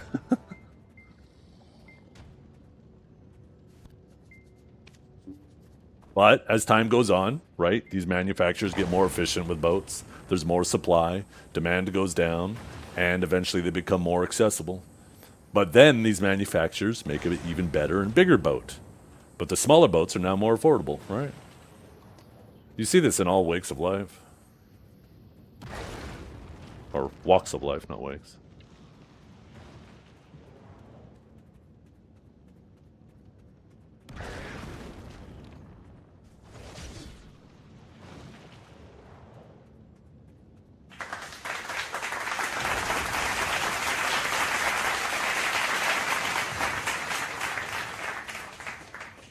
Some people pay $5K for a boat and others pay $500K. The person paying $500K is a sucker, or the person who paid $5K worked for it in other ways?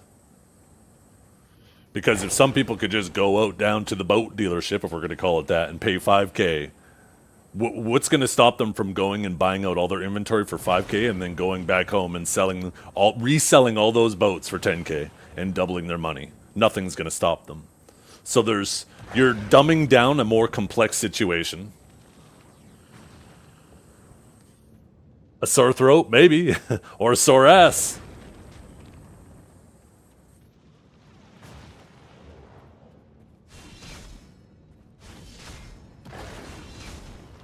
Or theft. Dun, dun, dun. Hey, but they're still paying a risk, right? They get caught, they go to jail, they lose it all. The boat and everything else.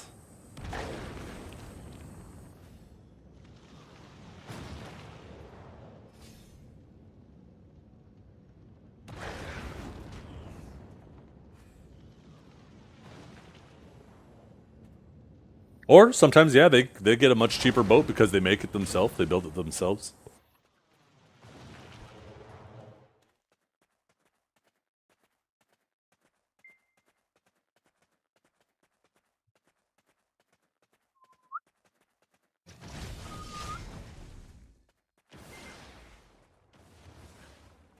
Yeah, some people get lucky, some people get unlucky. That's just life. Get used to it.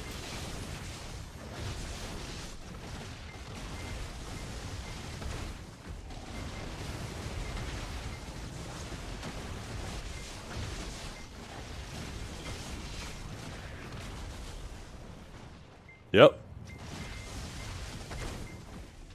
And that's why I'm not a fan of time gates, is because I want to make my own luck.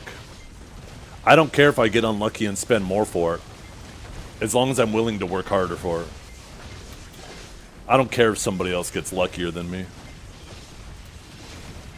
Good for them. I'm happy they don't have to go through the misery that I had to go through.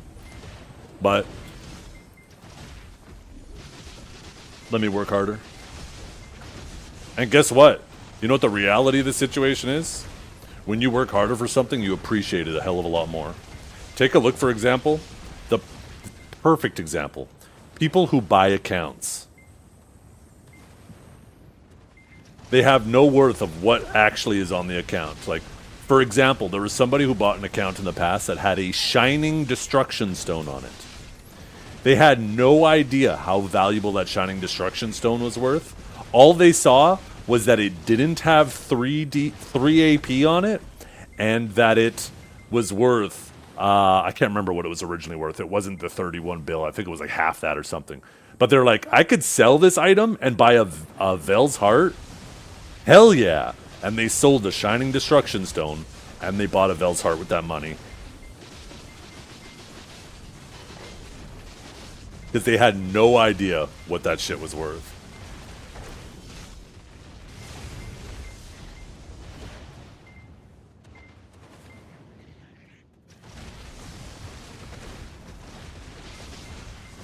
A lot of the value you have on your account has nothing to do with the actual silver value or the money you put into it. But it's the non-fungible value. The value it has specifically to you because of the work you put into it.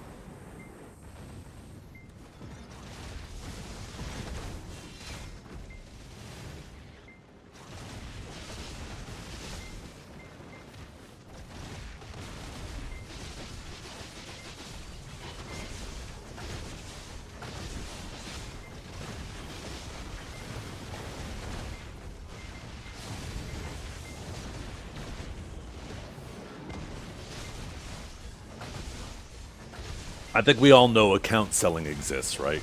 Obviously, you shouldn't do it. From a seller's perspective or a buyer's perspective, there is so much that could go wrong, and there's a lot of arguments you can make that you're depriving yourself of the experience of the progression, because that's really the whole experience of the game. Is the progression. But I think a lot of you know what your account is like, you know what your gear looks like. If you go to these websites that sell accounts and compare what accounts are selling for that have the equal amount of gear you have, I think the vast majority of you would say, fuck no. I put in way more effort. This thing has far more sentimental value to me than what that is worth. You would have no interest in selling your account for that money, for such a small amount of money, because the sentimental value of the work you put in holds so much more value to you at a personal level.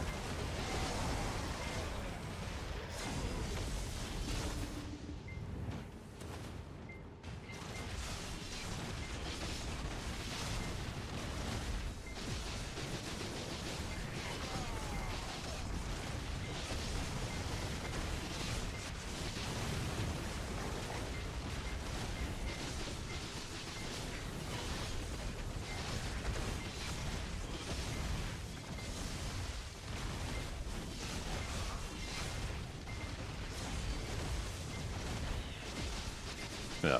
Everybody has a price, right? Everybody has a price. But I think in the vast majority of cases, the price that you would need to be paid to walk away from your account that has the value, the sentimental value of all the blood, sweat, and tears that you put into it is way higher than what the account is actually worth.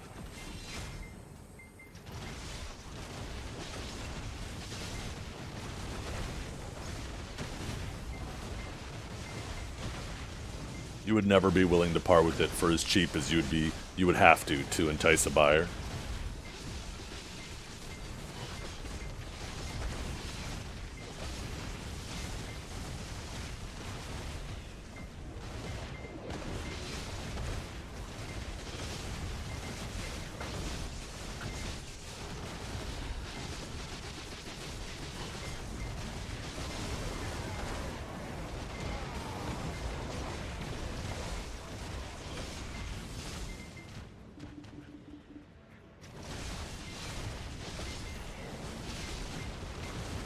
$1.5K, yeah. But you also got to remember, a lot of the value assigned to account is specifically just how it's progressed too. How much money have you put into your account over the years between getting maids, getting weight, family inventory, nader bands, all that stuff. Now you subtract the money you put into your account, you're actually in the negative.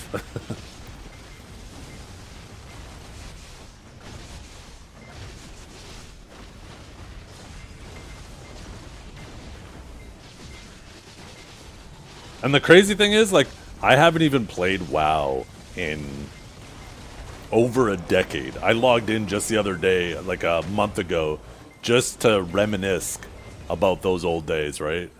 And I still couldn't even just fathom the idea of selling it. Just the sentimental value is too much. I would rather have something I never play that I log into maybe once every 10 years just to be like, oh yeah, I remember that. Because that sentimental value is way more valuable to me than the money I would get for it. Not to mention, you open yourself up to some serious scams, right?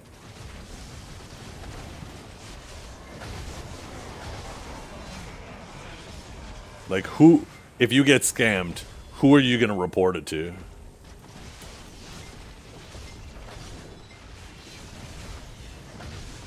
Like, if you're a drug dealer, and somebody doesn't pay you and leaves, what are you going to do? Call the police? I sold this man drugs and he never gave me my money. Police, do something about it. Nope. And in the case of BDO or any MMO, right? You know what's going to happen? The only recourse is mutually assured destruction. You don't get your money, but the account gets banned too, so both parties end up with nothing.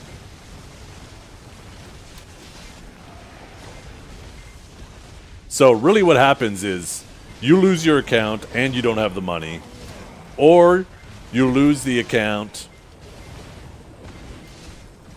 and they end up with the account, or lose the money and they end up with the account. It's such a bad idea to ever bother. But you're free? True. Wait, maybe you get your freedom. Oh my God, Punisher, wait a minute. That's true. You can finally step outside. Take a breath of that air, fresh air that you haven't seen in so long.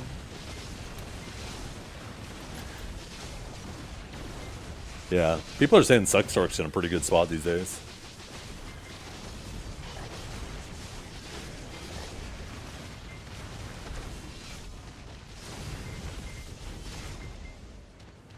I think Yasune's doing pretty good. Wait, not Yasune. Wasn't there somebody playing Suck? Oh, no, that's Unsheath. It's the EU Sorks, actually, yeah. Aren't Eschathon and Unsheath both EU?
Yeah, Sucks in general, too, are pretty easy to pick up compared to their Awakened counterparts.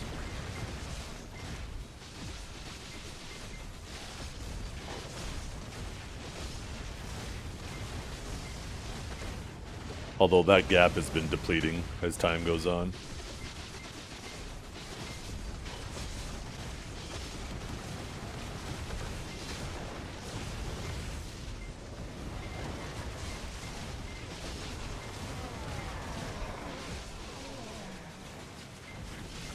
Oh, shit. They destroyed one of the energies. I wasn't paying attention.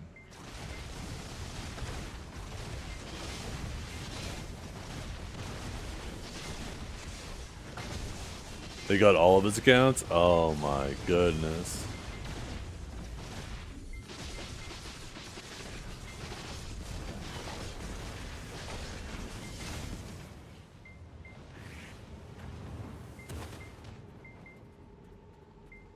One of the most important things too, make sure your email of anything is the most secure. Do not use anything that matches your email's username and password. Because almost so many games use your email as the login, and if you share a password, that means if there's a data breach in any of those games, they immediately know your email because that was the login, and then they just go try the password you used on that game on the email. And if they get that too, now they're in your email, they can now go through your email, and you typically have like so much information in there, like emails that are read but not deleted, right? That shows that you played this game, you use that banking service, you use that. And now they can go use the password recovery feature on all those services. Even if you didn't use the same password on those, they can go and see, they could do the username and password recovery on all of them. And they just gain access to everything.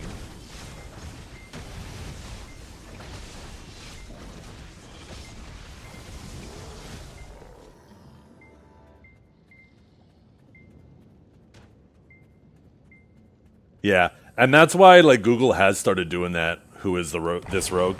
As soon as there's a login from another region, they have to like I have an authenticator attached to my emails and shit too for exactly that reason. So they would also have to have my phone, and then I have a password to get into my phone as well.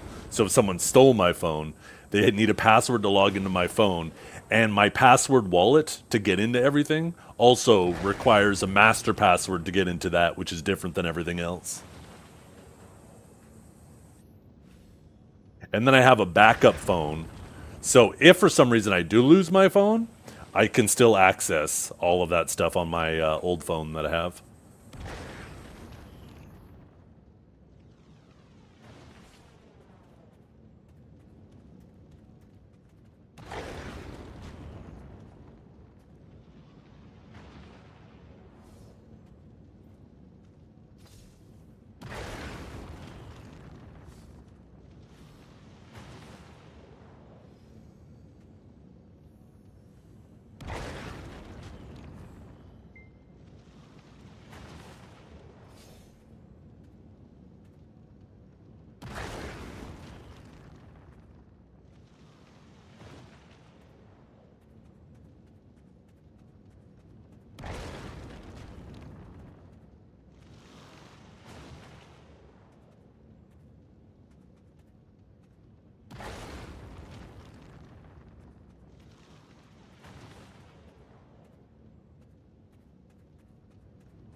What did you say? A digital butt plug? Is it like a breathalyzer? You just let a little toot rip and then it says, okay, biological signature recognized. You have access.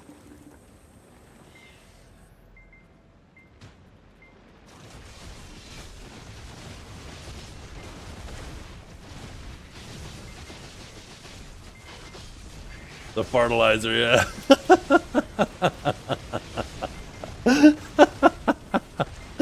Oh, shit.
Duck Sage has higher AP, but it is a very... Sage in general is a squishy class. So yeah, you'll do more damage, but you're going to be a lot squishier. And if you end up having to spend a lot of time moving, then you're not really going to benefit from that damage, right? You can give it a try, just be cautious, right? Striker's a lot tankier in PvE than Sage is. And sometimes being tankier means more damage, right? If there's attacks now that you no longer need to avoid and you can just keep DPSing through them, that's going to make up. Maybe you're not hitting as hard per hit, but you're getting more hits in, right? It's like, Warrior is a good example of this. You're not going to pull, like, insane numbers with it, but, man, is it comfy, and you're pulling a fair amount. It feels worth it for the level of comfort you have. Like, Suck Warrior specifically. Maybe I should recommend Suck Warrior to you. Especially if you like a more bruiser class, like Striker.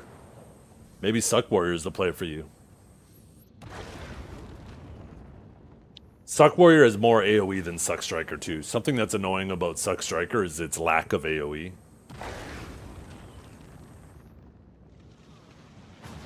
Do I recommend Awaken Hash? Yeah, Awaken Hash is a solid class.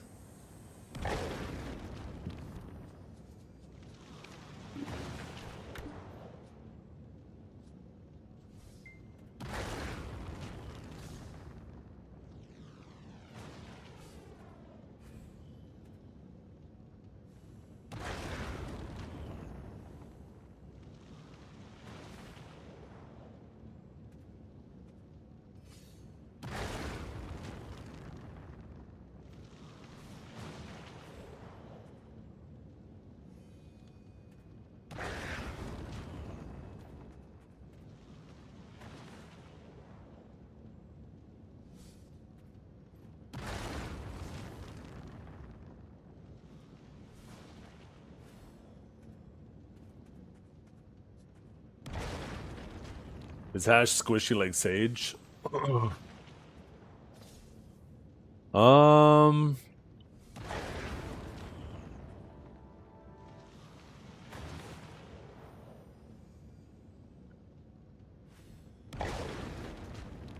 Typically Hash is a bit tankier, but that's usually because of evasion. Where evasion doesn't matter in PvE.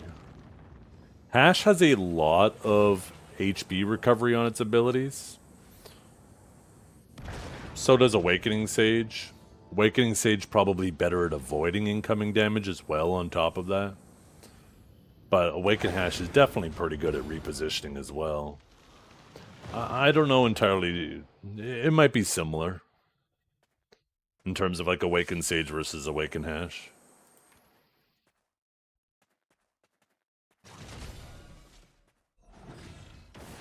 Maybe somebody like Liger would be able to answer that, because I know he's fucked around both on Awaken Sage and Awaken Hash a lot more. It's been a long time since I played Awaken Hash. I was still grinding underwater the last time I played Awaken Hash, so it's been quite a while. Back then, you could still dodge mobs.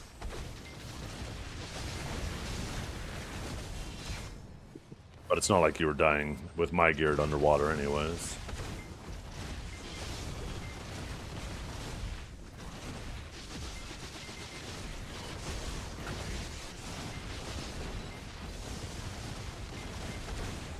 $68 hash win? Obviously an 87.332%.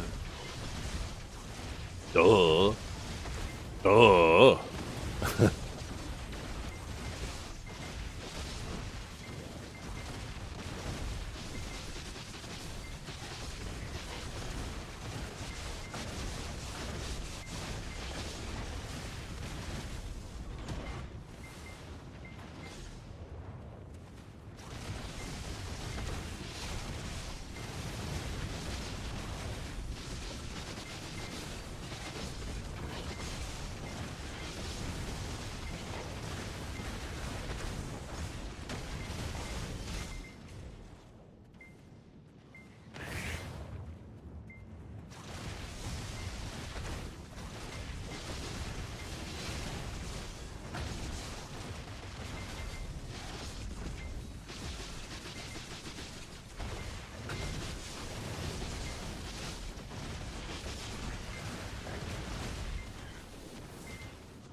By the way, when you see shit like that, remember when you're in a gaming category and you see the vast majority of people are VTubers. Remember, it's shit like that that makes VTubers, that reminds VTubers why they want to remain anonymous. Just remember that.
Uh-oh, it's nighttime again.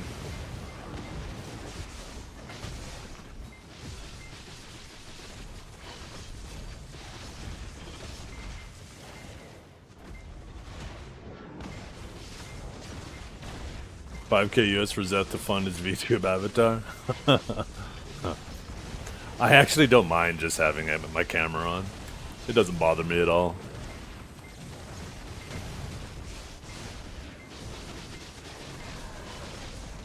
Whether I have it on or have it off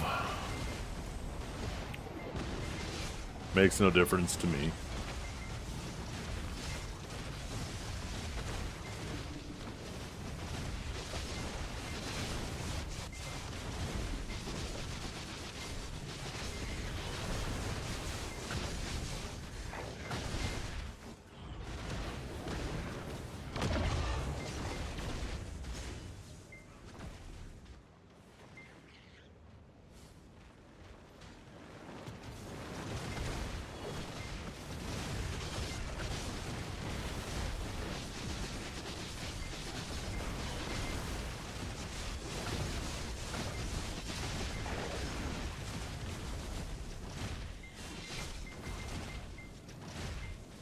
Black Witch is pretty good, yeah.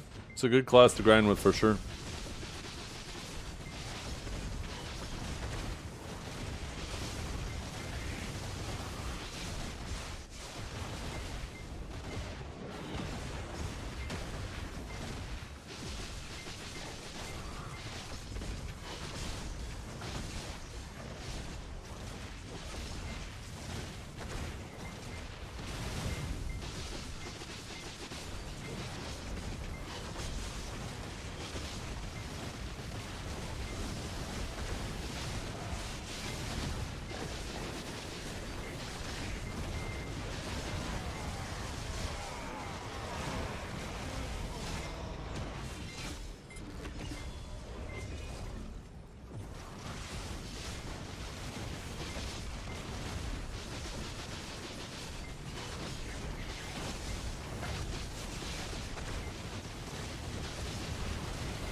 Oh, well.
Huh?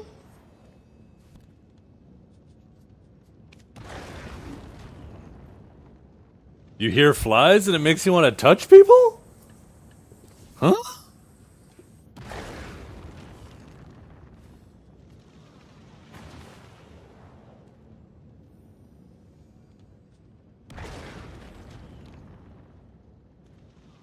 Guess we all have our own kinks.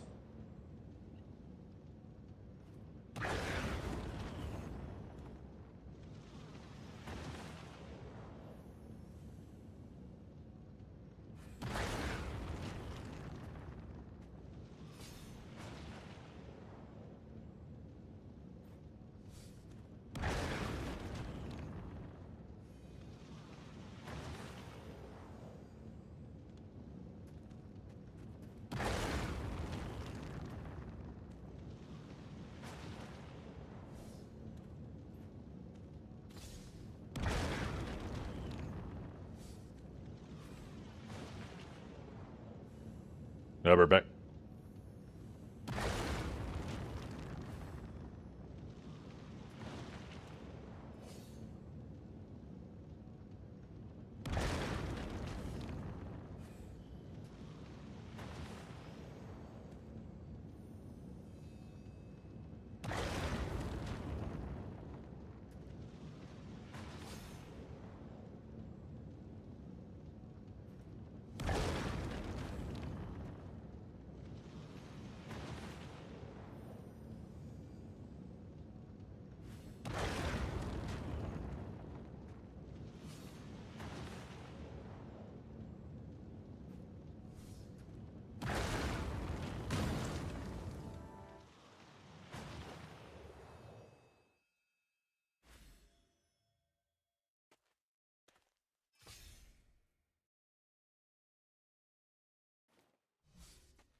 I was just fucking with my wife. I just sent her a message.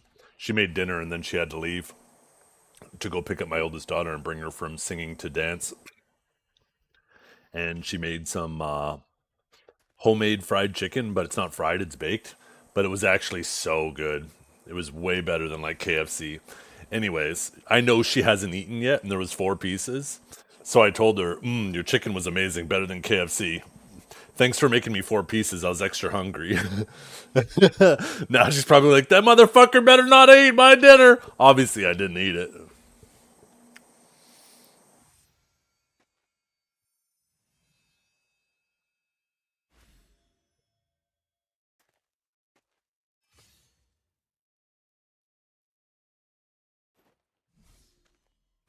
I just messaged her. She's not home yet. She was just sent me a message being, I haven't had any yet.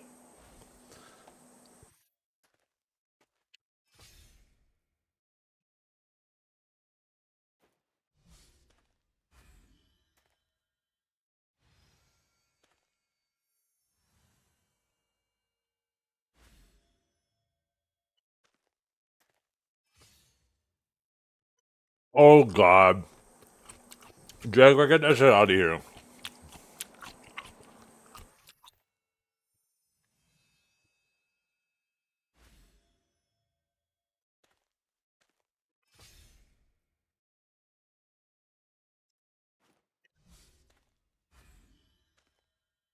Send that to my wife.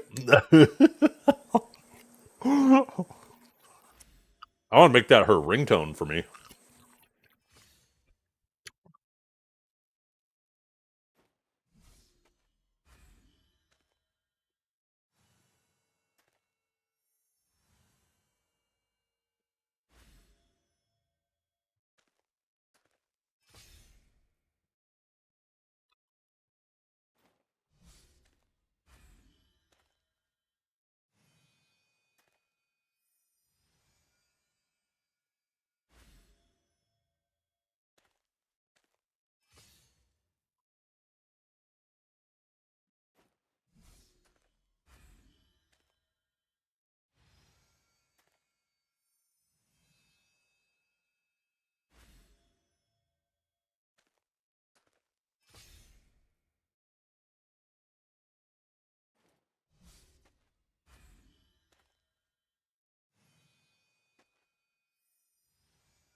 Cross the river, huh? Huh? My camera face down. What's up, man?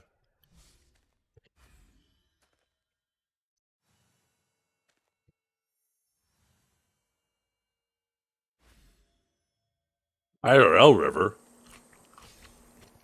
What do you mean IRL river?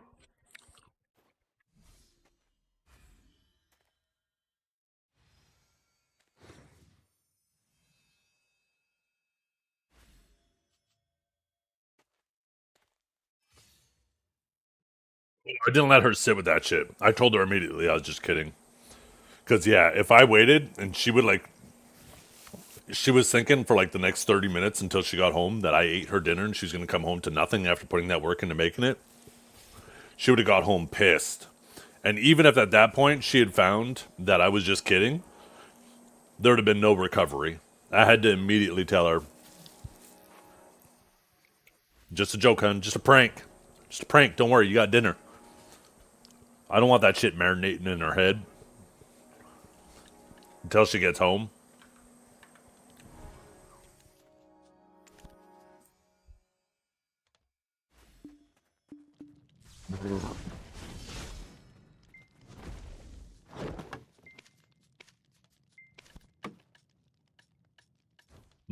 Just finished the salad she made too. She made some potatoes, but I'm not really into potatoes these days. I love potatoes, don't get me wrong, but I try to eat any carbs sparingly. Salad and chicken. Delicious.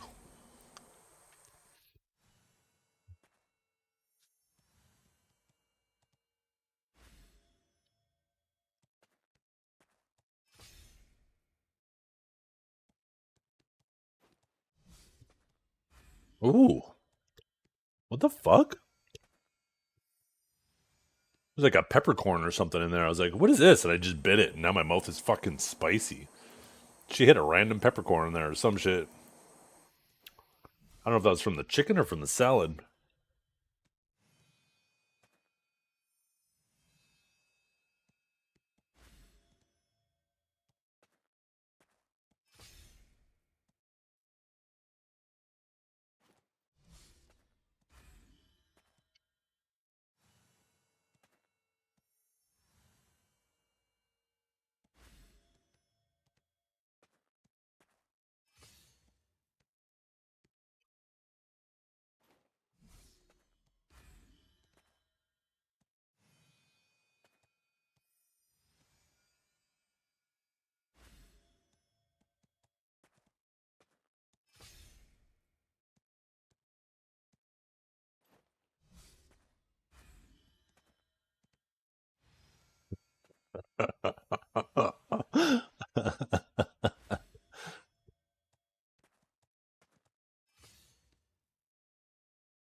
I just pure grind. I don't buy Gamba boxes.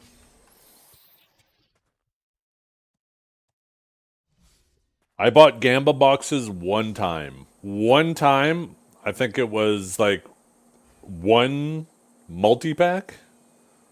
One, wait, what was that? Multi-pass? I got one multi-pass? That was Christmas of last year. I got one pack before I tapped my Deck Karazad ring. Because it was like one of the first boxes. And I was like, let's check this out.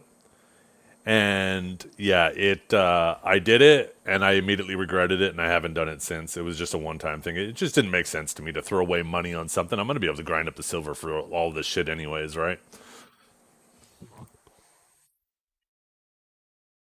Yeah.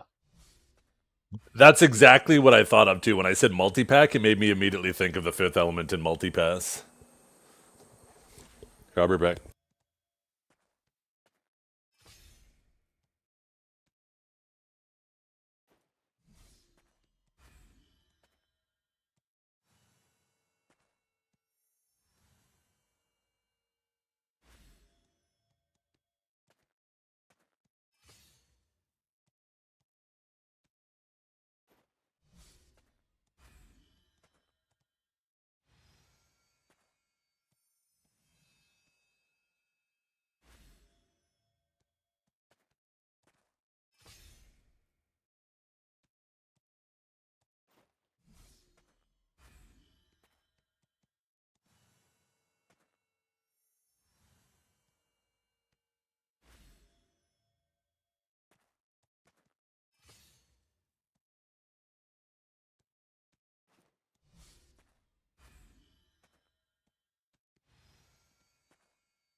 Woo.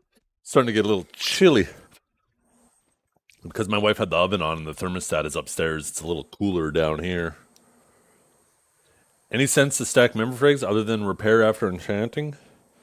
Yeah, there's no point selling something you're ever gonna need again, right?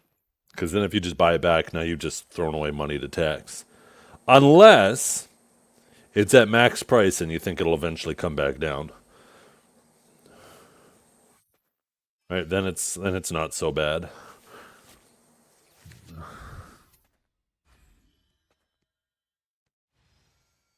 Just cleaning my glasses, and then we'll get back to the grind. Just finished eating my dinner. We'll grind a bit longer, and then we got our group bosses with Mr. Huntler, Kanjara, Tom, and Dazza. Almost forgot Dazza.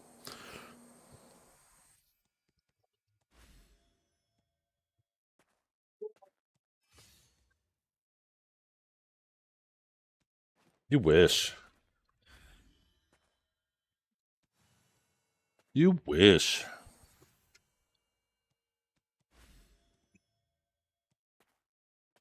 I couldn't be gay even if I wanted to. I gag brushing my teeth. I don't know about you guys. When I'm brushing my tongue and I'm trying to get to the back of my tongue, Jesus, I sound like I'm barfing in there.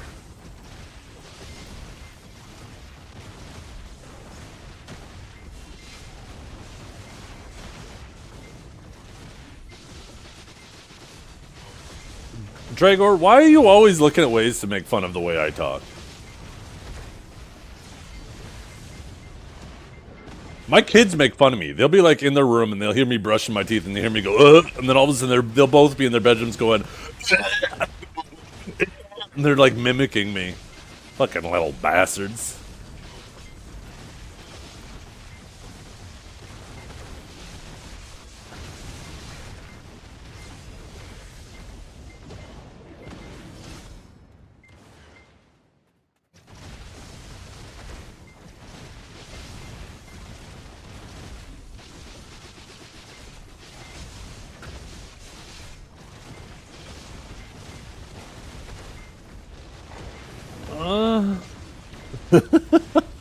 That's the sound Dragor makes when he's washing his asshole.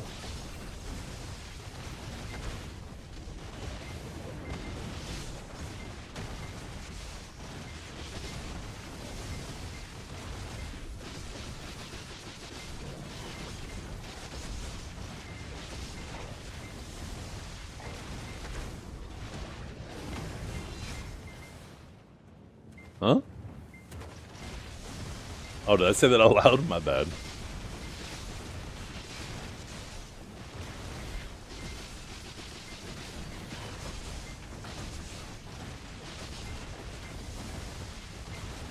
Do my kids know BDO? They do not know. I mean, they know of it. My daughter drew a really cool little black spirit picture for me one time.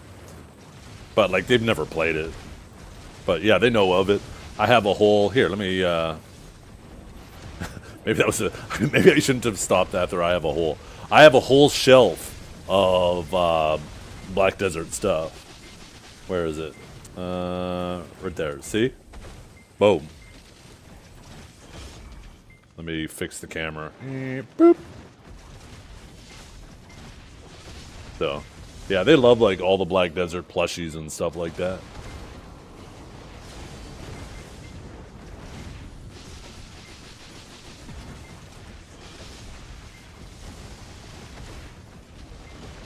As the uwu picture? What's the uwu picture?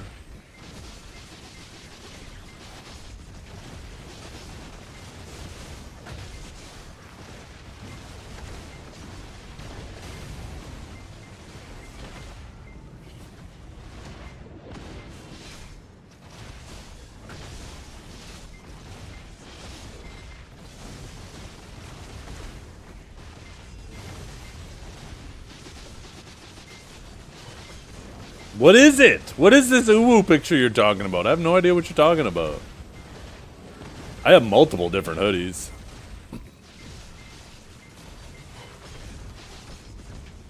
I have a... I don't know what color. It's like a very light green with a hint of blue to it. I have a Black Desert one. I have a Kurskasagged one. I have a yellow and a green one that I don't really want to say what's on the front because for would be obvious reasons if I said. And then this brown one.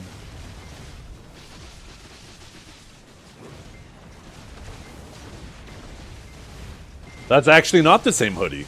That's actually a completely different one. That's my green one. This one I'm wearing is brown. See? This one's brown. You can even see this one has strings on it. That one has green strings. Dragor, you blind ass motherfucker. Huh? Blind ass? It's very clearly not the same one.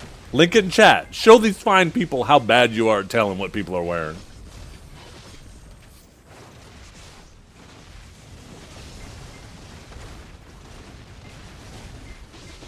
I have cataracts? That's fucked up. Yo, I thought you were younger than me. What do you mean you got cataracts? This one's really nice, though. This one is a Wanakomi. The one in that picture is actually just a cheap one. It's like a $20 hoodie from like a local place. But this one that I'm wearing right now is a Wanakomi. And it's a more expensive hoodie. The strings on it are like an actual braided rope. And it has a leather... oh, fuck. Oh, shit. I'm dying to mobs here.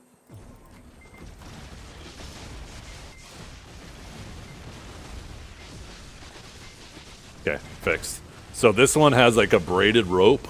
And it has like a leather cap on them, too. It's actually really high quality. It's nice. Where that other one is just like a cheap one. It has like a fucking shoestring through the neck.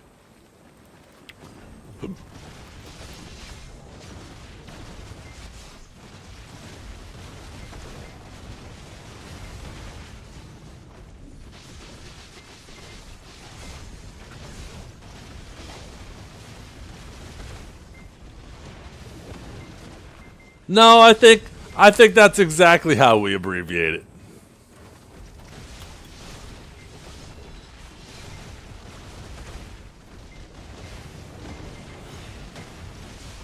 In fact, I'm gonna start telling everybody.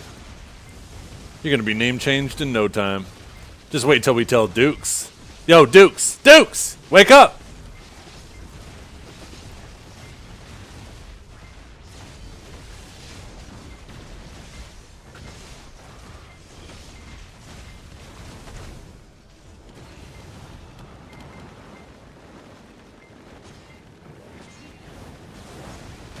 Don't let my dogs inside get into these mobs.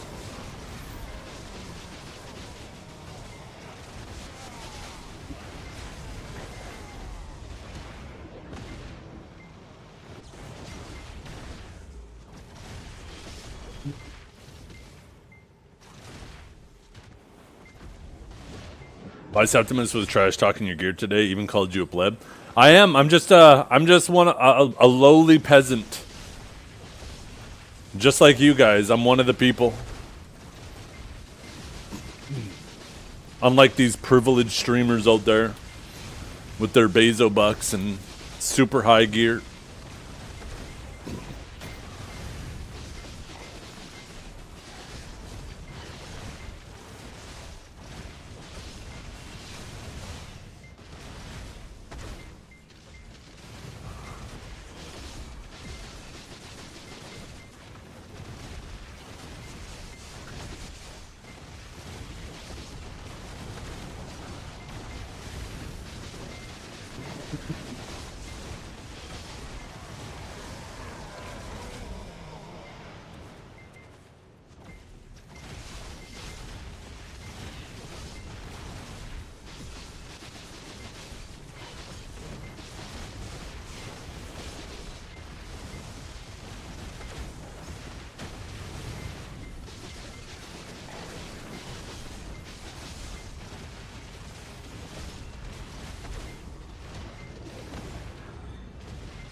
Vortex Warrior, just wanted to give you a heads up that Dreg here has blocked you.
Free subs if I win. What the hell?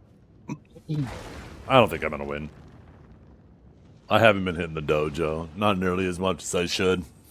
There's lots of really good awakened sages out there. I'll just be happy to walk away with my 20k crons. I'll try though. We'll see.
Ooh.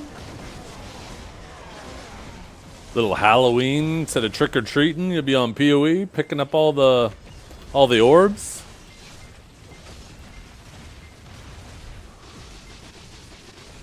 That'd be a fun little event PoE could do for the like a Halloween, right?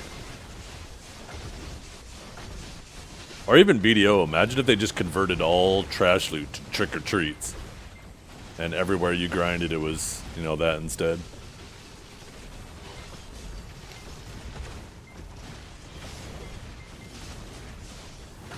Am I related to Jay Miller? No.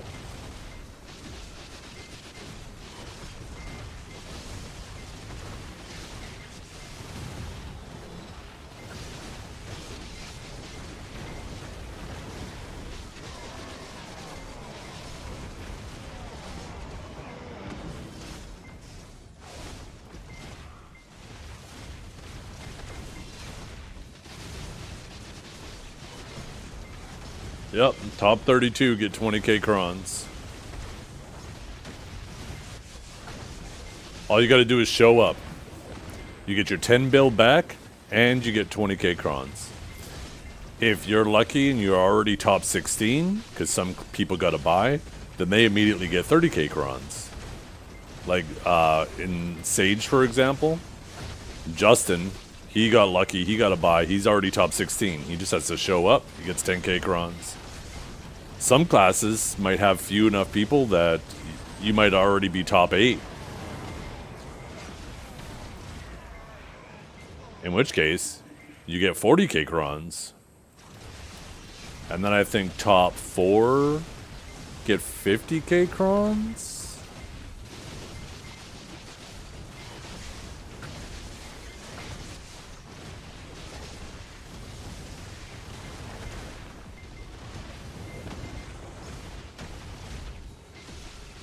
$20,000 crons won't give you 5 taps.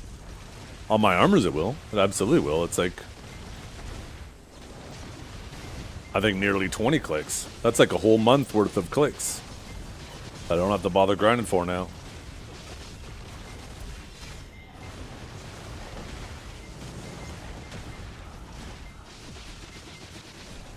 Dark Hungers can reach 3 bill. 3 bill is the cap.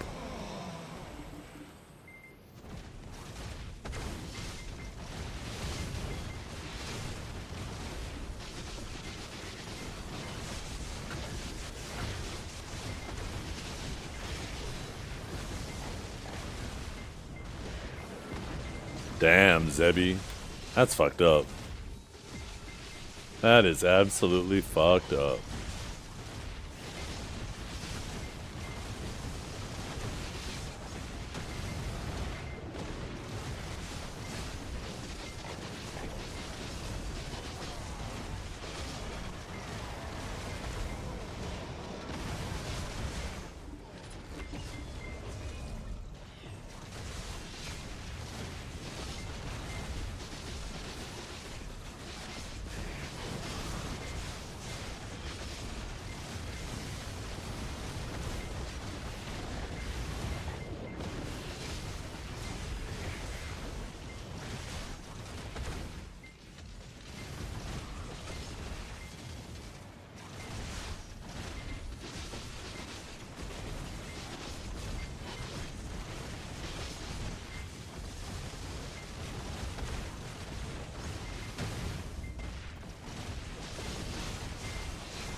Oh, Zebby, I appreciate you.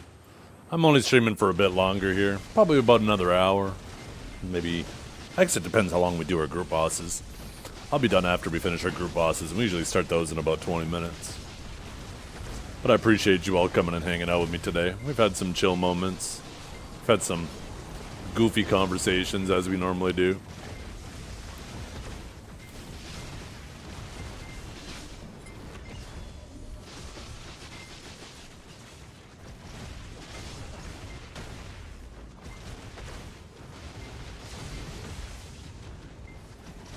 Oops.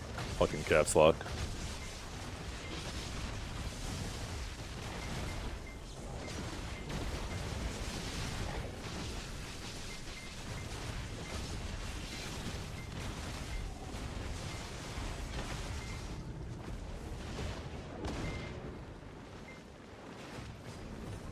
Why are you yelling? Oh shit! Wait a minute.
Yeah, it threw me off the first time I heard it too.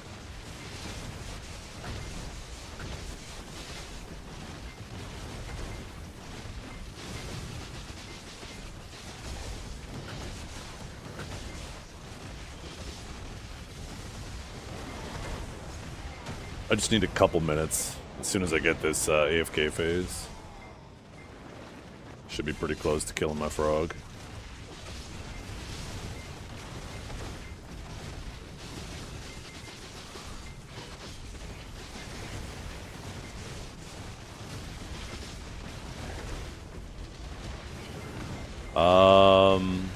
It's more money.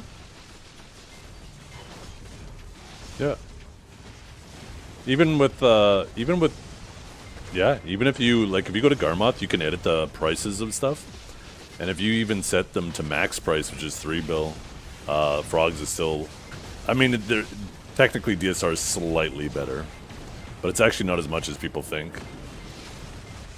But Frogs is. No, I guess they're both good XP. I don't know. I mean, it is kind of tempting to go back to DSR.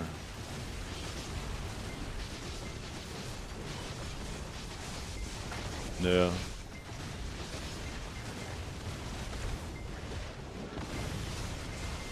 Yeah. And that's what actually really makes DSR way better than other spots, is if you keep the stacks for yourself. But if you're just selling them, then yeah, it's only a little bit better, not much.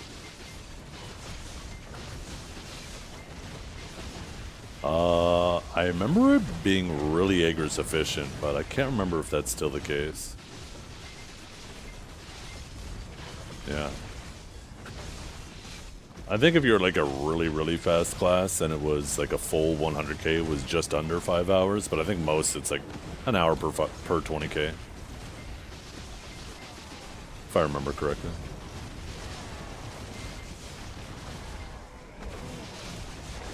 Nice thing about Darkseekers though, you can grind that in a full PvP setup.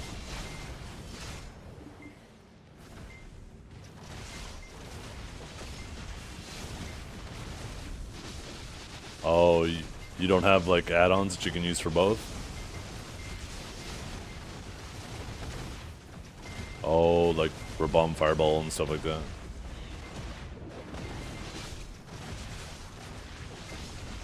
Yeah.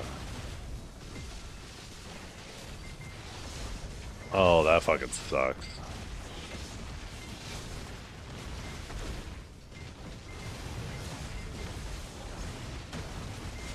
That's gotta be so annoying.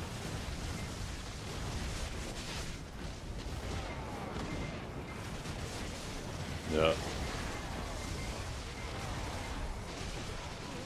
Yeah, and that's even worse.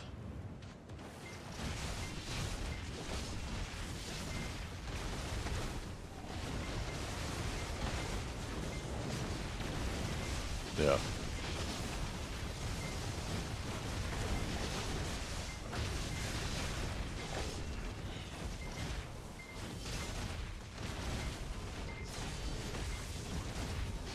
Yeah, I'm not in the party yet. I'm just waiting to get a frog.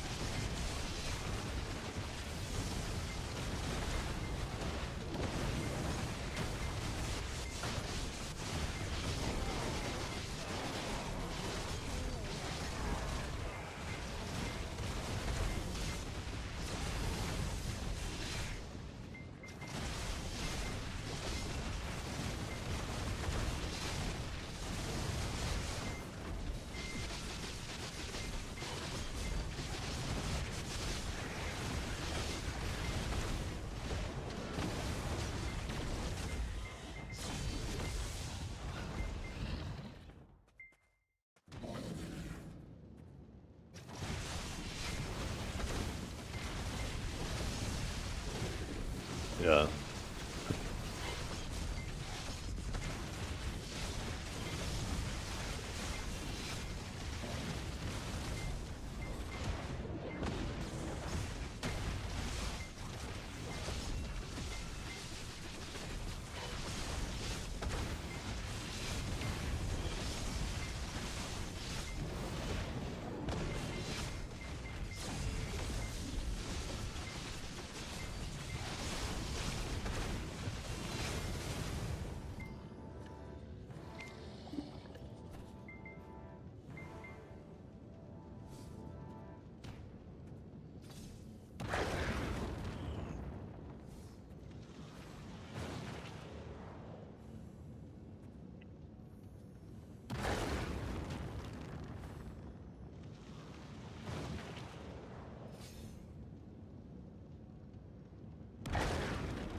I'm here now.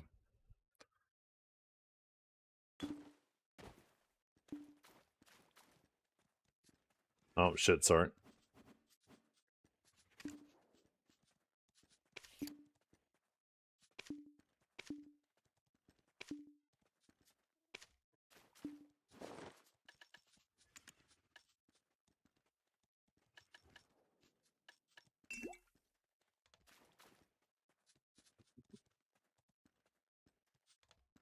Yep.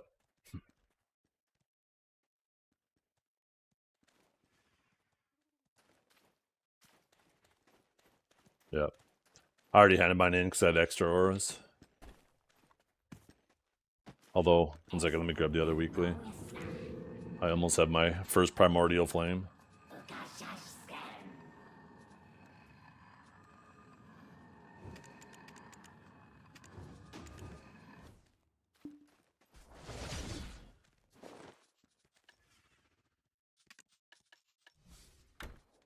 Ready?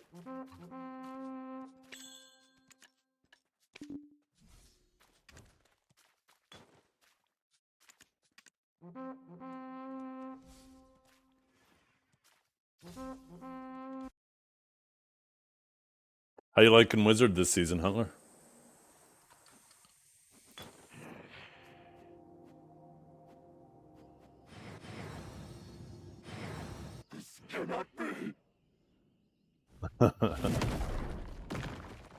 Yeah, yeah.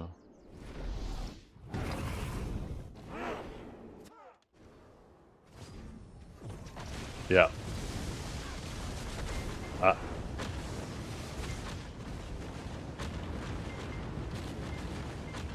I was saying that earlier too, like as different classes kind of separate, you eventually hit walls depending on what counters your class or where, like who's playing what or how many people are playing what.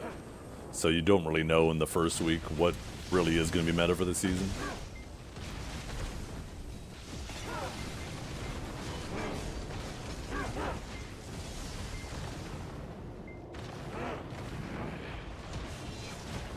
Yeah.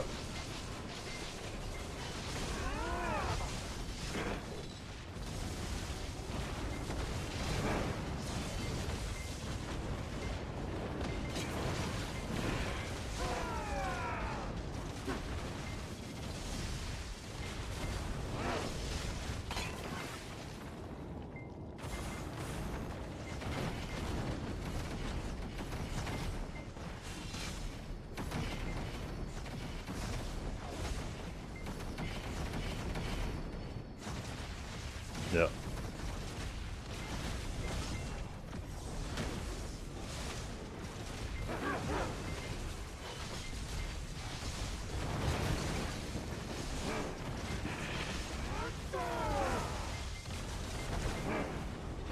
Yeah.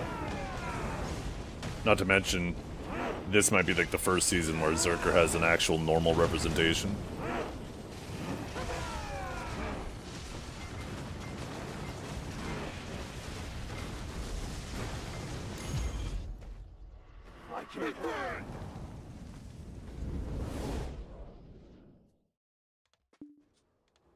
Yeah.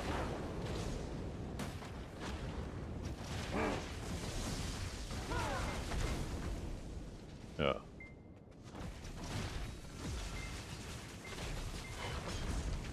Yeah.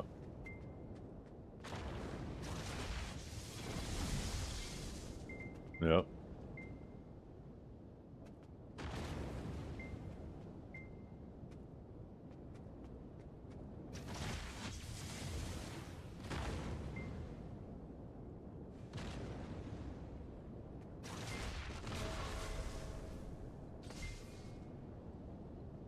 I had Slimes on my team one game, and that man was cooking. He was still doing really well with it. Yeah, Wykenzerk.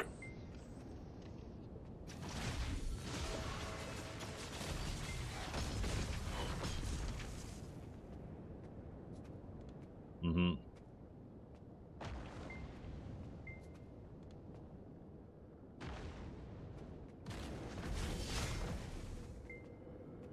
Healer.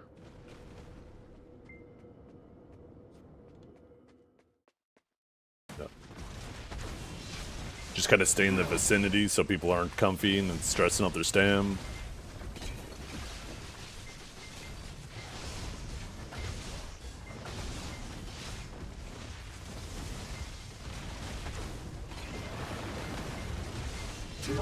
Yeah. Thing about Zerk too is they like still fit well. Like you could take almost any two classes in the game, and a Zerker will make the comp stronger. Unless they have like maybe a warrior or a striker on their team, they typically don't do very well with other bruisers.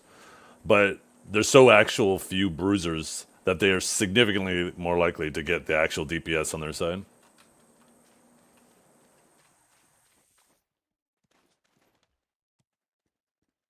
Yeah.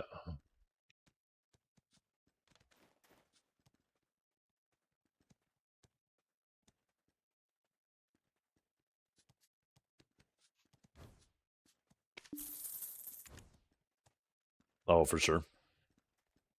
And they've had that play style for so long too.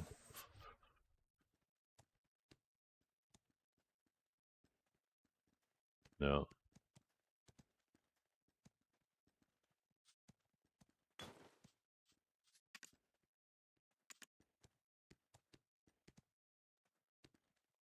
Yeah. The only time they were really stressed is if they had all three people on them and nobody to apply any pressure. And that's kind of goofy. Me, I can't survive a combo from anybody.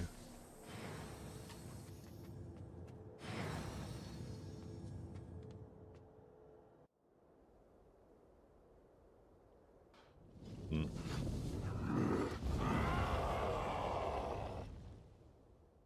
Yeah. Yeah, yeah.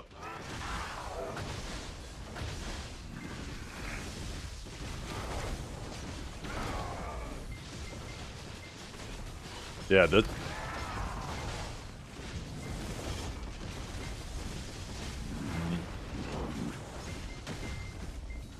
yeah, after these grab nerfs, I'd be perfectly fine giving up my grab to be more protected like DK.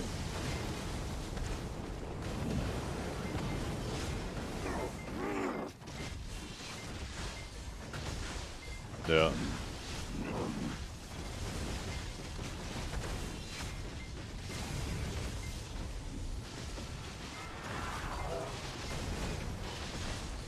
Oh, Kuno too.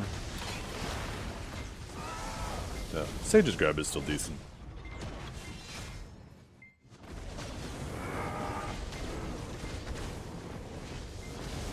Yeah, I'd probably rank the grabs like Kuno, Ninja, then Scholar, then Juan, and maybe Hash and Sage.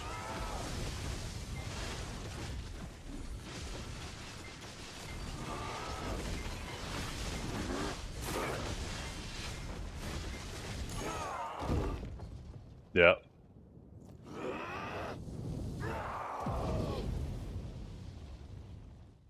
I had a Kuno. He was in stealth, not near me, but I saw him appear and throw his little thing and grab me before I could even react. So at that point, it's practically a ranged grab.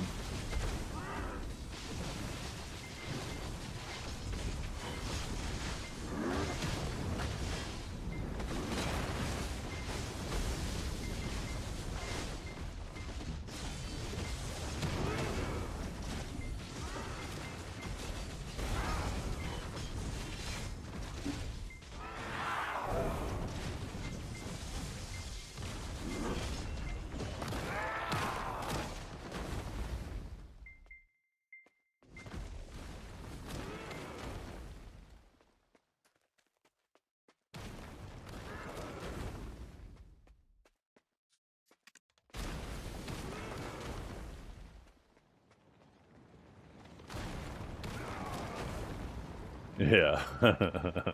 Me too.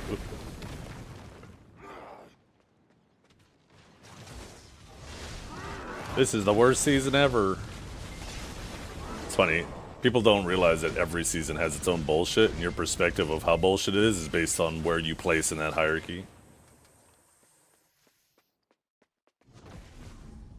Yeah.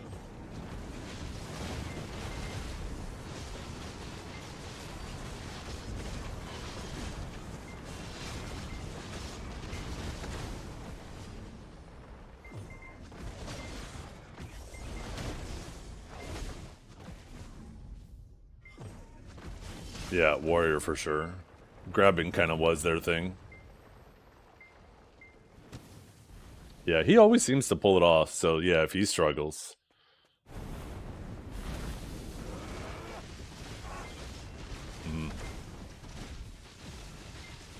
Yeah.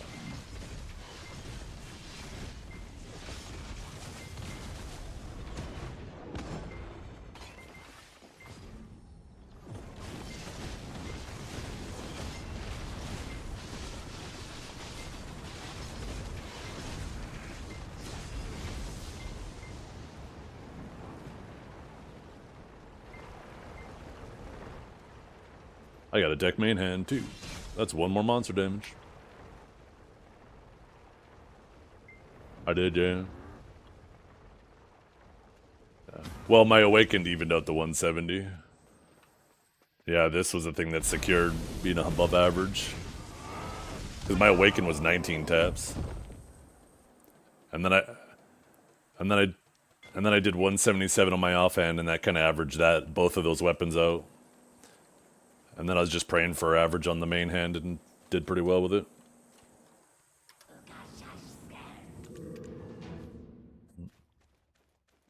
Yeah, that should be some taps. I'm actually surprised with how many big names weren't in the tournament. Apparently they fucked up signups and stuff. Like, yeah, that sucks. Yeah.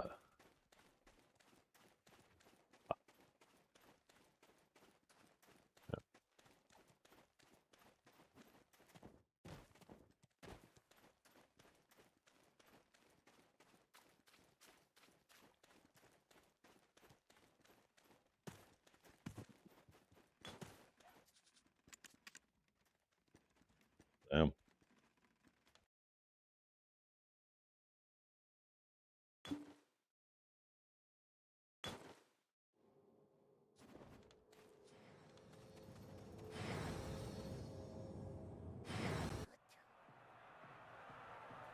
Showed off. Actually, I wonder if you're gonna be able to use that in like Node Wars and stuff, fly around.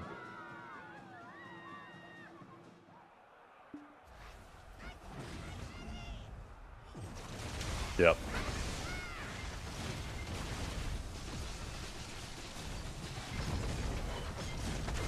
Yeah.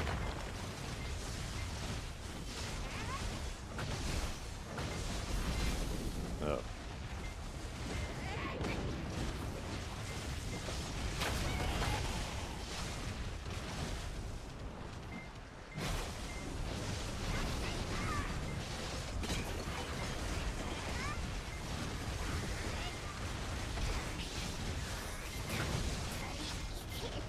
Who do you think you're most likely to fight in the finals if you make it? Technique, Cosini, Roots?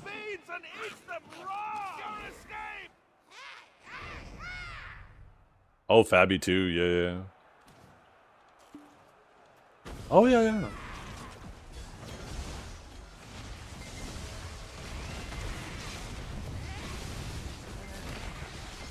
Mm-hmm.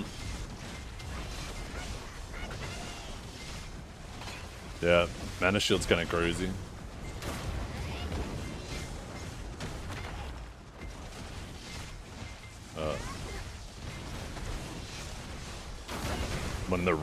When the ring's all small and you kind of have to be in it.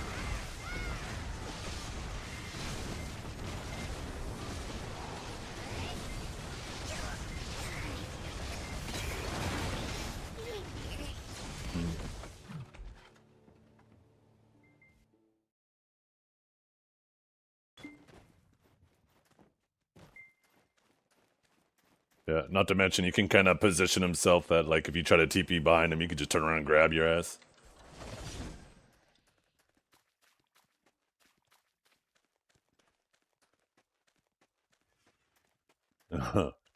Yeah, Cosini's good with it too. He's been locked in on that shit even through the dark days.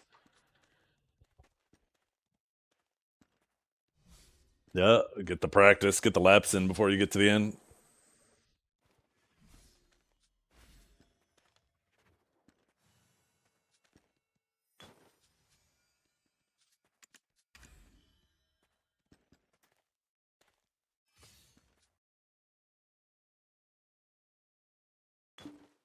Yeah. Yeah, they probably realized how many people that would be and how much it would cost.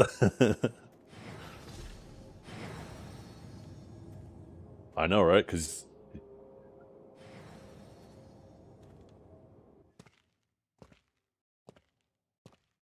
Yeah. Yep.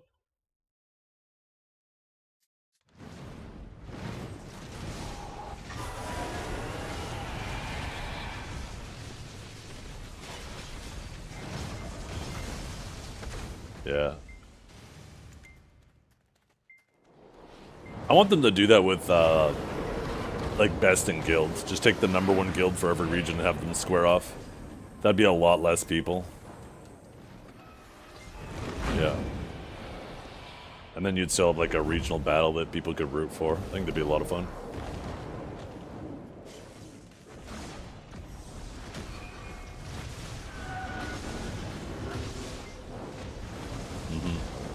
Oh, yeah. I think it's anybody's game for Sage, too. Those fights can flip on a dime so quickly. Yeah.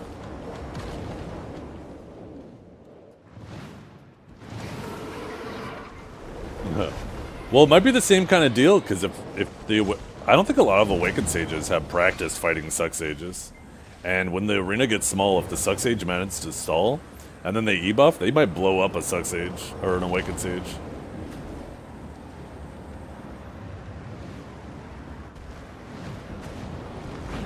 Yeah.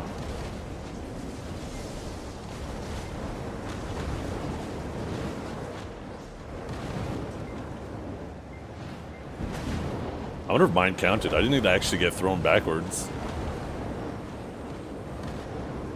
I had to jump in the water myself.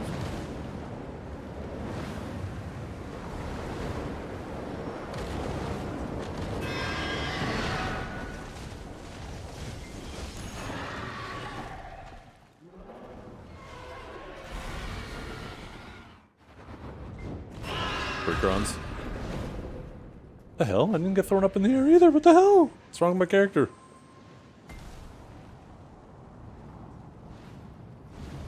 Shit, I don't think anybody went to the other side. Oh, no, there's one.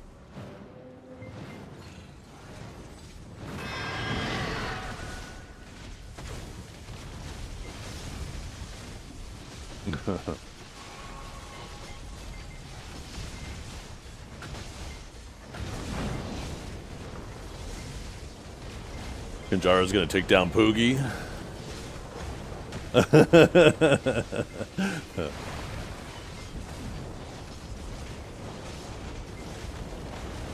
Yeah. I have Kelb first round, and I'm kind of happy about that, because that means, like, either get the hardest guy out of the way first, and then I either win, and then I'm like, okay, we're actually in this, or I lose, and I get my 20k crowns, and I got the rest of the weekend to just not give a fuck about sitting around.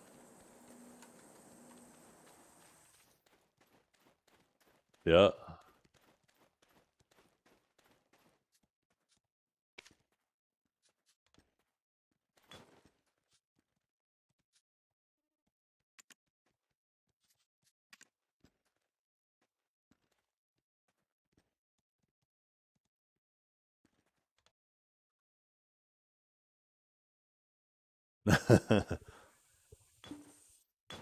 Yeah, he's actually really good.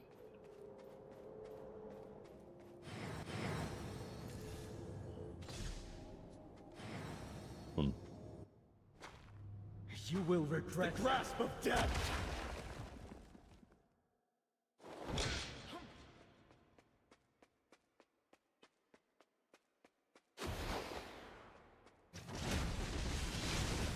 Maybe, yeah.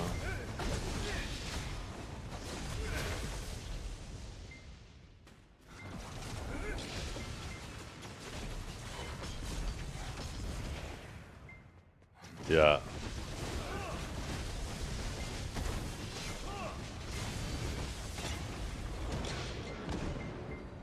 All the people who mained Archer before are doing really well.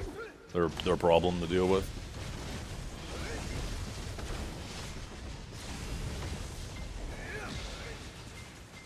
Yeah. You need classes like DK and Sage to try to just chip them down standing. You won't catch them, but you can make them V standing.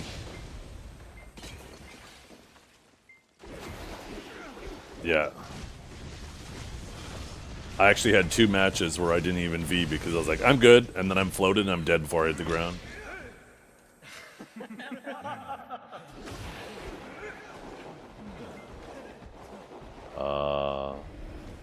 Oh, there we go.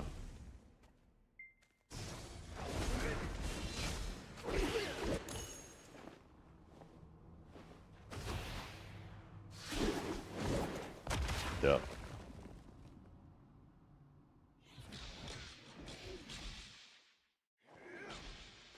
How many total wins do you have? Oh, okay. Yeah. Yeah, I actually had more than I expected. I thought I was going to be happy with 500, but I had like 750. I don't know if I'll be able to get enough wins to get to 1,000 this season, though. 250 is a lot. 50 win rate, that's 500 games. I've already struggled to get in 19 games. Oh shit, did I fuck up there? Yeah, I did. Woo! That was close.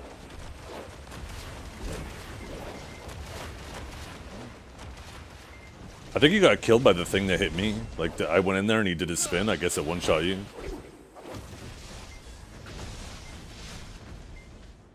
Maybe you get one-shot by other people's, but not your own.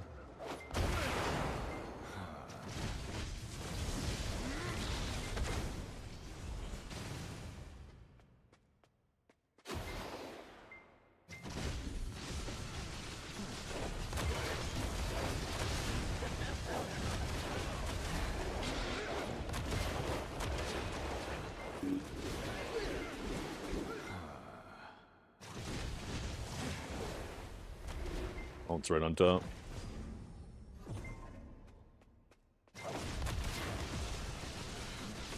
Oh yeah, it'll definitely be okay then if you're low health.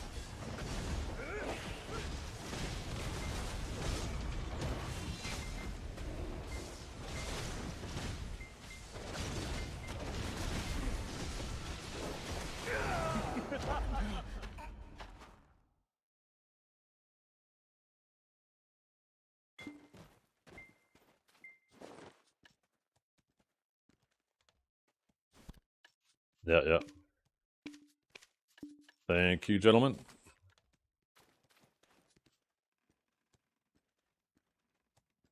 Yep, catch you guys later.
Let's do our other bosses. Since I'm all set up for bosses right now anyways.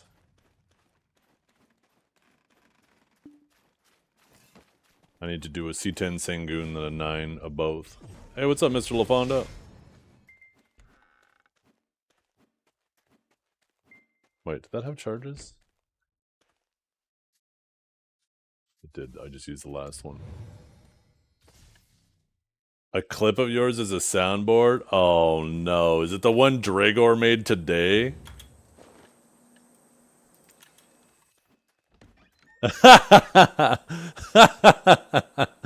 Yeah, go ahead. Oh, it's so stupid. I regret saying it.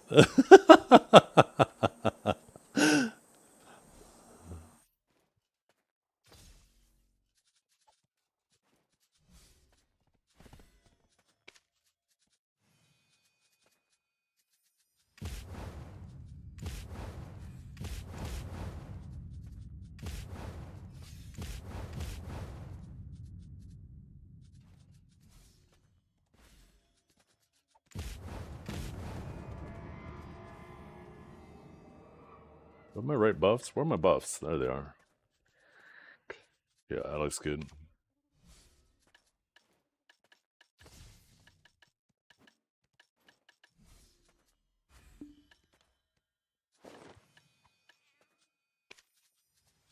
Okay, we'll do my C10 Sangoon first.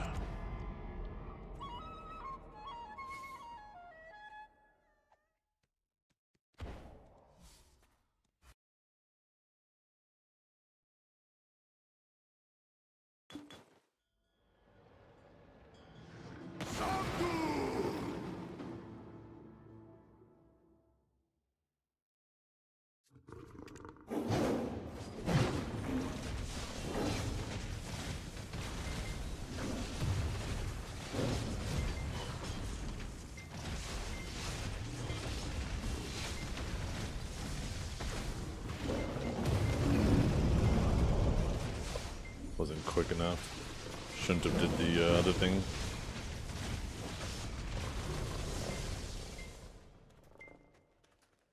Damn, I was a little slow. Fuck, should have been able to push him to the other thing, the claws one.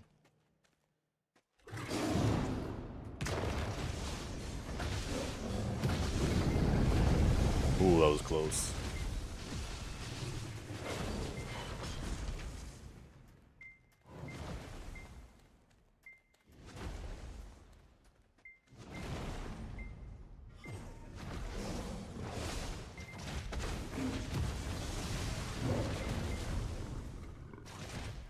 No!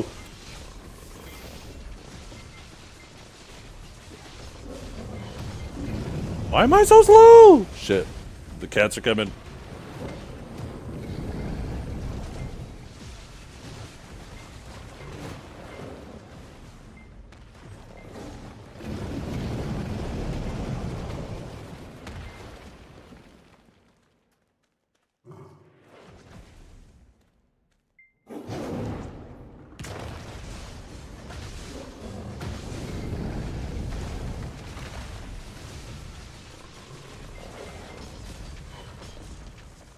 We might be able to skip the second clause.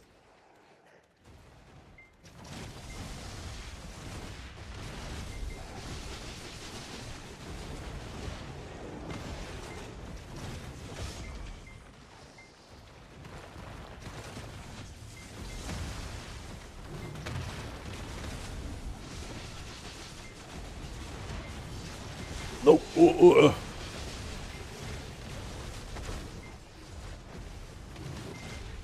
I'm not stressed, you're stressed. Oh, goddamn. I dashed the wrong way. Holy. I am fucking up.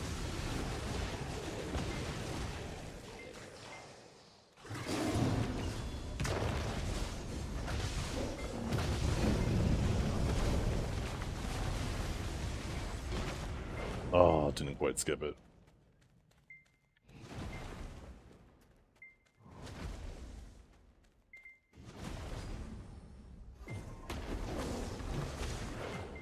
Now we're going straight into this fucking bullshit. Oh, then we're gonna hit him about 2 times, then we're gonna go into the last phase.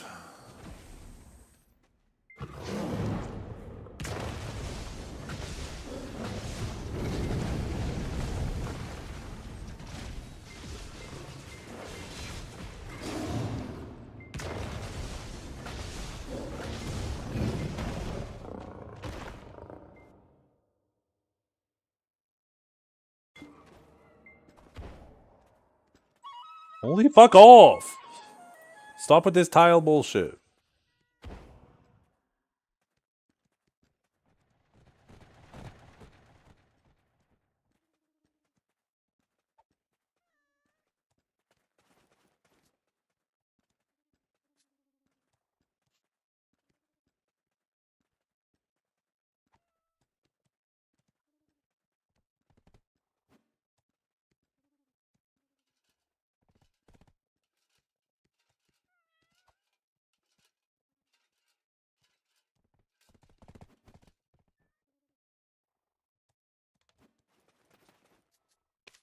Yeah. We gotta do. I guess we might as well just do a 9 of this.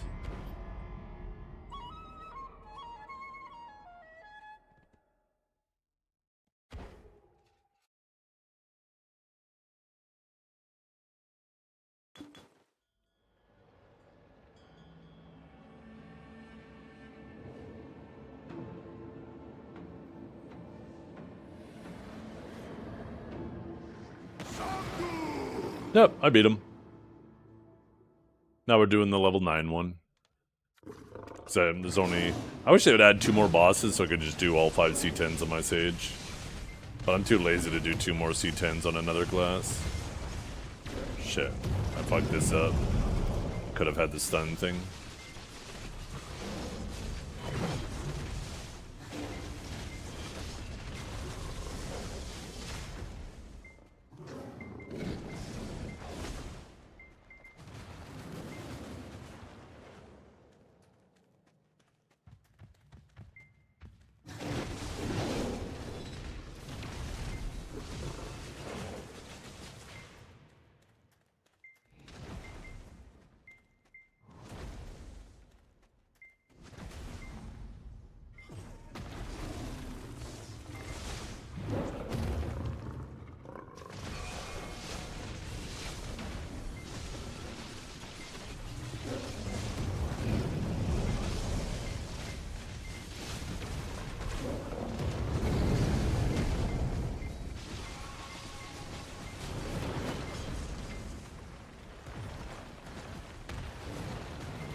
New record!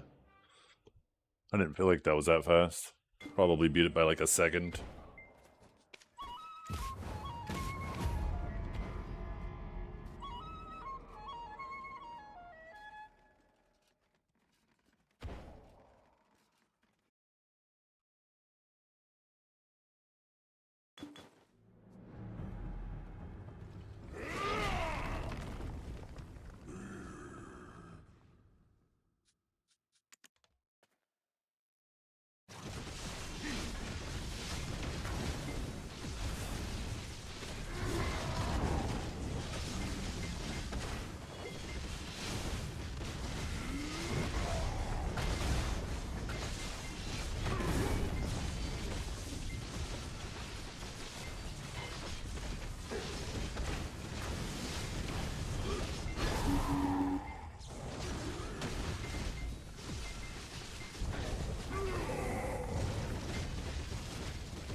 I fucked that up.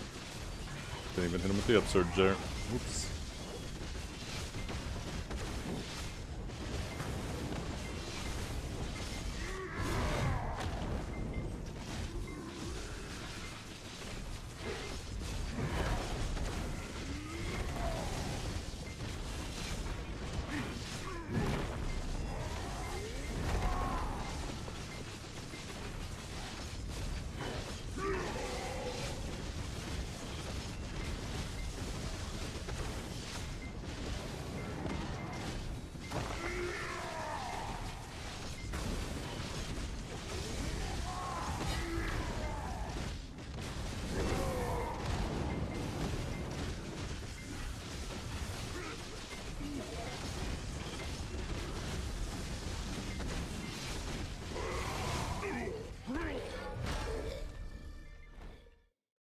Okay.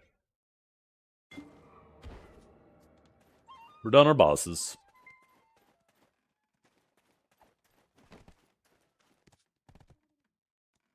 Now we find some lovely person to receive you all. I appreciate you all coming and hanging out with me today.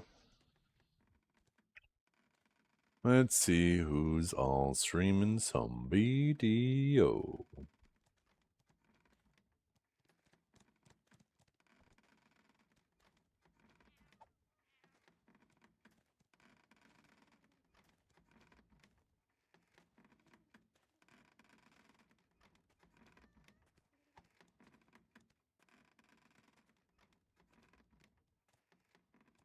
Oh, here's somebody who's raided me a couple times. I haven't had a chance to raid them back. I'm going to send you guys to, I don't know how to pronounce it, Raylia Foulweather. Make sure you guys say hi when you guys go over there. Be nice. Thank you all for hanging out today, though. Good luck with your enhances, your grind, your AOS matches, whatever you might get into. We will be back tomorrow. Bit of a shorter stream, right? Back to the normal 9 to 3s for the next, the rest of the week. But hope you all have a wonderful day. Thank you for hanging out. We'll catch you later.